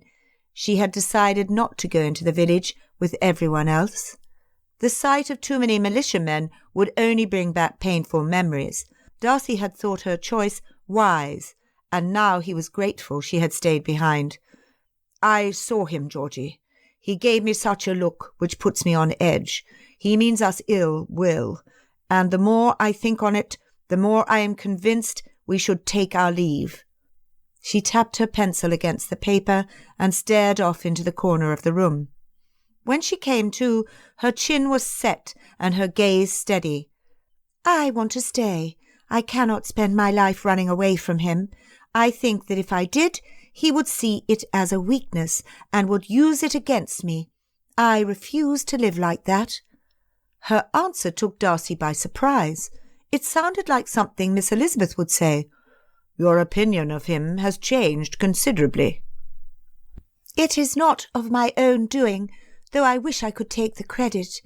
There is still a small part of my heart which would defend him in his actions, but is shrinking every passing day." "Are you certain, Georgie?" He put a hand through his hair and rested it on his tense neck. "Let me make this one choice. Let me decide. If he tries anything, I will find a way to deal with it. At least, here we are not alone. We have friends. Please, William, let me stay. I am stronger now, and it would look much worse if we ran away." "You sound like Miss Elizabeth. You have not told her about Ramsgate, have you?" "No, I have only entrusted this diary with my secrets. Do you really think I sound like her?" She sat taller. Darcy was still concerned about the diary. "Guard it carefully, Georgiana. If someone were to read it, the consequences would be disastrous." "Of course. It is not let out of my sight, and I have been especially careful since we arrived to Netherfield Park." "Good. And yes, I do think some of Miss Elizabeth's determined spirit has rubbed off on you. I hate to say it, but I'm almost glad Miss Bennet fell sick here. Otherwise, you should not have had opportunity to enjoy their company as you did." He thought of the conniving Mrs. Bennet in a new light now. Georgiana laughed. "I should like to call on them soon, if you will accompany me." "I am certain they would rather Mr. Bingley grace their threshold than me." The sparkle in Georgiana's eyes dulled. "But as a dutiful brother, I will go." She considered his comment for a moment before replying, "I would not assume such a thing if I were you." "I dare say Miss Bennet thinks everybody agreeable, but a good deal of my time spent with Miss Elizabeth was in quarrels. I hardly think she would welcome my presence in her home." The glint in Georgiana's eye returned. "I wonder why people quarrel. Could it be because they care?" She tapped her chin, studying him for a reaction. "I fear I do not understand your meaning." The conversation got more uncomfortable by the second. "Wickham and I never quarrelled. In my hours of pondering on the subject of true love, I have come to the conclusion that lovers who never quarrel cannot truly love each other. We only get offended or hurt when we care because our words and actions have more of an effect. If a person does not care, it does not bother them." Darcy was speechless. "Am I right?" she insisted.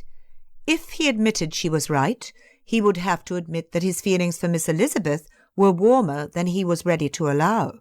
If he admitted she was wrong, he would undermine a reasoning that helped her cope with her dying feelings for Wickham. She had backed him into a corner. "You have given me much to ponder. Let me think on it," he finally said. "Very well, brother, you do that.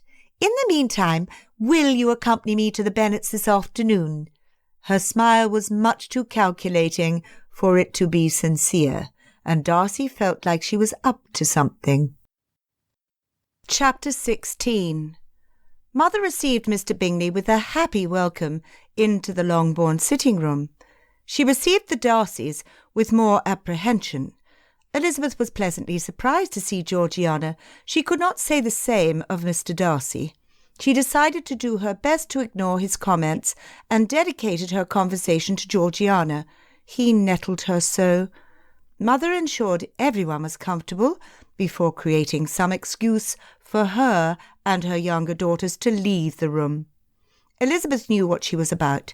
She held high hopes that Mr. Bingley would propose to Jane, and Mr. Darcy intimidated her, so she would leave him alone with Elizabeth and Georgiana.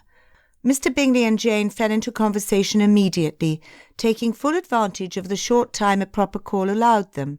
Elizabeth settled in a chair on the opposite end of the room, providing them with some privacy. "How good of you to come to visit," she said to Georgiana. "Did you go into town this morning? William did not say that he saw you." Elizabeth looked at Darcy for the first time since he had entered the room. He had a kindly expression on his face, which only made her feel worse for her proud reaction at the post office.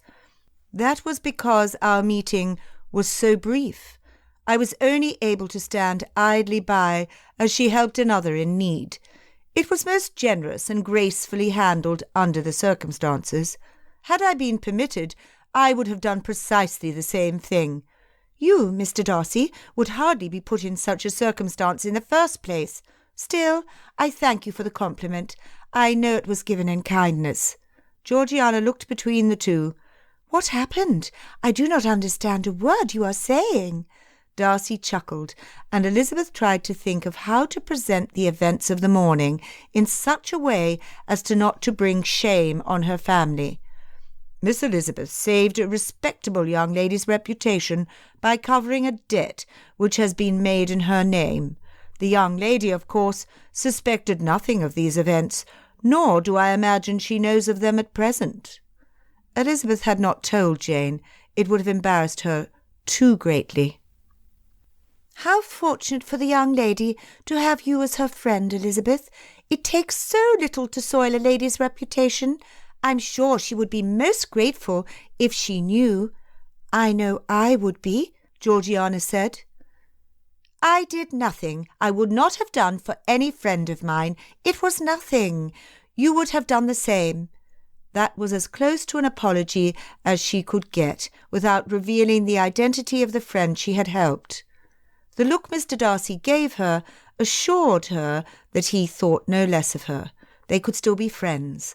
Elizabeth's friendship with the Darcys recalled the events of the morning to mind. "Oh, that reminds me, all this talk of friends. I chanced upon the strangest interchange while in Meryton, and I somehow think you are involved, though I do not understand how." She described the exchange between the handsome officer and Danny Dickson. "When I questioned Mr. Dickson about it, he warned me. He said that I should keep away from this gentleman and that my friends should stay away as well. You are my most recent new acquaintances, so naturally I thought of you first. Do you know what he could have meant?" Georgiana's eyes grew large. "What was the name of the officer?" "It was a Mr. Wickham. Do you know him?" Mr. Darcy jumped in with an explanation. "He grew up on Pemberley grounds. His father was our steward. Unfortunately, he has chosen a path which prevents us from remaining close friends, as we had once been. You should heed Mr. Dickson's advice, as will we." Mr. Darcy spoke quickly and firmly. Georgiana had closed her eyes while he spoke. Taking a deep breath and opening her eyes, Georgiana said, "Thank you for sharing this with us. Who is this Mr. Dickson? Is he from Derbyshire?" Elizabeth had promised Danny she would not tell anyone her suspicions of his origins. "I'm not sure. However, if Mr. Wickham has been in the militia for any time, he may have met him somewhere else, as they do move around a lot." Doubtful, but slightly possible. Elizabeth was more convinced than ever that Danny hailed from Derbyshire, maybe even very near Mr. Darcy's estate in Pemberley. Elizabeth sensed Georgiana's unease at the mention of Mr. Wickham again, so she changed the subject. "Speaking of travel, my aunt and Uncle Gardner often talk about taking me with them to tour the Lake District.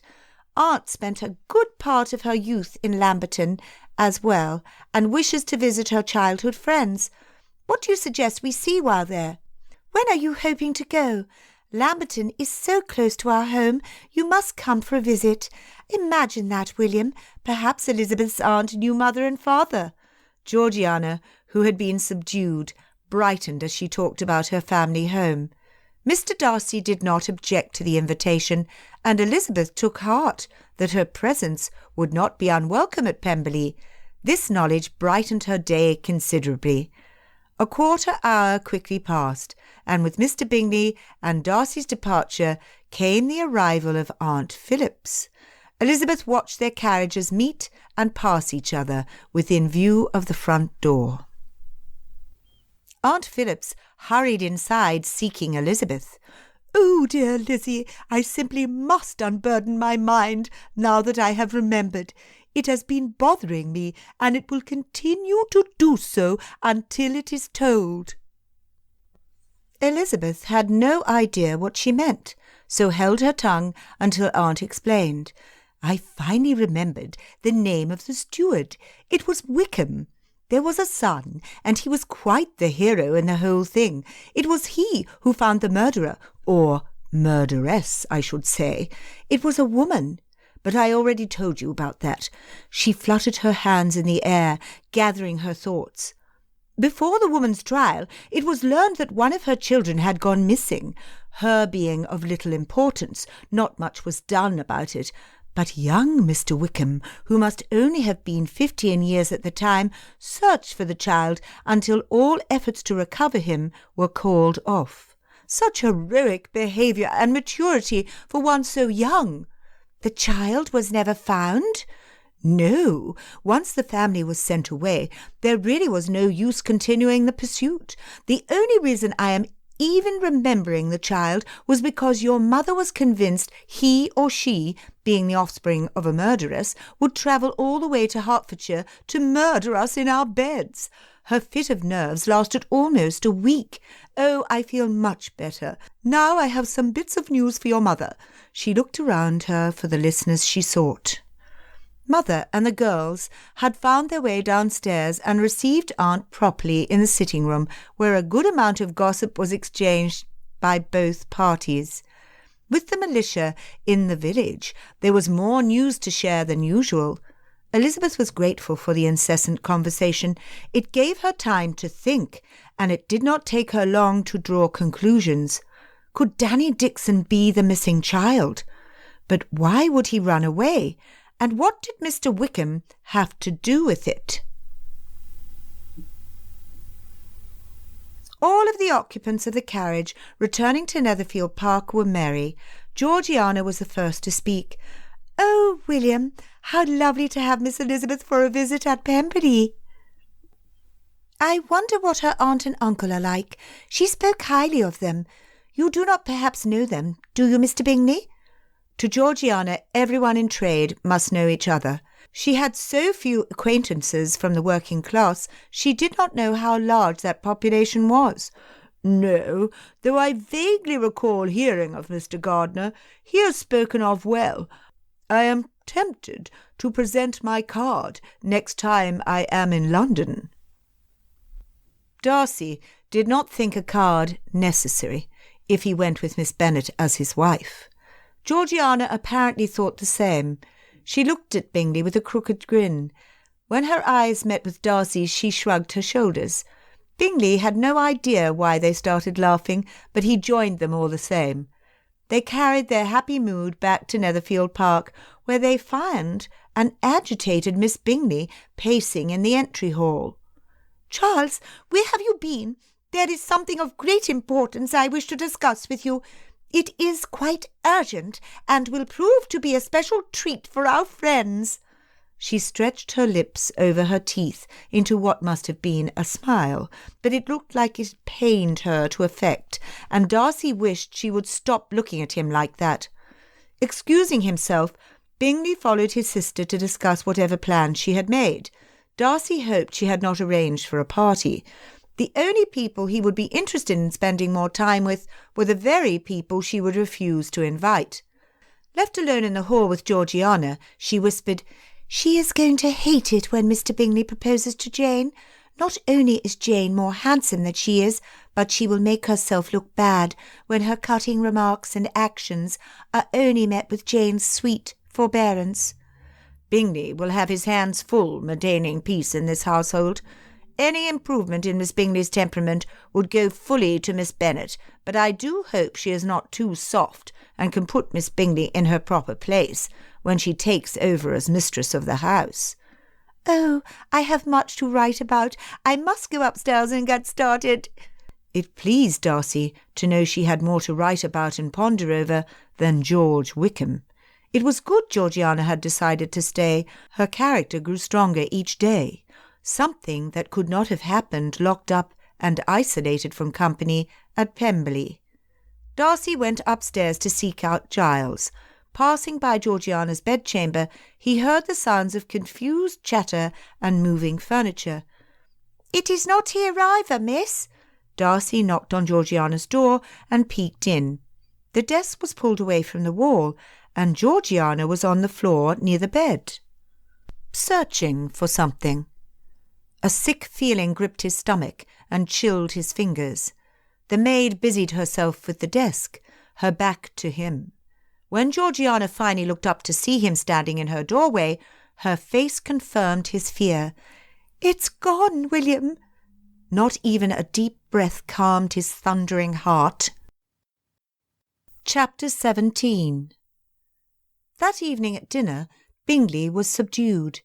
Miss Bingley, on the other hand, was happier than Darcy had seen her in a long time. Clinking her glass, Miss Bingley said, "I have some wonderful news. Mr. Hurst made friends amongst the superior officers while we were in Meryton today, and we promptly arranged to hold a dinner party tomorrow night." Bingley slumped further into his chair. "Furthermore, and this will especially please you, Mr. Darcy, we chanced upon an old friend of yours, Mr. Wickham, and I took the liberty of extending an invitation to him as well." She made her announcements as if she were addressing a crowded room, though only their small group was present. Mrs. Hurst clapped and exclaimed her delight. "How very good of you to arrange a dinner party. I have no doubt but that it will be the most elegant party these gentlemen have attended in a long time." Georgiana took the news much more calmly than Darcy had thought her capable. A short while ago he would have expected her to leave the table, complaining of a headache, so that she might cry in her room. Instead, she raised another spoonful of soup to her mouth. The only hint of nerves was her refusal to look up from her plate. Bingley looked positively miserable. He did not know any of the new developments with Wickham, but he knew from university that his relationship with Darcy was strained at best. Had he been consulted, he would have advised against inviting the man into his home. Miss Bingley should have first consulted with the master of the house before arranging a dinner party. The fact it probably never occurred to her to do so with him worried Darcy. Would Bingley continue to allow his sister to step all over him once he married and Netherfield Park gained a mistress? He would cause much misery to the future Mrs. Bingley unless he put his sister in her place. "What do you think of my plans, Mr. Darcy? A dinner party with certain members of the regiment should enliven things up around here." Miss Bingley looked over, pleased with herself. Darcy again looked at Bingley. He held the tiniest glimmer of hope that his fickle friend would correct his sister's presumptuous behaviour. She had no respect for her brother or for anyone who did not fit in with her schemes. Bingley turned red, but said nothing. "Really, Charles, you must learn to calm your complexion. You will not catch an eligible lady with your skin mottling as it does." "I know a lady who does not seem to mind," he answered in a defiant, though small voice. She scoffed. "I said eligible, did I not?" Darcy endured the rest of dinner, but the atmosphere in the room was hardly pleasant. It took forever, but the time finally arrived for the ladies to retire to the drawing-room, while the gentlemen shared a drink in the study. Mr. Hurst reclined on a couch by the fire, and soon snores could be heard from his corner of the room. Darcy could not blame him for sleeping so much, surrounded as he was by Mrs. Hurst and Miss Bingley day in and day out. It seemed to be the sort of survival technique for the gentlemen. "Bingley, there is something I should like to discuss with you," Darcy paced the room, too agitated to sit. Taking 2 deep breaths, he turned to Bingley, who leaned on the corner of his desk with one foot dangling in the air. "You had best take a seat. What I have to say might be difficult for you to hear." Bingley looked stunned and confused. Darcy reminded himself to speak gently. Continuing, Darcy asked, "What was your intention in letting this estate and coming to Hertfordshire?" "To learn the ins and outs of owning an estate, and to find a wife to share it with." "Very well. How do you think things are going for you?" "Blessedly well, Darcy. Miss Bennet is loveliness in human form. She is everything. No, she is more than everything I could possibly have dreamed. My plan is to wait until the end of the year and propose marriage if she will have me." Darcy nodded slowly, measuring his words. He did not want to have to repeat himself. "Miss Bennet will make a lovely wife for you. However, what kind of husband will you be for her?" "Whatever do you mean? It will bring her pleasure to have her own home to manage. We will live close to her family and stay near her childhood friends. I think I can make her very happy here." "It is a start, Bingley. You are my friend, and it is because of this, and my concern for your happiness, and that of the future Mrs. Bingley, that I must speak plainly with you." He paused to ensure he had Bingley's full attention. "Do you intend to forever let your sister walk all over you without consequence?" "The presumptuousness she displays on a daily basis will affect your marriage unless you stop it. She knows very well that she can do whatever she pleases under your roof, and you have allowed it. Miss Bennet is a sweet-tempered lady. How do you think your sister will treat her?" Bingley's eyes grew larger and larger as Darcy spoke. "Goodness gracious, I had not considered that. I have lived with Caroline's nagging ambition for so long. I must admit to being blind to it, or deaf, or whatever one does to ignore it." He slumped forward and rested his elbow on his knee. "How much do you love Miss Bennet? Are you willing to put your sister in her place to keep her respect?" Bingley shook his head and looked overwhelmed for a full minute.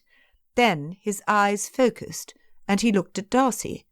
"I do love Miss Bennet, and if I am to be the sort of husband she deserves, then I must learn to put order in my household, starting now." He sat up erect and slammed his fist a little too vigorously onto his desk. Then a look of panic spread over his face. "Oh, but the dinner! Shall I make her cancel?" Darcy exhaled deeply. "I wish it were as easy as that. She has already given invitations, and to cancel at this point would be indecorous." He could not explain to Bingley the extent of Wickham's sins against his family and put Georgiana's reputation in question. As far as Bingley was concerned, the only issue was that of despicable conduct in past years. "Very well. I'll talk to Caroline, and we shall continue as she had planned. But this is the last time. If Wickham asks you for money, I shall tell her to take it from her own pin money. I will make sure she does not seat Wickham near either you or Miss Darcy."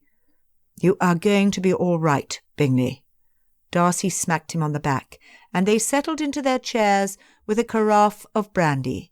It was not the perfect solution, but it would do for now. He had other, more urgent things on his mind. He and Giles had spent all afternoon helping Georgiana and her maid search the room for the missing diary. It had not been found. Bingley was good to his word.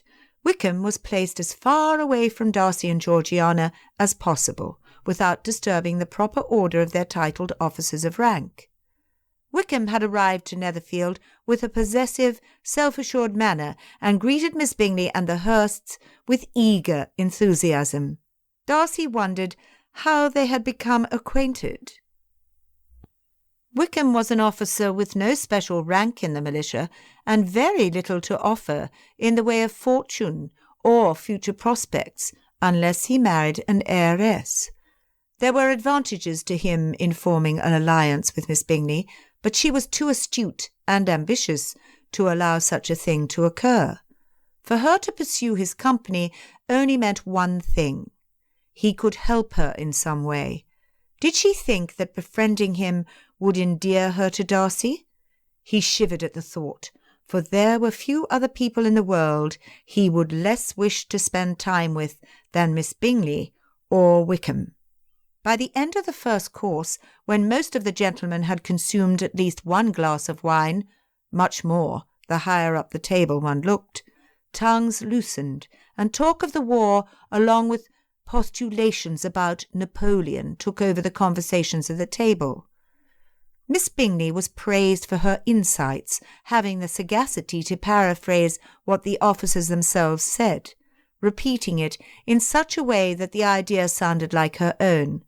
Wickham chatted quietly at the other end of the table, only occasionally voicing his opinions aloud. He had no attempt to disturb Georgiana. In fact, he hardly looked at her. This set Darcy on edge more than before. What else could he be up to? For surely there was something. On the other hand, maybe this meal would prove to be what he had longed for, some kind of truce. Only he could not convince himself of it. The women withdrew to the sitting-room. Georgiana attached herself to one of the officers' wives. She was a motherly figure, and much older than the other wives invited. She had the advantage of being a visiting commanding officer's wife, and she had known their mother. Her comments about Lady Anne were kind and brought comfort to Georgiana's turbulent heart. They comforted Darcy as well.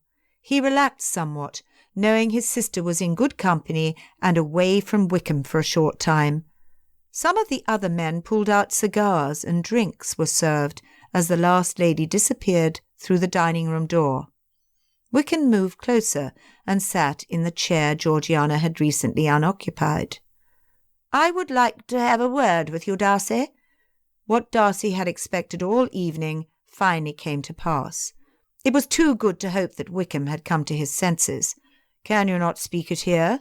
He was in no hurry to close himself in a private room with a man who had caused him so much trouble. Wickham lowered his voice so that Darcy strained to hear his words. "For me, I do not care, but you may not appreciate me making public what I have to say." There it was, confirmation of what Darcy had expected all evening. "Very well, I will ask Bingley if we might use his study." This pleased Wickham, and Darcy knew he needed to proceed with caution. So long as Georgiana was kept out of whatever Wickham planned to reveal to him, he could handle himself. Bingley offered to accompany him, but Darcy assured him that was not necessary. He did, however, request that someone be sent to the room in a quarter of an hour. This, too, was agreeable to Wickham. Whatever business he had, he could speak it quickly. Darcy measured his breaths as they walked to Bingley's study. He must keep his calm. Something Miss Elizabeth had said on an earlier occasion came to his mind. Never make a decision or discuss things of importance when you are tired, hungry, or overly emotional. Wise words to live by. But Darcy felt his inner turmoil increase as he closed the door to the study behind Wickham. He stood in front of the desk, too restless to sit. He was directly in front of the door should Wickham make an appeal for more money. Darcy had made himself very clear on that point, and he would not repeat the same refusal again. Wickham stood behind a leather chair facing Darcy. "I want £10,000. Darcy took a step toward the door. He did not have time for this. "You will hear me out." The cold calm in Wickham's voice froze Darcy mid-step. "My answer is the same as it was the last time you asked for money." "And we both know how that turned out," Wickham jeered. "Had you not shown up in Ramsgate, Georgiana's dowry would have been mine." "Leave her out of this." Darcy's muscle tensed. "Oh, but she is the reason I am confident you will sign a bank note this very evening for the amount I request. £10,000 should set my accounts right and give me a pretty peace to put aside. It is an easy sum for you, and you will soon beg me to take it. It is in my power to ruin your sister and your precious family name." Darcy gritted his teeth until his jaw ached. His hands squeezed into fists. "Explain yourself. Let me remind you how little time you have. Then I suggest you develop a headache which requires you to return to the barracks." Wickham saluted him. "Yes, sir, I will acquiesce, but I will leave here with what I want. What makes you think I will give you money when I have refused your requests before?" Wickham patted his pocket. There was a bulge in it Darcy had not seen before. Would Wickham shoot him in Bingley's study with a house full of witnesses to attest they were in the same room together? Slowly, Wickham reached his hand inside his jacket. Darcy felt sweat bead under his cravat. He widened his stance and let his arms fall loose to his side. If Wickham was determined to shoot him at close range, the least he could do was fight. He would not provide a still target. His breath caught in his throat when Wickham pulled out, not a revolver, but a small leather diary. "I heard that I am mentioned often in this written work." He shook it in front of Darcy's face, just out of reach, taunting him. Darcy heard the door open and close with a click, but his focus never left Georgiana's diary. "How did you get that?" "It was no easy task, and it never would have been possible without some inside help." Wickham looked at Miss Bingley, who stood next to him, gushing at the compliment. Darcy struggled to keep calm. They must not know how deeply this affected him. Keeping his voice steady, Darcy glared at her. "You stole Georgiana's diary? Did you read its contents?" She twisted her shoulders to the side and placed a hand over her heart. "Me? Betray my young friend's trust so blatantly? Never, Mr. Darcy. It hurts my feeling that you believe me capable of such treachery." He narrowed his eyes at her. "It was my sister, Louisa, read enough to see how useful it was for me. It was a necessary means to an end. The rules of fair play do not apply in love or war." "You love my fortune and my position in society, not me." He had never hated her before, but now hatred was not strong enough to express what he felt toward her. "That is enough drama for now, you two love-birds." Wickham tucked the diary back into his pocket. "You know very well what damage could be done to a young lady were her secret thoughts and near sins revealed in her own handwriting. Your sister would be ruined. She would pine away an old maid at Pemberley, and you would have failed her as a brother and guardian. Your entire family would be let down and cut you from their society, the ones who remain, that is." He paused, clearly enjoying himself. "Miss Bingley and I have come up with a rather delightful solution to all this unpleasantness. All I ask is the same small sum of £10,000 and the guarantee that I might receive more as the need arises. All Miss Bingley asks is—" He extended his hand out for her to finish his thought. "You will marry me so that I will be the mistress of Pemberley." She levelled her eyes at Darcy and crossed her arms. "You would stoop so low as to blackmail me to make you my wife?" It seemed preposterous. "Nothing else I have done has worked." "That is because I do not love you, nor will I ever learn to." "That soon became apparent to me when Miss Eliza weaseled her way into a week's stay here." Her voice was as bitter as her face was haughty. "You are too good for the likes of her, and I could not stand by as she snatched away what I have worked so hard to achieve." Darcy resented being spoken of as nothing more than an object to fight over, like children with a toy. Had his preference of Miss Elizabeth been so obvious? In a struggle with Miss Bingley, she would win 10 times over. He wished she stood beside him now. Wickham spoke. "Give us what we want, and the diary is yours." Chapter 18. Darcy needed to buy time. He could not acquiesce without a fight, but he needed time to think, time to plan, something Wickham would never grant him unless— How was it Georgiana had manipulated Miss Bingley? "I need more time. Give me a week to make arrangements." Wickham laughed. "You hardly need that much time. You're no stranger to making decisions at the drop of a hat." "You have me at such a disadvantage, Wickham. You have played your cards well.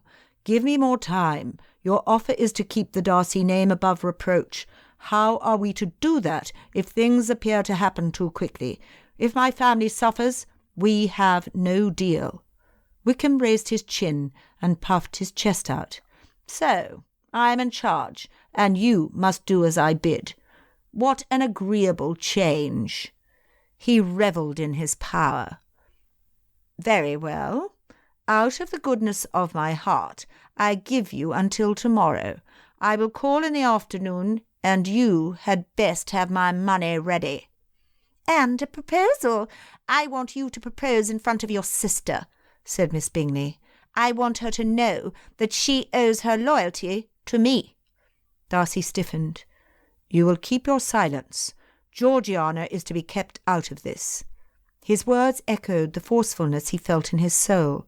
He would do anything to keep Georgiana out of this mess. She must not know. Miss Bingley's face hardened, but she said, "If that is what you wish, but I hold it over you to grant my next request." "Which is?" "To be determined. Believe me when I say that you shall pay for not giving me what I want when I want it. I always get what I desire. The sooner you learn to adapt, the happier our union will be." Darcy could never be happy with such a manipulative, overbearing woman. If there was a way to avoid eternal woe with her as his wife, he would find it. He had to. At least he had gotten Wickham to give him a day. Darcy had expected nothing more. A knock on the door signalled the end of their meeting. 15 minutes had passed.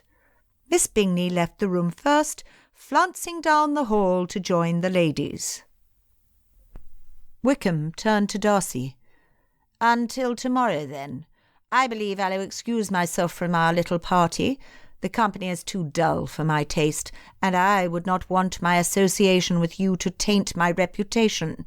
Do not forget what is at stake, my old friend." With that, he gave his excuses and left for the barracks. Fortunately, his early departure encouraged an earlier end to the evening's gathering. The hostess was rather put out, but still declared her party to be a smashing success after everyone had gone. Several times Georgiana caught Darcy's eye. She knew something was wrong, but Darcy did not have the heart to tell her. He could handle this. He would find a solution on his own, and everything would be put to right.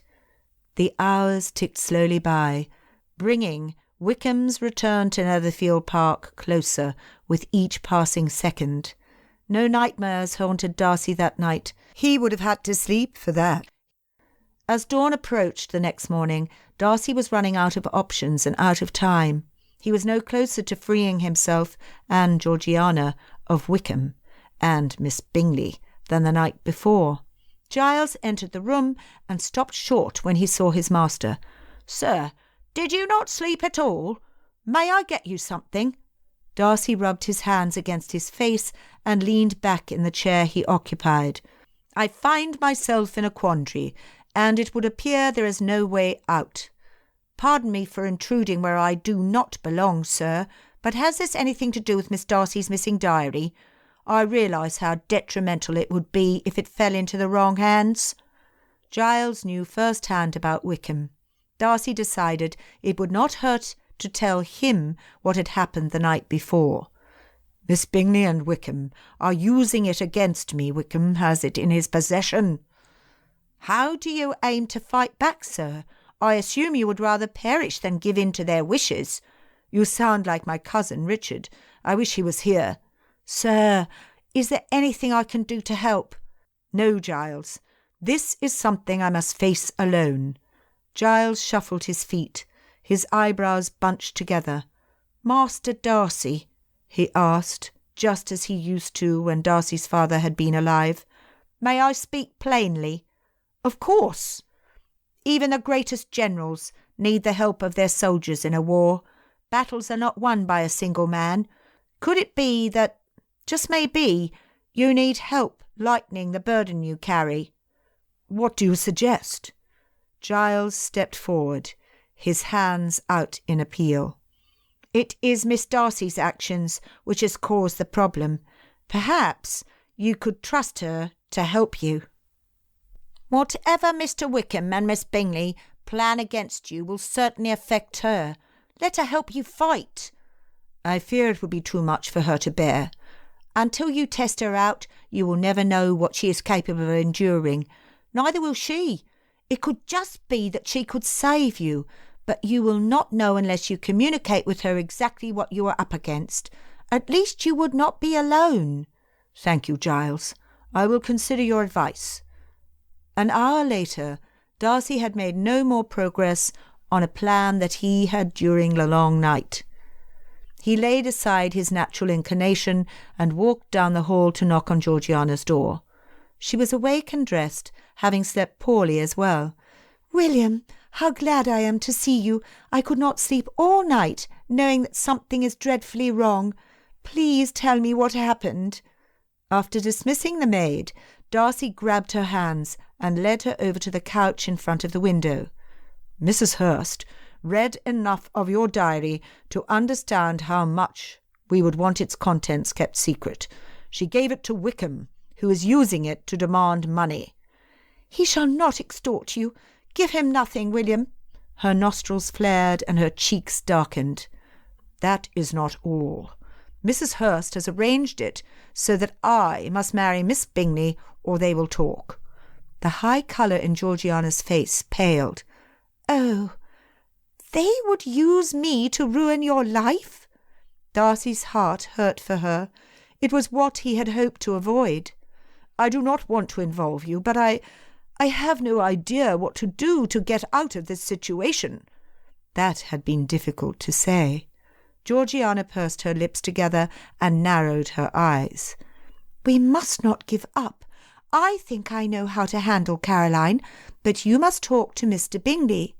"How could I talk to Bingley without revealing the contents of the diary? He must not know." "William, think. Is it not bad enough that his sister invaded my room while a guest in his house? She then proceeded to steal an item of personal importance to me. Do you think that is enough reason for him to act?" Bingley had yet to take a stand against his sisters. What makes you so confident he will now? "Do you have a better idea?" she asked sarcastically. Had the situation not been so serious, Darcy would have smiled at her fighting spirit. Giles was right. She was the perfect soldier to have by his side. "Very well. I will talk to Bingley and tell him what his sisters have been up to. What do you suggest we do about Wickham?" Georgiana twisted her hands. "I must confide in Miss Elizabeth. She is my friend and she is clever. I do not know if she can help, but I would regret not asking." Darcy wanted to tell Georgiana what a bad idea it was to share such sensitive information, but he had no other plan to offer.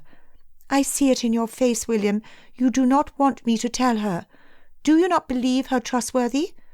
"Miss Elizabeth has always proved herself to be reliable. She protects her own sisters with a zeal I expect she would extend to you. What was the problem?" Georgiana interrupted his thoughts. "I do not think she would refuse me her friendship, nor think less of me for my mistake." "But she might think less of me," Darcy said, before he realized what he meant. "If that is what worries you, brother, it is a simple problem of pride. Everybody makes mistakes, even you, William." "I cannot make mistakes. Too many people suffer if I do. Do you not see, Georgiana? It is my mistaken judgment which caused you to come so close to compromise in the first place." "You take on too much. It is high time you let your friends, you let me, help you. If we go down, at least we will go down united and fighting." I will face the consequences of my errors and live the rest of my life in dignity, knowing that I did not doom you to a miserable marriage with Miss Bingley, when I know you would much prefer to marry Elizabeth." Her chest heaved up and down with the intensity of her speech. Darcy had no argument against her. He decided to trust Georgiana. At the same time, he realized that he could think of no better wife than Miss Elizabeth. "We will call after I speak with Bingley.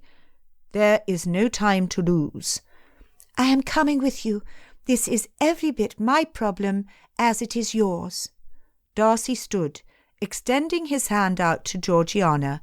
Arm in arm, they went in search of Bingley. Chapter 19. Bingley was on his way to the breakfast-room when they saw him. He was more than happy to grant their request for a private conversation. Enclosing themselves in Bingley's study, he placed himself behind his desk and placed his folded hands on top of his polished oak desk. He looked every bit the master of his household. Darcy was glad of that, or what he was about to reveal would be more difficult to manage. He and Georgiana took their seats in the plush leather chairs in front of him. "Something has happened, which as the head of your household and our dear friend, you should be made aware." Bingley sat up straighter. Darcy continued. "Georgiana has been keeping a diary, and it went missing. You remember when Wickham wanted a private meeting with me?" Bingley nodded, all his focus on Darcy. "He requested more money, in the sum of £10,000. He held up Georgiana's diary and said he would reveal its contents unless I complied and fulfilled one other request." Looking to Georgiana, Bingley asked, "My goodness, Miss Darcy, the contents of your journal must be like reading a Gothic novel." "I was rather fanciful and capricious in my wording. One should never take the musings of another's diary too seriously." "Can you not simply refute him as a liar, then?" asked Bingley, not yet understanding his involvement. Darcy shook his head. "Would it were that easy." At that moment Miss Bingley entered the room. It was Mrs. Hurst who had secured the diary in order to conspire against me with Miss Bingley and Wickham. They mean to force me to marry your sister." Bingley's eyes grew to double their size, and his face turned tomato red. "Mrs. Hurst need only mention a few well-placed comments in the right company, and Georgiana's reputation would be ruined for life. You know how these things work, Bingley. Young ladies' reputations have been ruined with lesser things." Bingley pounded his fist against the desk and stood. "All this has happened under my nose, and I only find out about it now?" He tugged his fingers through his hair. "No, not any more. This is the worst misconduct I have ever known of my sister's doing, and it will come to an end." With that, he charged out of the room. Darcy looked at Georgiana, and her expression looked just as shocked as he felt. What would Bingley do? Would he really take charge of his household and put his sisters in their proper place? If so, it would be a sight to see. Darcy and Georgiana stood in unison and almost stuck themselves in the door-frame in their hurry to catch up with Bingley, who was now part way down the stairs. They watched as he entered the breakfast-room doorway. When they reached it, Darcy was faced with the dilemma of whether they should enter as well or leave Bingley to speak alone to his relatives. Georgiana, too, hesitated. A bellow from inside the room removed their doubt. "Darcy!" Bingley called. "Your presence is required as a witness and as a restraint. For Lord help me, I have not been this angry in a long time, and I do not want any misunderstandings if I bumble my words." All eyes were glued to Bingley, and the household staff had the good sense to scurry out of the room, a look of panic on their faces. Even Mr. Hurst put his fork down and acknowledged his wife's brother. "Louisa and Caroline, you have acted in a treacherous way in my house to my guests, my friends. My shame in you is so complete, I must ask you to pack your things and leave for your home by this afternoon." Miss Bingley looked around the room, her cheeks puffing out and her breaths coming in short bursts. "Charles, what is this about? Of what treachery am I accused?" "Did you, or did you not, arrange to take property which did not belong to you and use it to force Darcy's hand?" Bingley's voice was loud compared to the silence in the room. Putting her hand on her chest, she insisted on her innocence. She soon quieted when she saw that her brother was not convinced. Mrs. Hurst calmly sipped her chocolate. Setting her cup down, she haughtily said, "How can you prevent us from talking? I know the contents of the diary, and my silence comes with a price." She looked at Darcy. Bingley stepped forward and gripped a chair at the table like he would strangle it.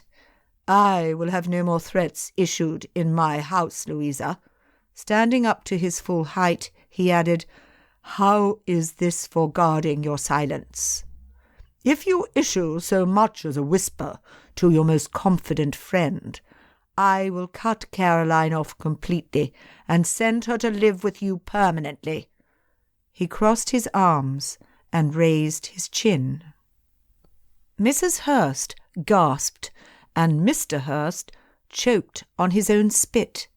Already having drunk his chocolate, he grabbed his wife's and chugged down the contents between coughing fits.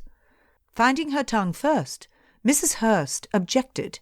"That will not do, Charles. We cannot have Caroline with us." Miss Bingley threw her napkin onto her plate and stood from the table so quickly the table shook. "You will not have me?"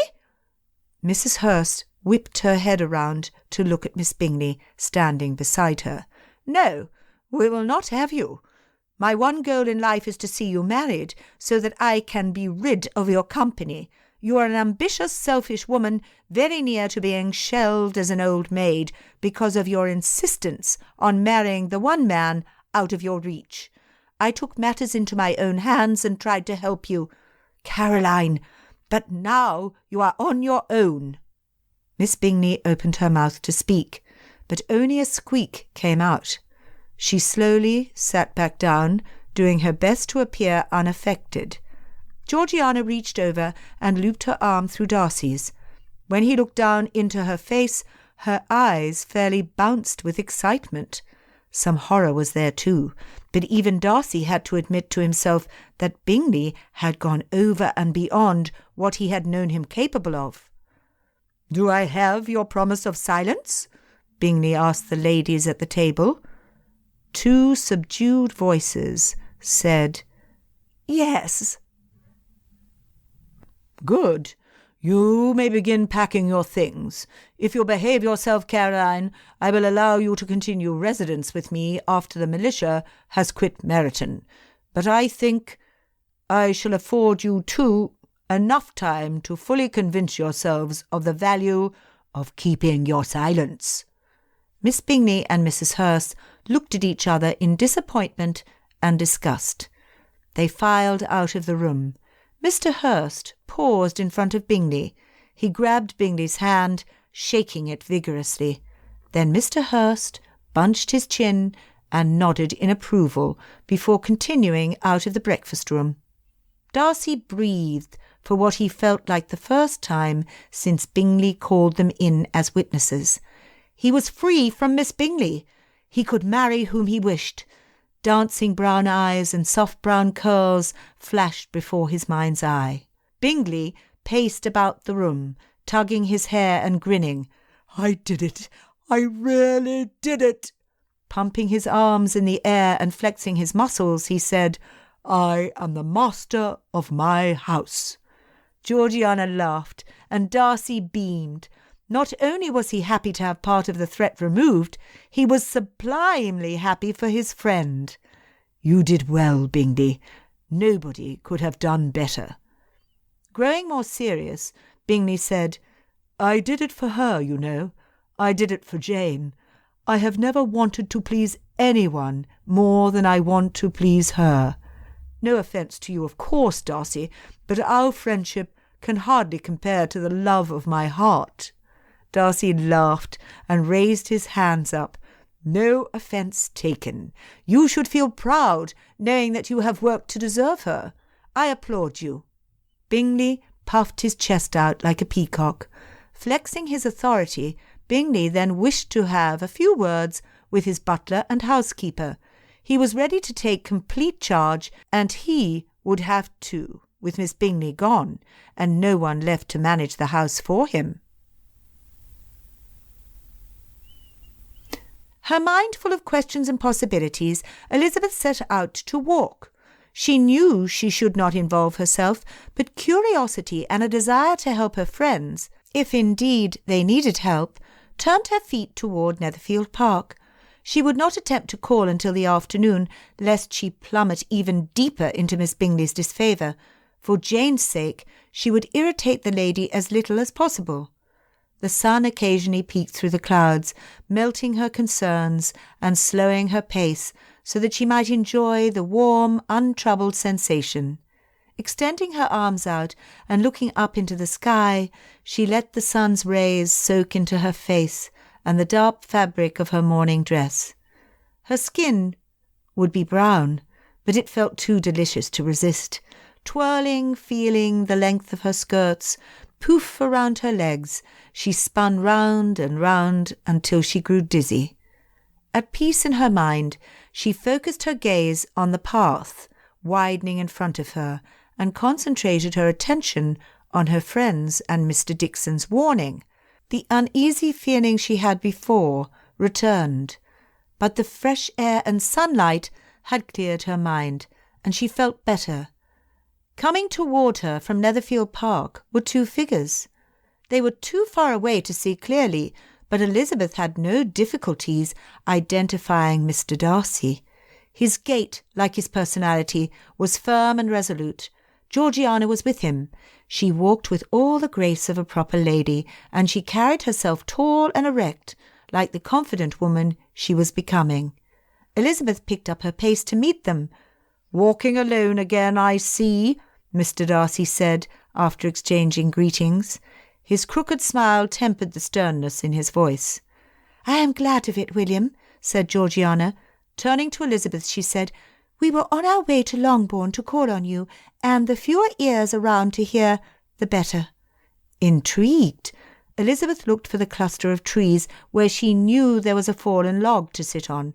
"Come, nature has given us the most comfortable of chairs. We will be out of the way of the path should anyone else come along." Once they were seated, Georgiana needed no encouragement to speak. "It is difficult to begin.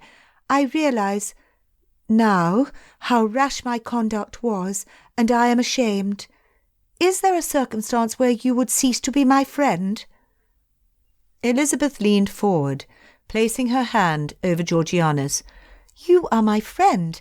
Nothing you could tell me would change that." Georgiana swallowed hard, and her eyes glistened. Trying to lighten the mood and ease Georgiana's worries, Elizabeth said, "Besides, I highly doubt your conduct would be worse than Lydia's. Your worst mistake would be an everyday occurrence for her." Instead of the laughter she had expected, Georgiana's chin trembled. "Oh dear, I fear I said something wrong. I promise to keep my mouth closed and let only you and Mr. Darcy, who is far more sensible than I am, speak."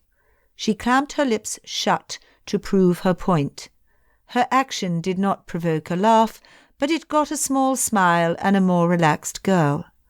With a deep breath, Georgiana began. "I spent this past summer in Ramsgate. I wanted to prove to my brother that I was fully capable of taking care of myself and making my own decisions." She bowed her head and shook it, wringing the fabric of her dress. "I was overjoyed when Mr. Wickham showed up.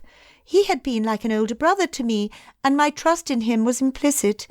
When he showed me affection, much more profound than that of a brother to a sister, I fell in love. He was so handsome in his regimental uniform. He said the most beautiful things, and when I was in his presence, nothing else in life mattered. If I had any worries, he took them away with one look. He cheered me up in a way nobody ever had. It was like He could read my heart. He understood me." She paused. Elizabeth remained quiet, her eyes never leaving Georgiana's downcast face. Setting her jaw and looking up, Georgiana said, "When he asked me to elope with him, I accepted." Elizabeth kept her face neutral. Though the shock was great, Georgiana searched her face for disapproval, and Elizabeth was determined to give none. Anybody could see that Georgiana reproached herself enough. She did not need anybody else's rebuke. "If William had not shown up the day he did, I would have eloped with Mr. Wickham." Elizabeth looked at Mr. Darcy. Their eyes locked, and in his expression she saw a plea. She understood. He was scared for his sister. She had so much to lose in sharing her story. "The risk to you in sharing your history with Mr. Wickham is great. I will honour your confidence and keep your secret. But why did you decide to tell me this?" "I need your help. I kept a diary where I poured out my innermost feelings, not being able to talk to anyone else and being too angry with William at the time to confide in him. 2 days ago, my diary went missing." Elizabeth gasped. Should the wrong person find it, Georgiana would be cast out of society before she ever got the opportunity to enter it. "It gets worse. Mrs. Hurst read enough of it to know she could use it against my brother. She saw Mr. Wickham at the parade, and along with Caroline they went against William. That must have been when it happened. Their silence could be bought for a price. £10,000 to be paid this afternoon to Mr. Wickham, and Miss Bingley's hand in marriage to William." Elizabeth went numb. For once she had no words. Mr. Darcy spoke softly. "On Georgiana's good advice, I confided in Bingley, leaving out the contents of the diary, of course. He dealt with his sisters so thoroughly, I am certain we have nothing to fear from them." Elizabeth pressed her knuckles against her mouth to keep from laughing. It would have been entirely inappropriate, but her relief was too great to contain. "You must be happy to have your freedom," Elizabeth said to Darcy. "Yes, I am free from Miss Bingley, but not from Wickham. We trust you, Miss Elizabeth. Is there anything you can think of which would help us sever all association with him?" Elizabeth asked, "Is there nothing you might use against him to secure his silence? Has he done nothing which could damage his reputation as a gentleman?" "He has been so closely tied with the Darcy name, only my closest friends know the truth of his character. Wickham has such an appealing manner and gains the trust of others so easily. It would only bring shame on our family name to speak against him. One man with all the goodness and another with all the appearance of it. How unjust! Yet she had judged Mr. Darcy as proud when they first met. What he said was true. "I told you earlier of my discussion with Danny Dixon. I promised him I would not reveal where he was from, but under the circumstances I fear I have little choice. Was there a family by the name Dixon near Pemberley?" Darcy thought through the names of their tenants and the families he knew in the surrounding villages. "No, I am not aware of any Dixons." "What about when you were younger? Danny showed up here in the month of October 11 years ago." Darcy's face turned white. "Not long after our father's murder." "I do not want to bring back sad memories, but what was the name of the woman who killed him?" "Digby. Do you think he is a relation? There was a boy who went missing and was never found. Wickham searched until popular opinion convinced him that the boy was gone forever." "If it is him, and I think it is, he must have seen something to make him flee. Whatever it was has everything to do with Mr. Wickham. If we can only find out what that was, it would free you from Mr. Wickham and protect you from any further attacks." Mr. Darcy stood. "Let us talk to him now. There is not a moment to lose." Elizabeth understood his anxiety, but if what they suspected were true, Danny would be terrified to admit his connection to the woman who had shot Mr. Darcy's father. "Let me go. I will convince him to speak much easier if I go alone." Mr. Darcy did not look pleased. The muscles along his jaw tensed, but he finally nodded his head. "We trust you, Elizabeth. Wickham will call at 3 this afternoon." Her spirits soared at his use of her Christian name. It sounded so natural. He seemed not even to have noticed calling her so. "If I have to drag him to Netherfield Park, we will be there." She would not let them down. Chapter 20. Elizabeth's legs could not carry her to Lucas Lodge's home farm quickly enough. A couple of times she even wished she had a horse, so she could speak to Mr. Dixon sooner. Time was of the essence, so she half ran, half walked, until she came upon a field of labourers. As she approached, she scanned the faces of the workers until she found him. The chill in the air could not keep the heat from her face, nor could she calm her breath enough to speak in a normal tone. Standing up from his stooped position, he greeted her. "Miss Elizabeth, are you well?" She nodded, unable to speak yet. "This is most unusual." Sucking in breath, she willed her heartbeat to calm down.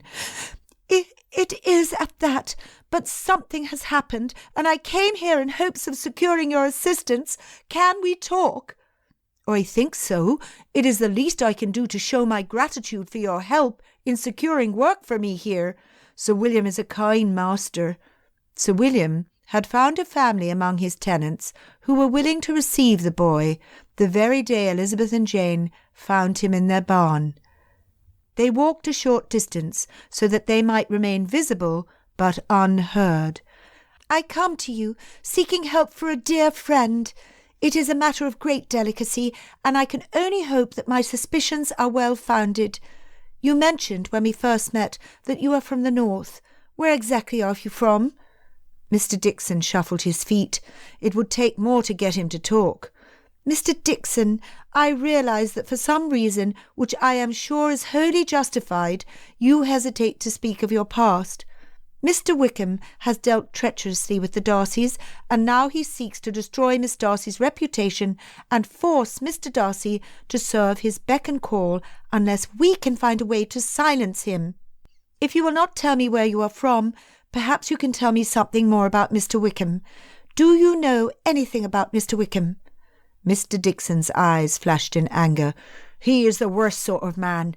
I would not go near him or have any dealings with him if I were you, Miss Elizabeth. The Darcys are a powerful family. Let them deal with Mr. Wickham." "The Darcys stand to lose everything they hold dear because of that evil man. As their friend, I cannot stand by and watch it happen. Do you know anything that would stop Mr. Wickham before he damages more families and lives?" Mr. Dixon heaved a sigh and looked heavenward. "You make it sound like it is my moral obligation to help you." "You admit you can help?" He considered long and hard. Finally, he took a deep breath and said, I can help. I will not speak of it here in the fields, but I am willing to accompany you to speak to Mr. Darcy. What I have to say should free him of Mr. Wickham's influence, but it will also bring about some changes for me. Then again, maybe it will ease this load I have been carrying all these years."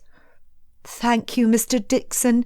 Meet me at Netherfield Park before 3 o'clock, not a moment later." "You may as well call me Digby. That is my real name."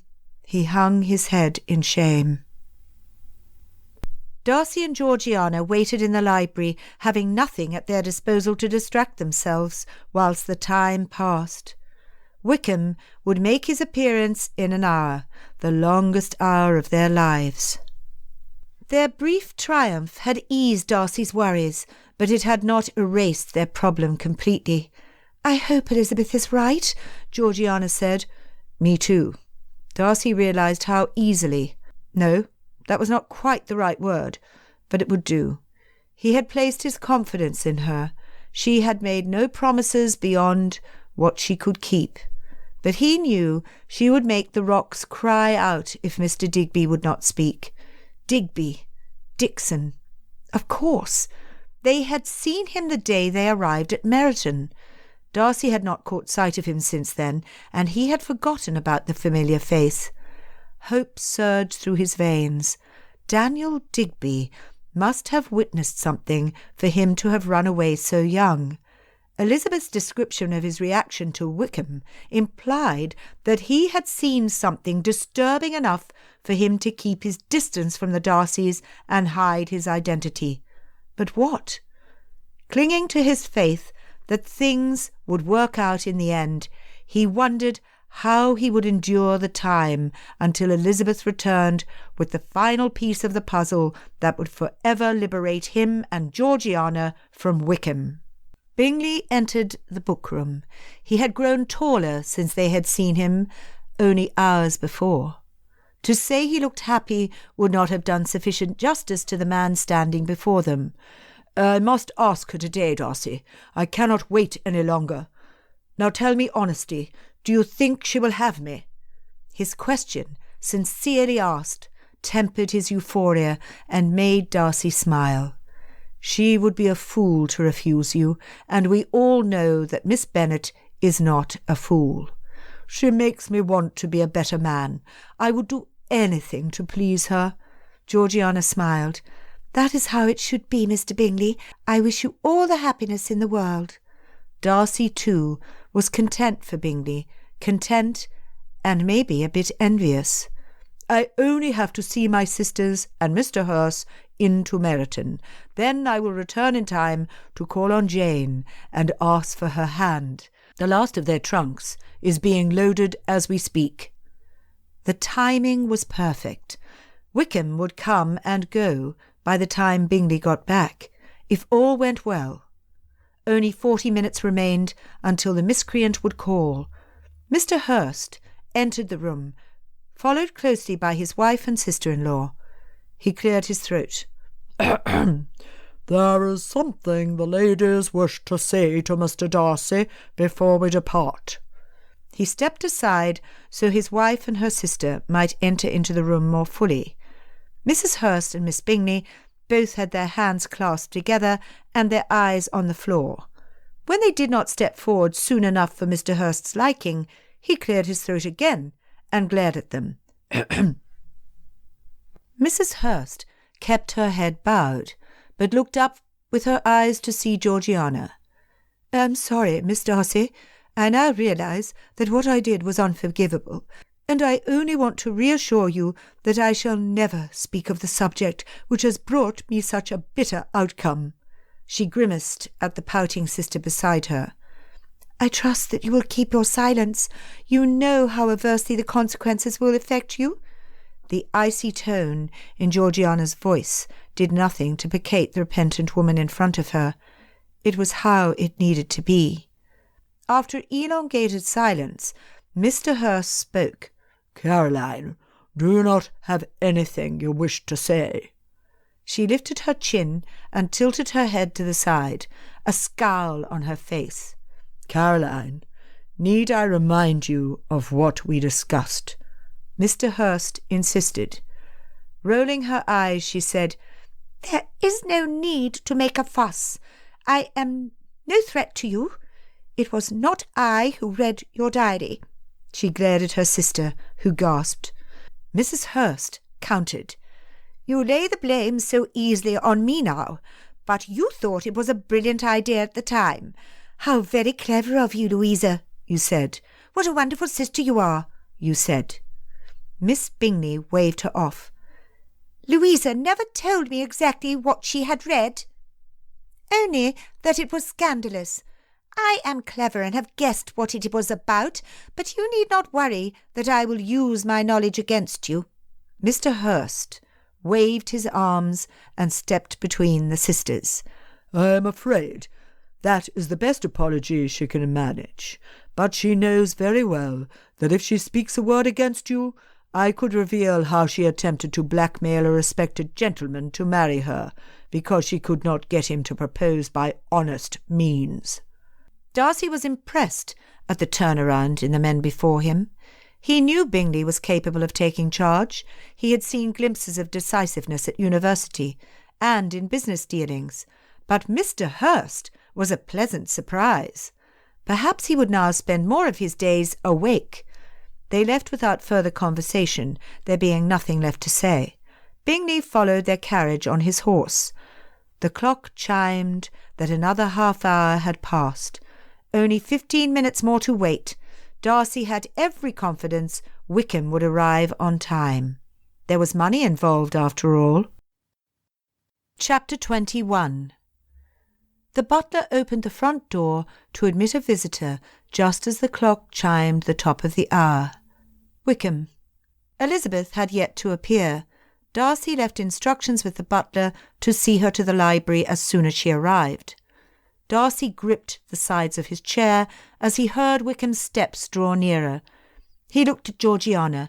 She appeared calm with her hands clasped loosely in her lap, but he could see her pulse beating rapidly on her neck. He reached over and squeezed her hand, holding on longer than he normally did to warm her fingers. They were like ice. "We will be all right, Georgie." With one final squeeze, he let go to lace his fingers together to keep from fidgeting. She nodded and smiled as the door opened. Wickham entered on the heels of the butler, not awaiting introduction before swooping into the room. "How pleasant it is to see you today. It is not often a Darcy must stoop to the demands of others. Now, is it? What would your parents say if they knew what you were up to? He asked Georgiana as he swaggered over to her. "Would they be ashamed?" He knelt down on one knee and swept her hand up to kiss it. She pulled it away just as Darcy reached over and shoved Wickham. "Do not attempt to touch her again," Darcy said through gritted teeth. Balancing himself, Wickham held his hands up in false acquiescence. His lopsided grin proclaimed his overconfidence. "Playing hard to get now, are you? What a delightful change to the simpering romantic who so easily fell in love." Darcy clenched his jaw. "Sit," he commanded through his teeth, pointing to a chair opposite them. Wickham opened his mouth to give some retort, but Darcy cut him off. "I am in no mood for your behaviour. What is more, you are not to interfere in our lives again. I take it you signed the banknotes, then?" Wickham eagerly extended his hand. "I will not leave without my money. I owe you nothing." Wickham snatched his hand back and shoved it into his coat pocket. He pulled out the leather diary, his sneer hardening. "What about this? Have you no concern for your sister's reputation? What kind of a brother are you?" He shook the diary wildly in front of them. Darcy inhaled so that he might tell Wickham exactly what he thought of him when Georgiana sprung up from her chair. The movement was so unexpected, she snatched the diary out of Wickham's hand and stepped toward the glowing fireplace before he could as much as flinch. Holding it over the fire, she said, "You have nothing against me or my brother, and my dearest wish is to never have a look at your face again. It disgusts me to know how I once felt about you. Well, know this. You have no hold over me. After you leave here, I shall not think of you, not even for a moment." She flung the diary into the fire. Sparks flew up the chimney, and the loose pages flamed up instantly. Recovering himself from his shock, Darcy turned his attention back to Wickham, who sat with his jaw open, staring at the charred evidence, watching it disappear. Georgiana brushed her hands against each other and calmly returned to her chair next to Darcy. She walked tall and sat like a queen, ruling her court. In Darcy's eyes, she was extraordinary. Wickham clutched the sides of his chair so hard his knuckles turned white. "Do you think that will stop me? Mrs. Hurst, who has been in your company for almost 2 months and can speak with authority, will make a few choice comments at private gatherings about our near elopement. You will be ruined." Mrs. Hurst has left Netherfield Park. She saw the error in her reasoning and was wise enough to withdraw. Darcy let Wickham believe her change of heart was of her own doing. "Then I will do it myself. My superior officers are sons of titled families and highly respected. It would not take long for word to spread. You will not be rid of me so easily, you see." Again, Wickham held out his hand. Darcy had no more arguments against him. Where was Elizabeth? A gloved hand knocked on the library door. Elizabeth entered, with Mr. Digby behind her. How had Darcy missed the resemblance earlier? He had the same straw-coloured hair and freckled face his mother had. Wickham jolted up from his chair. "What is this?" He pointed his finger at Mr. Digby, who stood next to Elizabeth. She nodded encouragingly to Digby, and he stepped forward toward their group, leaving Elizabeth free to stand behind Georgiana's chair. Georgiana reached up and squeezed her hand. Darcy relaxed, though he did not know what was to come. "This man is the son of a murderess. It was his mother who killed your father, and you would bring him here? He is a liar." Wickham's finger pointed like a sword at the farmhand, but he stepped back behind his chair like it was a shield. He was afraid. But why? Any timidity Mr. Digby had when he first entered the room was cast aside at Wickham's insults. "Do not curl that again. My mother was used badly by the likes of you, and it's time that you were found out." Darcy looked between the two men. Had not Mrs. Digby shot his father? Had she not confessed her crime? It was Wickham who had found her with the revolver. Before he could ask any questions, Mr. Digby continued, his eyes never leaving Wickham. "My name is Daniel Digby. My family lived as tenants at Pemberley. My father was a drunk and a gambler, but my mother loved him. She had just found out she was with child again when he failed to return home one night. Wickham found him the next morning with his neck broken and the stench of drink all over him. It was the week before Mr. Darcy died." "I had nothing to do with his death." "I do not doubt that, though it does look bad for you. You are so quick to deny it. I wonder at your innocence." Looking at Darcy, Mr. Digby continued, "Father had lost badly in cards that night to Mr. Wickham. It seems that he left after quarrelling with him. The other men in the room thought he was sore, mostly for losing his wages to a 15-year-old boy. Either way, my father never returned to his family, and my mother was beside herself. She was not in her right mind." He sighed, his expression so sad Darcy could feel his pain. "We were a poor family, too poor to own a revolver." Mr. Digby's breaths came rapidly, and he raised his eyes and an accusatory finger at Wickham. "I saw him give mother the weapon. I saw it through our window the morning it happened. I heard him tell her that all our problems would be solved with Mr. Darcy gone. He told her he would be so gracious as to cancel father's gambling debt to him if she would do it. He told her how our life would be better out from under the thumb of the Darcys, how he too had been subjected to humiliation and scorn from the family, and how they deserved a comeuppance. He pressed the revolver into mother's hands and watched her walk out the door toward the master's house." His voice got louder with each accusation. His finger never wavered. Wickham looked around the room. His eyes settled on the window, then the door. He bolted toward the door. Darcy sprung from his chair, crossing half of the length of the room, but Mr. Digby was closer. He pounced on top of Wickham, his arms encircling his shoulders and bringing him to the ground. With a loud smack against the edge of a table before he reached the library door, Wickham struggled to free himself, but he was no match against the fury of Mr. Digby. Darcy reached them just before the butler and a footman barged through the door, charging into the room. "Mr. Darcy, are you well? Is Miss Darcy unharmed?" The butler looked frantically around him until he saw a squirming officer on the floor and a blonde farmer sticking to him like a burr.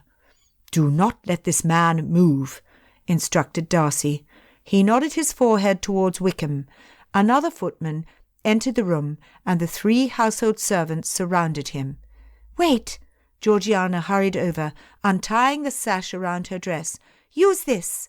Mr. Digby pulled Wickham's hands behind his back and tied them together with the fabric, while Darcy pinned Wickham's shoulders to the ground so he could not move. "I will send someone to fetch the constable," said Elizabeth over her shoulder as she hastened out into the hall.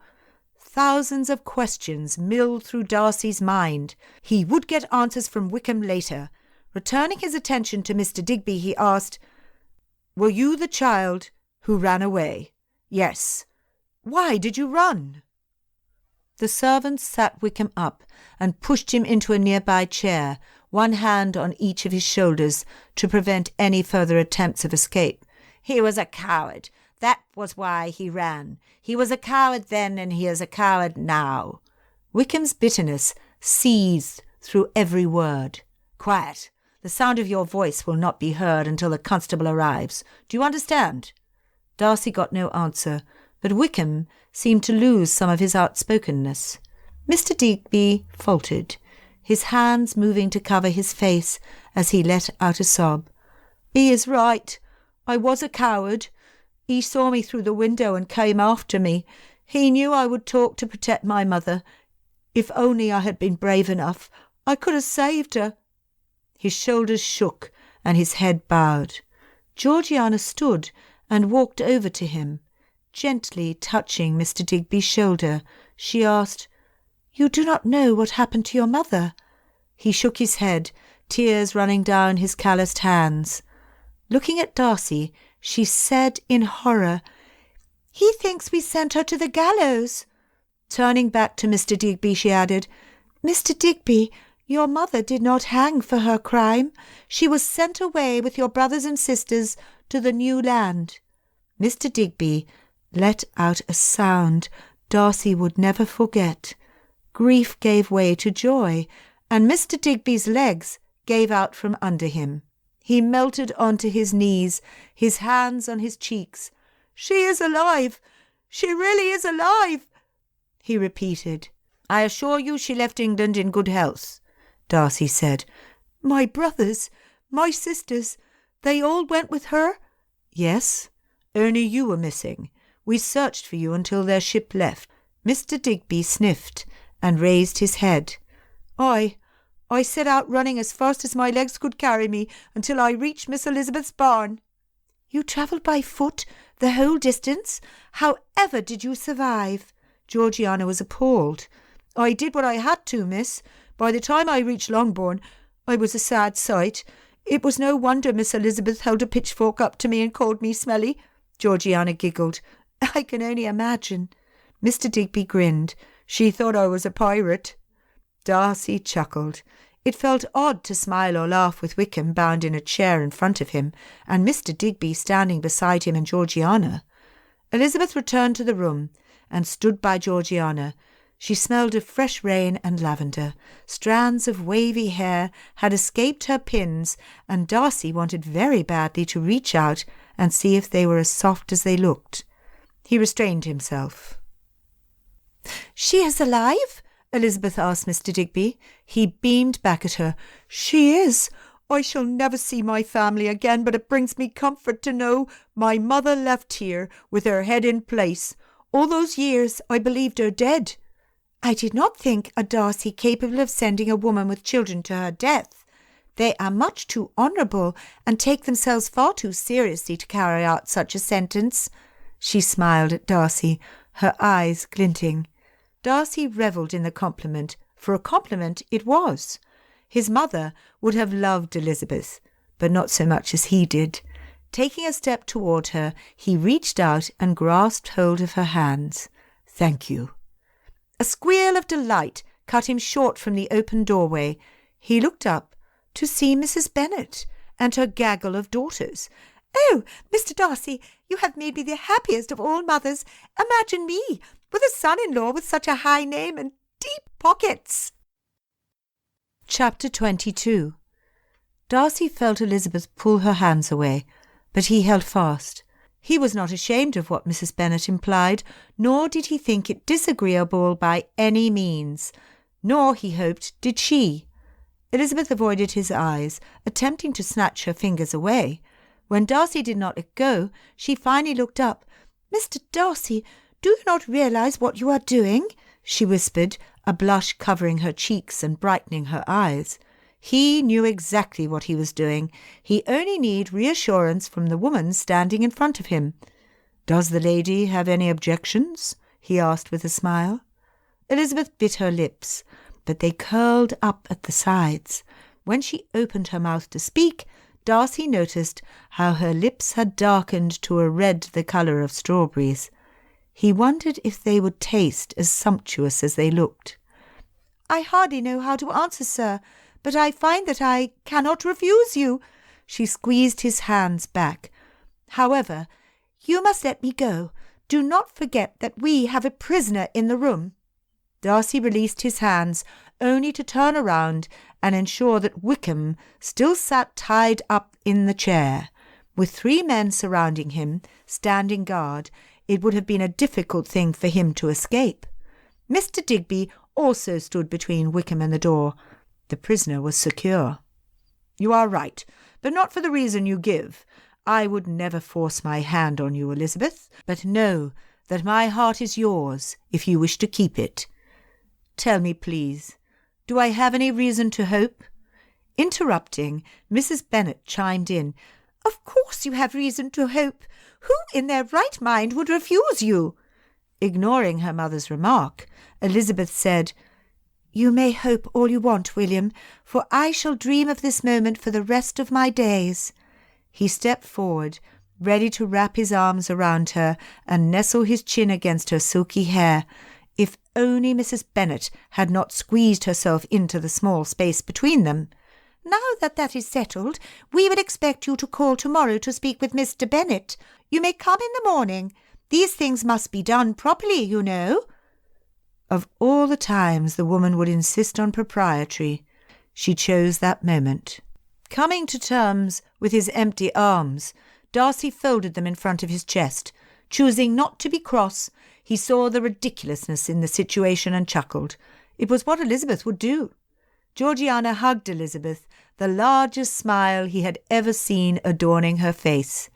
It was to a crowded room that Bingley returned. "What is this? My front door was open, and I walked into this?"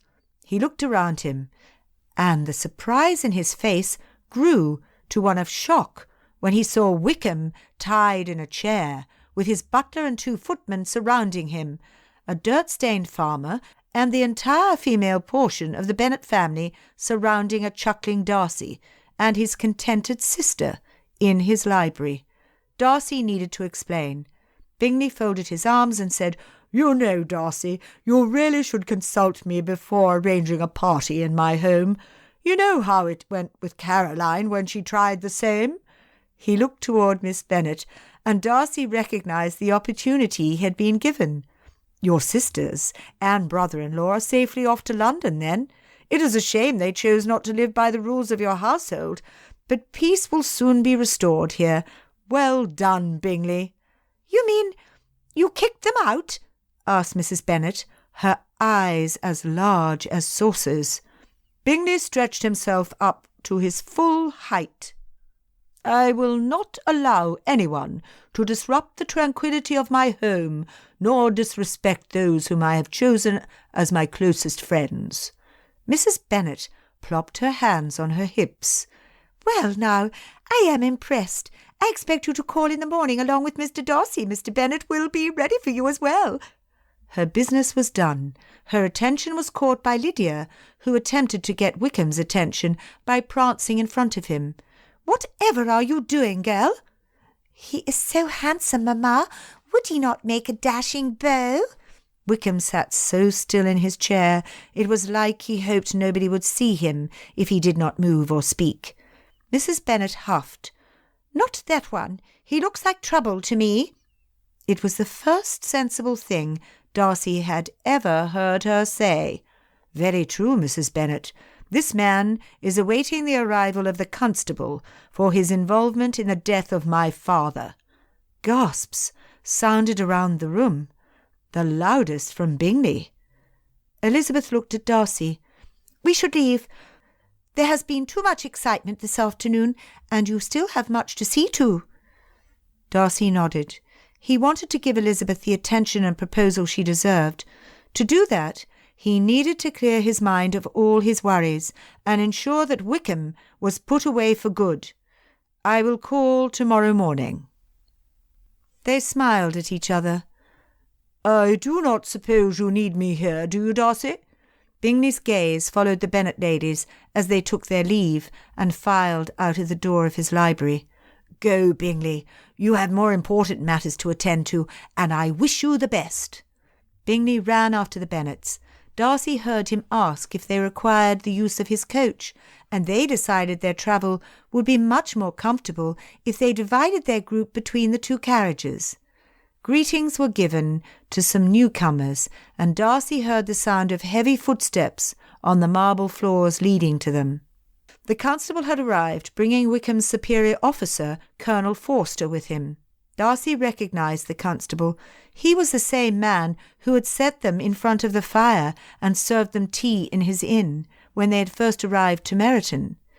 Darcy welcomed them. "Gentlemen, thank you for coming so quickly. Please take a seat." Looking at Georgiana, he asked, "Do you want to stay?" "I would not miss this for the world." Vengeance was in her eyes, and Darcy feared for Wickham. Just a little. The inn owner spoke first. "Mr. Darcy, we are such a quiet village. I am the constable in name only. I brought along Colonel Forster, so this young man might be dealt with in the best manner." "Very good, sir. How do you suggest we proceed, Colonel?" asked Darcy. The best place to start is the beginning. Let us hear your piece first, Mr. Darcy. Then I will have some questions for Lieutenant Wickham." Darcy asked if just one footman might remain of the 3 servants standing behind his chair. Wickham could go nowhere with the footman on one side and Mr. Digby flanking him on the other, as well as the men representing the law between him and the door. To the butler he asked for some refreshments to be brought in. They would be in the library for a while. Elizabeth arrived home with Bingley and Jane in his carriage. She looked out the glass the whole short distance to Longbourn, trying to give them some privacy. Mother had insisted that her carriage go first, strongly suggesting that they come behind at a leisurely pace with Mr. Bingley. Elizabeth had not understood her motive until they entered the sitting-room. Papers were picked up, pillows were plumped, assorted shawls and bonnets had disappeared. Cheeks flushed and short of breath, Mother invited Mr. Bingley and Jane to enter the freshly arranged room and then neatly closed the door behind them. The girls went upstairs. Lydia was quite put out that her older sisters should marry before her after all. Kitty followed her, offering condolences which did little to console Lydia. Mary extolled the virtues of the single state. Elizabeth, brimming with happiness, reached her arms around her mother and squeezed. "Mother, what a strange and happy day. You realise you have forced Mr. Bingley to propose by enclosing him in a room completely alone with Jane. Or was that part of your plan? You do not think I could leave a proposal up to fate. Now do you, my dear girl?"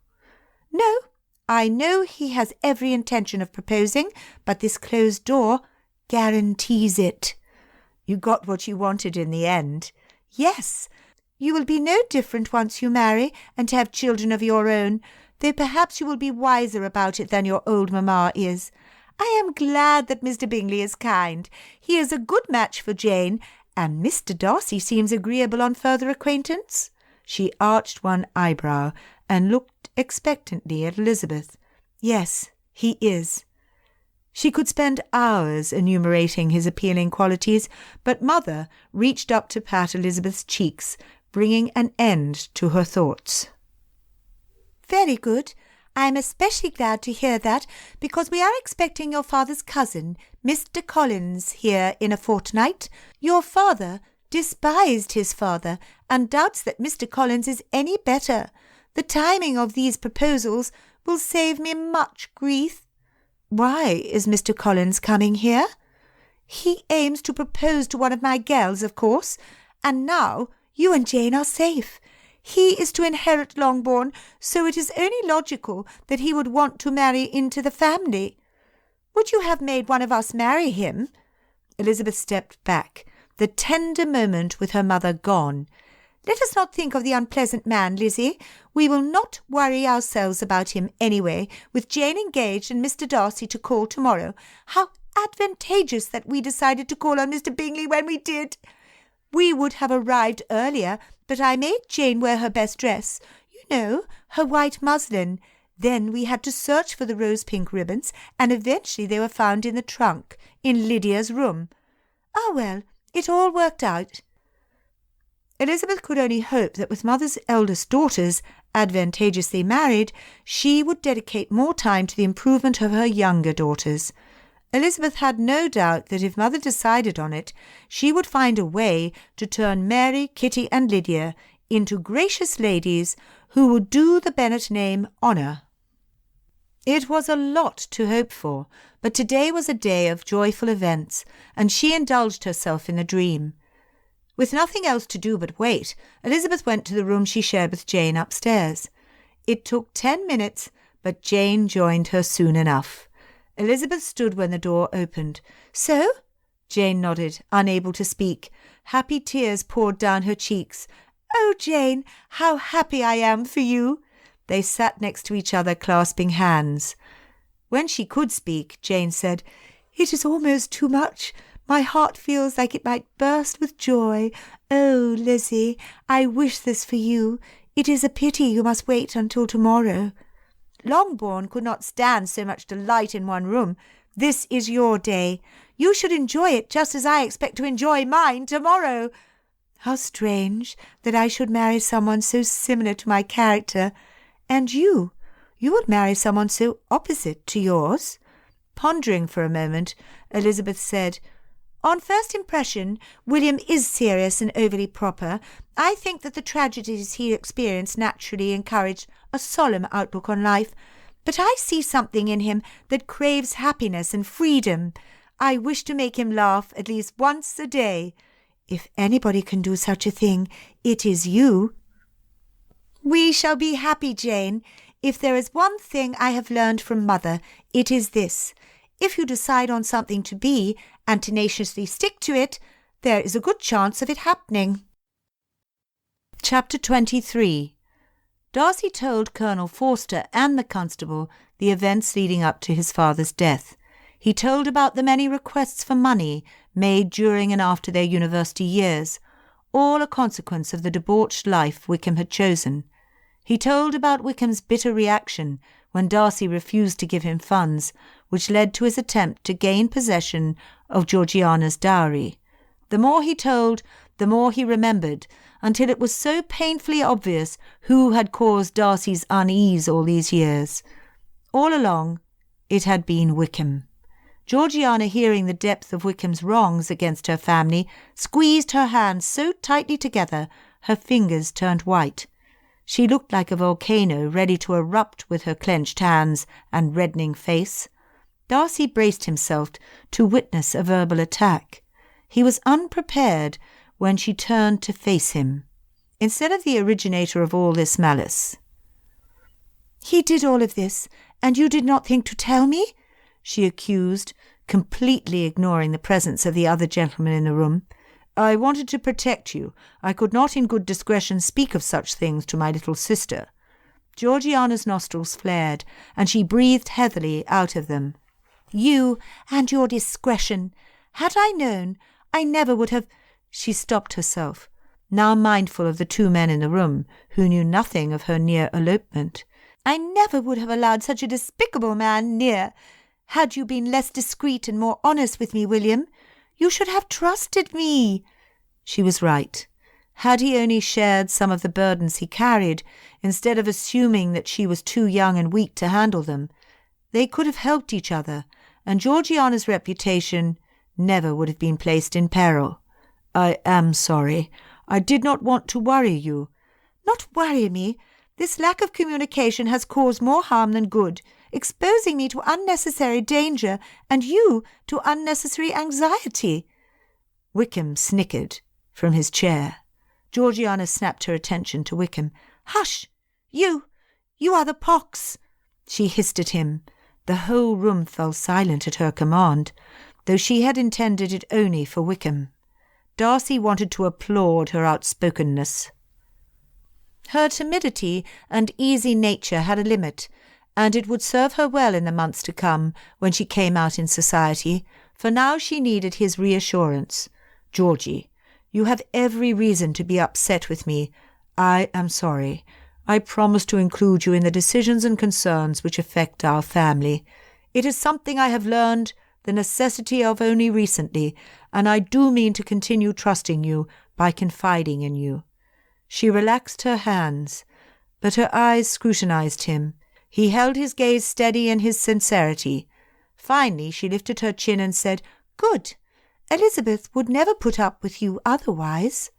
The constable laughed. Miss Darcy has a valid point, Mr. Darcy. Our Miss Lizzie is a thinking sort of girl, and would not take kindly to decisions being made for her. I heard her give you a piece of her mind just outside my front door, your first day in Meryton. You would hear much worse were you to deny her the ability to express her opinions. Mr. Digby joined in. "I remember that day. What a shock it was for me to see the Darcys walk through your door. From what I have heard and seen today, it looks like you can collect your winnings." Darcy looked between the two men. "You placed a bet on me and Miss Elizabeth. It just got worse and worse." The constable stopped laughing, sitting straight in his chair. "Oh, happy day. Let me congratulate you, Mr. Darcy. You've made a fine choice in Miss Lizzie. Maybe Mrs. Bennet will simmer down some. Do not be offended, please, good sir. It was a harmless wager, and it has brought you our happy ending, and will fatten my pockets when the news of your engagement is heard in Meryton." Darcy grimaced. He wondered how many others had overheard their conversation and wagered on a budding romance. Needing to control the conversation before his embarrassment took over, Darcy said, "Let us remember that I am not the man on trial here. I have learned my lesson and will endeavour to improve, so please let us get back to the matter at hand." He looked at Wickham, who stared back at him with loathing. "I want to know why you did it. Why did you manipulate Mrs. Digby to kill my father?" "I admit to nothing. You have nothing on me other than the word of a killer's son." He crossed one leg over the other and slumped down in his chair as if he had not a care in the world. Colonel Forster spoke. "That is not entirely true, officer. It has come to my attention that you attempted to desert your post while stationed in Ramsgate. Do you deny it?" Wickham said nothing, just shrugged his shoulders, so the colonel continued. "I have also been made aware of debts you accumulated there, and a growing amount of unpaid demands here. Do you deny it?" Still Wickham said nothing, but he uncrossed his legs and sat up attentively. "Based on these charges alone, it is in my authority to dismiss you and give your commission to a better man, one more deserving. You would no longer receive a lieutenant's pay, and with nothing to cover your debts, you would be bound to debtor's prison until more evidence of these present charges are provided, and we all know where that could lead." The hangman's noose. As much as Darcy wanted Wickham out of his life, he could not sentence him to die. But there was no need to say so at that moment. This was one time when Darcy knew that discretion and silence were the better options. Wickham's eyes went wild as he looked at his captors around him. "You would not send me to die, would you, Darcy?" Darcy kept his face straight and his voice solemn. "That remains to be seen." "What? You would end my life?" If you cooperate fully, it might encourage me to be more lenient. The choice is yours." "I will tell you anything. What do you want to know?" A sweat broke out on Wickham's brow and upper lip. "Why did you do it? Why father?" The muscles in Wickham's jaw twitched. "I never intended for her to aim for Mr. Darcy. She was supposed to aim for you." Georgiana gasped, and Darcy's blood went cold. "You have no idea what it's like to grow up under the shadow of someone who can do no wrong. Had you not been so perfect at everything, maybe I could have borne it better. But you never made mistakes. Do you, Darcy?" Bitterness dripped from every word. "With you gone, I would have become the son they needed. I could have brought them comfort until they forgot about you." "You wanted to take my place? His parents would never forget him, nor would they have replaced him. Wickham was insane." "I deserve better than what I was born to. I deserve the life you live." Wickham strained against the sash, holding his hands behind him. Mr. Digby pushed down on his shoulder to prevent him from standing. Unable to move, he sat seething hatred from his chair. Colonel Forster asked, "You do admit that you attempted to kill Mr. Fitzwilliam Darcy through the use of a third party?" "I did it, and I would do a better job if I could do it again." "That is all I need to hear. You are a condemned man, Wickham. You have confessed before the witnesses in this room your attempt to murder a man you grew up with out of pure, unadulterated, disgusting envy." Turning to Darcy, he added, "If you hand him over to me, I will see that he is escorted to Newgate to await a proper trial. With the evidence given today, he will be condemned to the gallows. Of that I have no doubt." Darcy moved forward in his chair. "That I cannot agree to. I will not be responsible for Wickham's death. However, he should be put away where he can work off his debts. Were he to die, his debts would die with him, and innocent people would suffer the loss." The Colonel nodded. "A very sensible solution. We can see to that." "There is one more thing, and I want this to be very clear." Darcy paused until Wickham looked up at him. "If you ever set foot in Derbyshire, if you ever pursue me or anyone who I hold dear, you will hang for your indiscretion. I will have no reason to show you any further mercy, and my decision would be swift and final. Am I understood?" Wickham blanched. It was answer enough. They hauled him away, the constable and the colonel discussing how best to proceed with their plans to transport their prisoner. When they left, and the door closed behind them, Darcy sighed a breath of relief. Georgiana wrapped her arms around his torso, and he hugged her back. "I am sorry you lost your sash. We shall buy you another one to replace it." She pounded his chest with her fist. "I am not worried about my sash. I have dozens more in my room. I had no idea. Yet I feel that justice was served today, and a weight I did not know I carried has lifted off me." "I feel exactly the same, Georgie. Now Bingley must be home by now. I ought to tell him what has transpired in this house." Georgiana smiled at him. "You have changed, brother. Since when did you learn to trust others?" Darcy shook his head and grinned. "I do not know. This past fortnight? Really, I could not tell you, but you are mostly responsible. Without your help, I would have found myself engaged to Miss Bingley and under obligation to Wickham. But I am not the only one who has changed, Georgie. Mother and father would be so proud of you, as am I." Georgiana buried her face in his chest, so he held her until she loosened her grip. No nightmares invaded Darcy's sleep that night, yet he still woke early. Dressing himself and slipping outside just as the sun made an appearance on the horizon, he walked toward Longbourn. Chapter 24. Too excited for the day to dawn, Elizabeth slipped out of Longbourn as the sun began its ascent. She set out in the direction of her thoughts, Netherfield Park. The grass in spots was ankle-deep, and the dew on the verdant turf dampened the hem of her dress. Miss Bingley would have been horrified, Elizabeth snickered to herself. How proud she had been of Mr. Bingley to hear how he had firmly and decisively handled matters in his household. It had been her only concern about the gentleman. Miss Bingley would have made Jane miserable, but Mr. Bingley proved by his actions that he was not blind to his sister's faults, as it had appeared. Mr. Bingley and Jane would live a long, happy life together.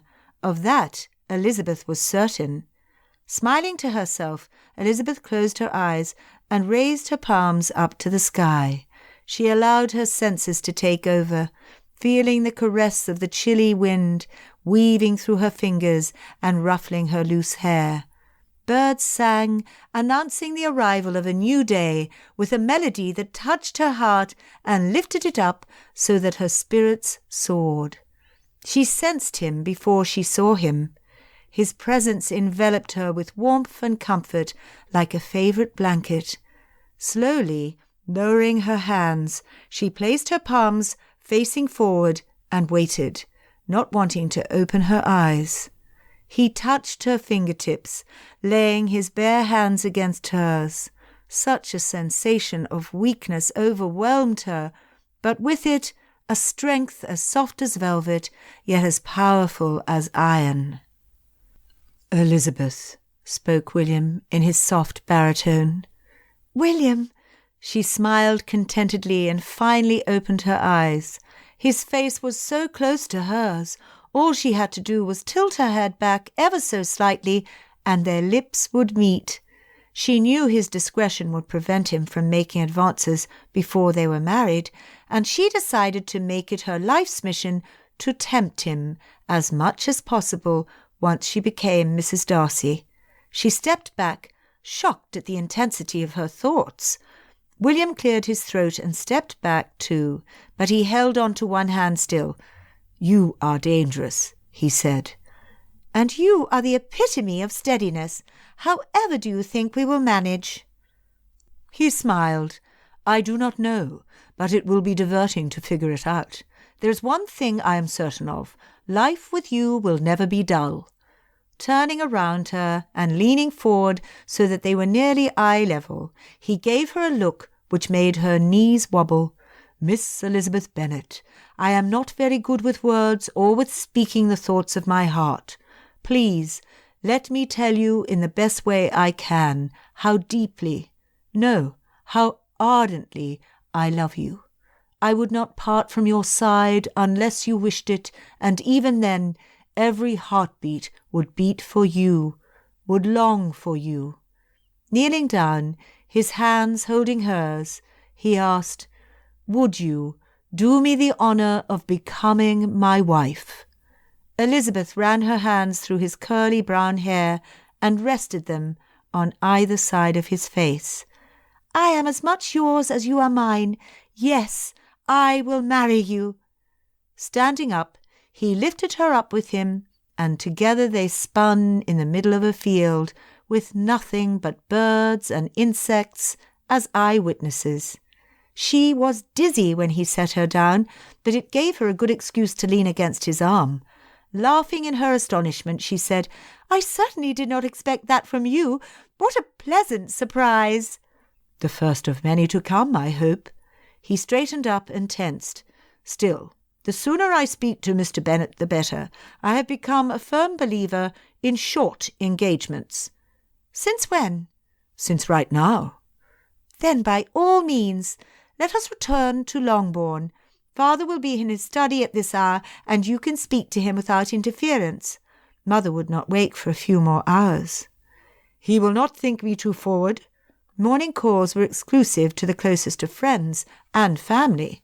Early morning calls were unheard of outside of an emergency. "He will not mind so long as it concerns the happiness of his favourite daughter." William groaned out loud. "You have made my speaking to him infinitely harder. He will hate me for taking you away to live in Pemberley. What if he refuses to let you go?" father is selfish with his time, but he is not selfish where his daughters are concerned. He loves me enough to let me go, and he and mother will have Jane close by. It is enough." "Yes, I must congratulate your sister. Bingley was beside himself with joy last night. I would not be surprised if he calls again this morning." There was something Elizabeth had wondered, and now was the time to ask. "Did he ask your opinion of Jane before he had proposed? The reason I ask is that he seems to be the sort of man who relies on the opinions of others, and I thought, well, he definitely was not encouraged by his sisters. Was it you who encouraged him?" "Bingley is stronger than you give him credit for. The only encouragement I gave him was to say that Miss Bennet has much to recommend her, and that she is a lady worthy of imitation." The latter was said in the presence of his sisters. The corner of his mouth curled up. Elizabeth covered her mouth with her free hand, eyes wide. "You did not! Oh, how I would have loved to see the expression on Miss Bingley's face!" she chuckled. "I know it is wicked of me to think poorly of the woman who is soon to be my sister-in-law, but she was so rude to us while Jane was ill at Netherfield Park. I cannot help but rejoice to hear that she was put in her place." For that to truly happen would take a miracle. She is not the sort to be content with her situation, but I have confidence that Bingley knows how to keep her from attacking your sister. "That brings me no end of comfort. And tell me, please, since we are being open with each other, are you free of Mr. Wickham? Is Georgiana's reputation safe?" Darcy unfolded the events of the previous evening, careful to leave nothing out. He even told her how Georgiana had scolded him and what the constable had said about our Miss Lizzie.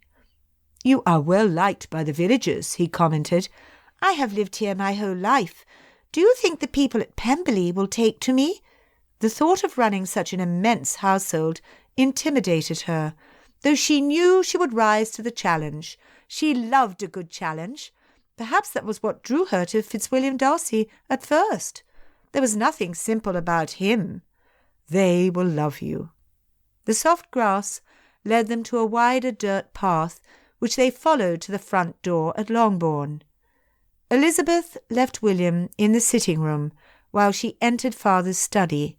She would get father accustomed to the idea of her marriage gently, easing the way for William. Hopefully it would allay some of his nerves. He had begun pacing from the moment he had walked into the sitting-room. It was a simple request, but it was the hardest thing Darcy had ever had to ask for. Putting himself in the position of a father who cared enough about his daughter's future to allow them the luxury of choosing their own husbands instead of forcing them into loveless marriages, Darcy's words seemed inadequate as he practised aloud. How would he feel when a young man stood before him to ask for Georgiana's hand? Darcy's heart stuck in his throat. What if he and Elizabeth should be blessed with a daughter? He would have to carry a horsewhip or something bigger and more intimidating. A sword? A hunting rifle? Elizabeth opened the door and interrupted his line of thought before he could settle on a cannon. Fortunately for Darcy, Mr. Bennet was in a happy mood and not nearly so cross as Darcy would have been in the same situation. Standing behind his desk, surrounded by books and potted plants in various stages of growth, he merely said, "Oh, you can have my blessing, and I will welcome you to our family with open arms, if you can answer one question honestly." Understanding Mr. Bennet to be a philosophical man, Darcy expected a riddle or something an unstudied man would find difficult. "I will answer anything you ask." "Do you love Lizzie?" Darcy had not expected that question. It was too easy. "Yes, I love her with all my heart." Mr. Bennet slid his spectacles down his nose and peered over the top of the rims. "That is a big claim, and I should like to know how you know the extent of your devotion to my daughter so confidently. How do you know your love will last?"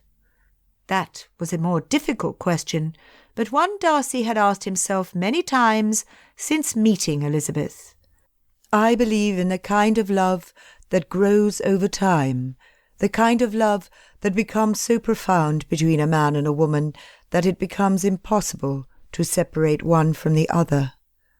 Elizabeth has, in the relative short time we have known each other, managed to change me, in ways I never thought possible. She is my complement. Where I am weak, she is strong, and I will work diligently to improve myself to keep her happy, because she is worthy of one better than I am. Mr. Bennet closed his eyes and sat in his chair, resting his head against it. His eyes were watery when he opened them. I want nothing more than that for my girl. If you do as you say, and I believe you will, then you may marry her with my full blessing. It is not much, but I give it to you. And that was enough for Darcy. He wanted nothing more. They married in the Longbourn parish beside Bingley and Jane as soon as the banns were read and proper arrangements could be made. A good-sized crowd consisting of the Bennets' family and friends from Meryton attended. So happy was Bingley with his new bride, he had arranged for a wedding breakfast to be held at Netherfield Park after the service. As joyous as Bingley was, Darcy felt that he truly was the luckiest man in the world. Elizabeth was radiant in her new blue dress and bonnet. So distracted was he by the sparkle in her eyes, Darcy had to ask the rector to repeat the vows he had only just read. Darcy heard chuckles from the pews, but he did not care. Let them have their fun at his expense. Nothing could dampen the delight he felt that blessed day. His family was complete again, and the wounds he had carried since his father's death could finally heal. Next to him stood a beautiful woman he could trust without hesitation, an adventurous, intrepid woman who would stand next to him through all of life's trials. They would fight, they would love, but most of all, they would live. The rector finished his speech, announcing the two couples as man and wife to the people gathered before them. Darcy watched Elizabeth's face light up like a glowing chandelier, and the urge to hold her in his arms was overwhelming. For the first time since Darcy could remember, he acted on impulse. Gathering Elizabeth into his arms, he pressed his lips against hers. The small crowd faded away, and for a few glorious moments they were alone. The only noise was the pounding in his chest. The only sight was a picture in his mind of Elizabeth succumbing to his gentle touch. How unfortunate he ran out of breath. The pause was long enough to remind him where they stood. It was also long enough for the greasy-haired rector of his Aunt Catherine and Elizabeth's distant cousin Mr. Collins to make his way to the front of the parish, where they still stood. Mr. Darcy, on behalf of my exalted patroness, Lady Catherine de Bourgh, I feel it is my duty to chastise you for your complete disregard for decency. I beg you to act with more discretion, lest you bring shame upon my relatives and my beloved patroness. Darcy considered him before reaching out to hold his wife's hand. Holding it up to his mouth, he ran his lips over her fingers and kissed her palm. Mr. Darcy, such indiscretion!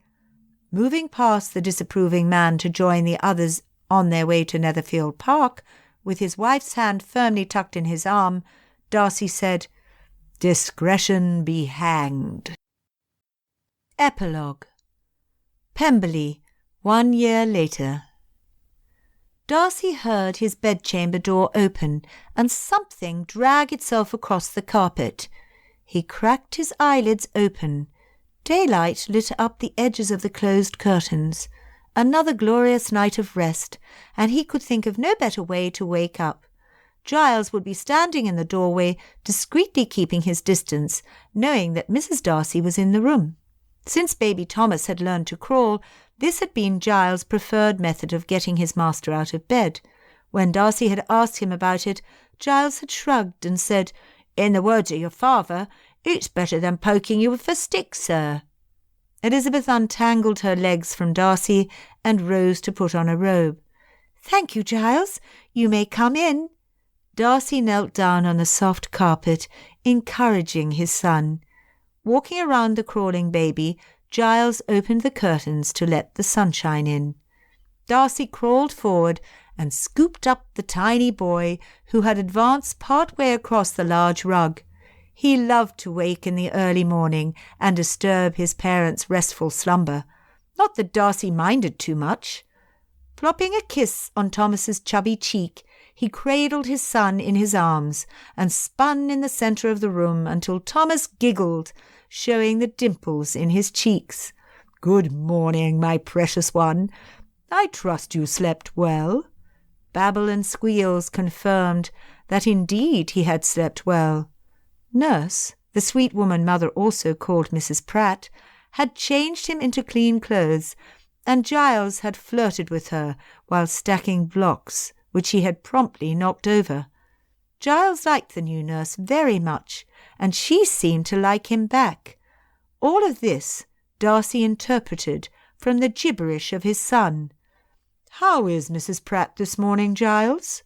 Mrs. Pratt had lost her husband during his service in the army 5 years before. She had eagerly taken the position as the caretaker of Master Darcy, figuring that if she had not been blessed with children of her own, she would be happy caring for others. Having drawn open the last curtain, Giles limped over to pinch Thomas's cheek. "You tattletale, Master Darcy." Looking up at Darcy with a sheepish grin, Giles said, "She is mighty fine, sir." "I'm glad for you, Giles." Giles turned away, but not before Darcy saw him blush. Seeing his mother, little Thomas reached his arms out toward her and sucked his tongue. "Someone is hungry. I will take him to the nursery." Elizabeth took little Thomas from Darcy, humming a melody as they left the room. Darcy followed them with his eyes and hastened to change his clothes so that he might join them. Georgiana was in the nursery with Elizabeth and Thomas. After living with her happily married brother and Elizabeth, she had decided to postpone her coming out another year so that she might strengthen her character and learn more about herself. She loved being an aunt. Darcy had offered for Georgiana to take up residence in London, but nothing would convince her to part with her nephew.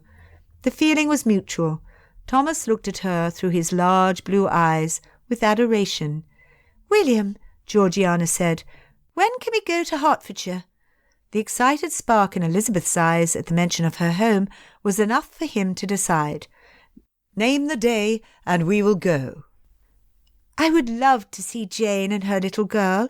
I hope she takes after her and not her Aunt Caroline," Georgiana said with a wicked grin. "You must admit that, while still prickly around the edges, Miss Bingley is much more agreeable." "She is kinder to Jane, so we ought to make an effort to receive her kindly as well. It would make Jane happy," said Elizabeth. "Speaking of being more agreeable, my mother makes an excellent grandmother, I think. She has calmed down since our marriage. Do you not agree?" Darcy did agree.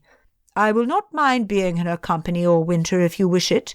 Besides, she is nothing compared to my Aunt Catherine. I still cannot believe she refused to speak with you when we dined at Rosings." Darcy knew Elizabeth remembered that visit all too well. It had provided her a certain comfort to know that not everybody in his family displayed perfect manners. She was in no hurry to see that particular lady any time soon. Neither was he. "She must have been so different from your mother. When you speak of Lady Anne, I imagine the height of elegance and grace. I imagine your father was a lively, gregarious man. It must have been lovely being raised by such balanced parents." It was. Darcy thought back to his childhood without pain. Only happy memories played through his mind. He had shared many of these memories with Elizabeth over their year of marriage. He sat down next to her on the floor where Thomas was playing with his tiny feet, trying to shove his toes into his mouth. His wife was beautiful, her wavy hair cascading down her back and in front of her shoulder. He twirled a section of it around his finger. "How would you like to go on a tour of the continent once things settle down? Napoleon has to tire at some point," he asked. "I would love to travel. I have always longed for adventure. I admit to being envious when Mr. Digby boarded a ship for the New World." "Who knows? Maybe we shall go there as well. We could buy some land and set up an estate for our children, should they be as intrepid as their mother." Her lips crinkled up. "I am good for you, William, and you had best not forget it.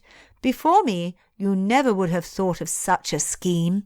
You would feel the risk outweighed the benefit, and would forbid it." "My modest wife." He tugged on the tendril of hair he held. "It is true. It is a struggle sometimes, but life is meant to be lived." "And lived well at that. After all, you never know what tomorrow might bring." Darcy kissed Elizabeth on her temple, breathing in her lavender scent. "I know what it will bring. Something wonderful." The weight on his shoulders had lessened with his new outlook on life. Yes, bad things could happen at any moment.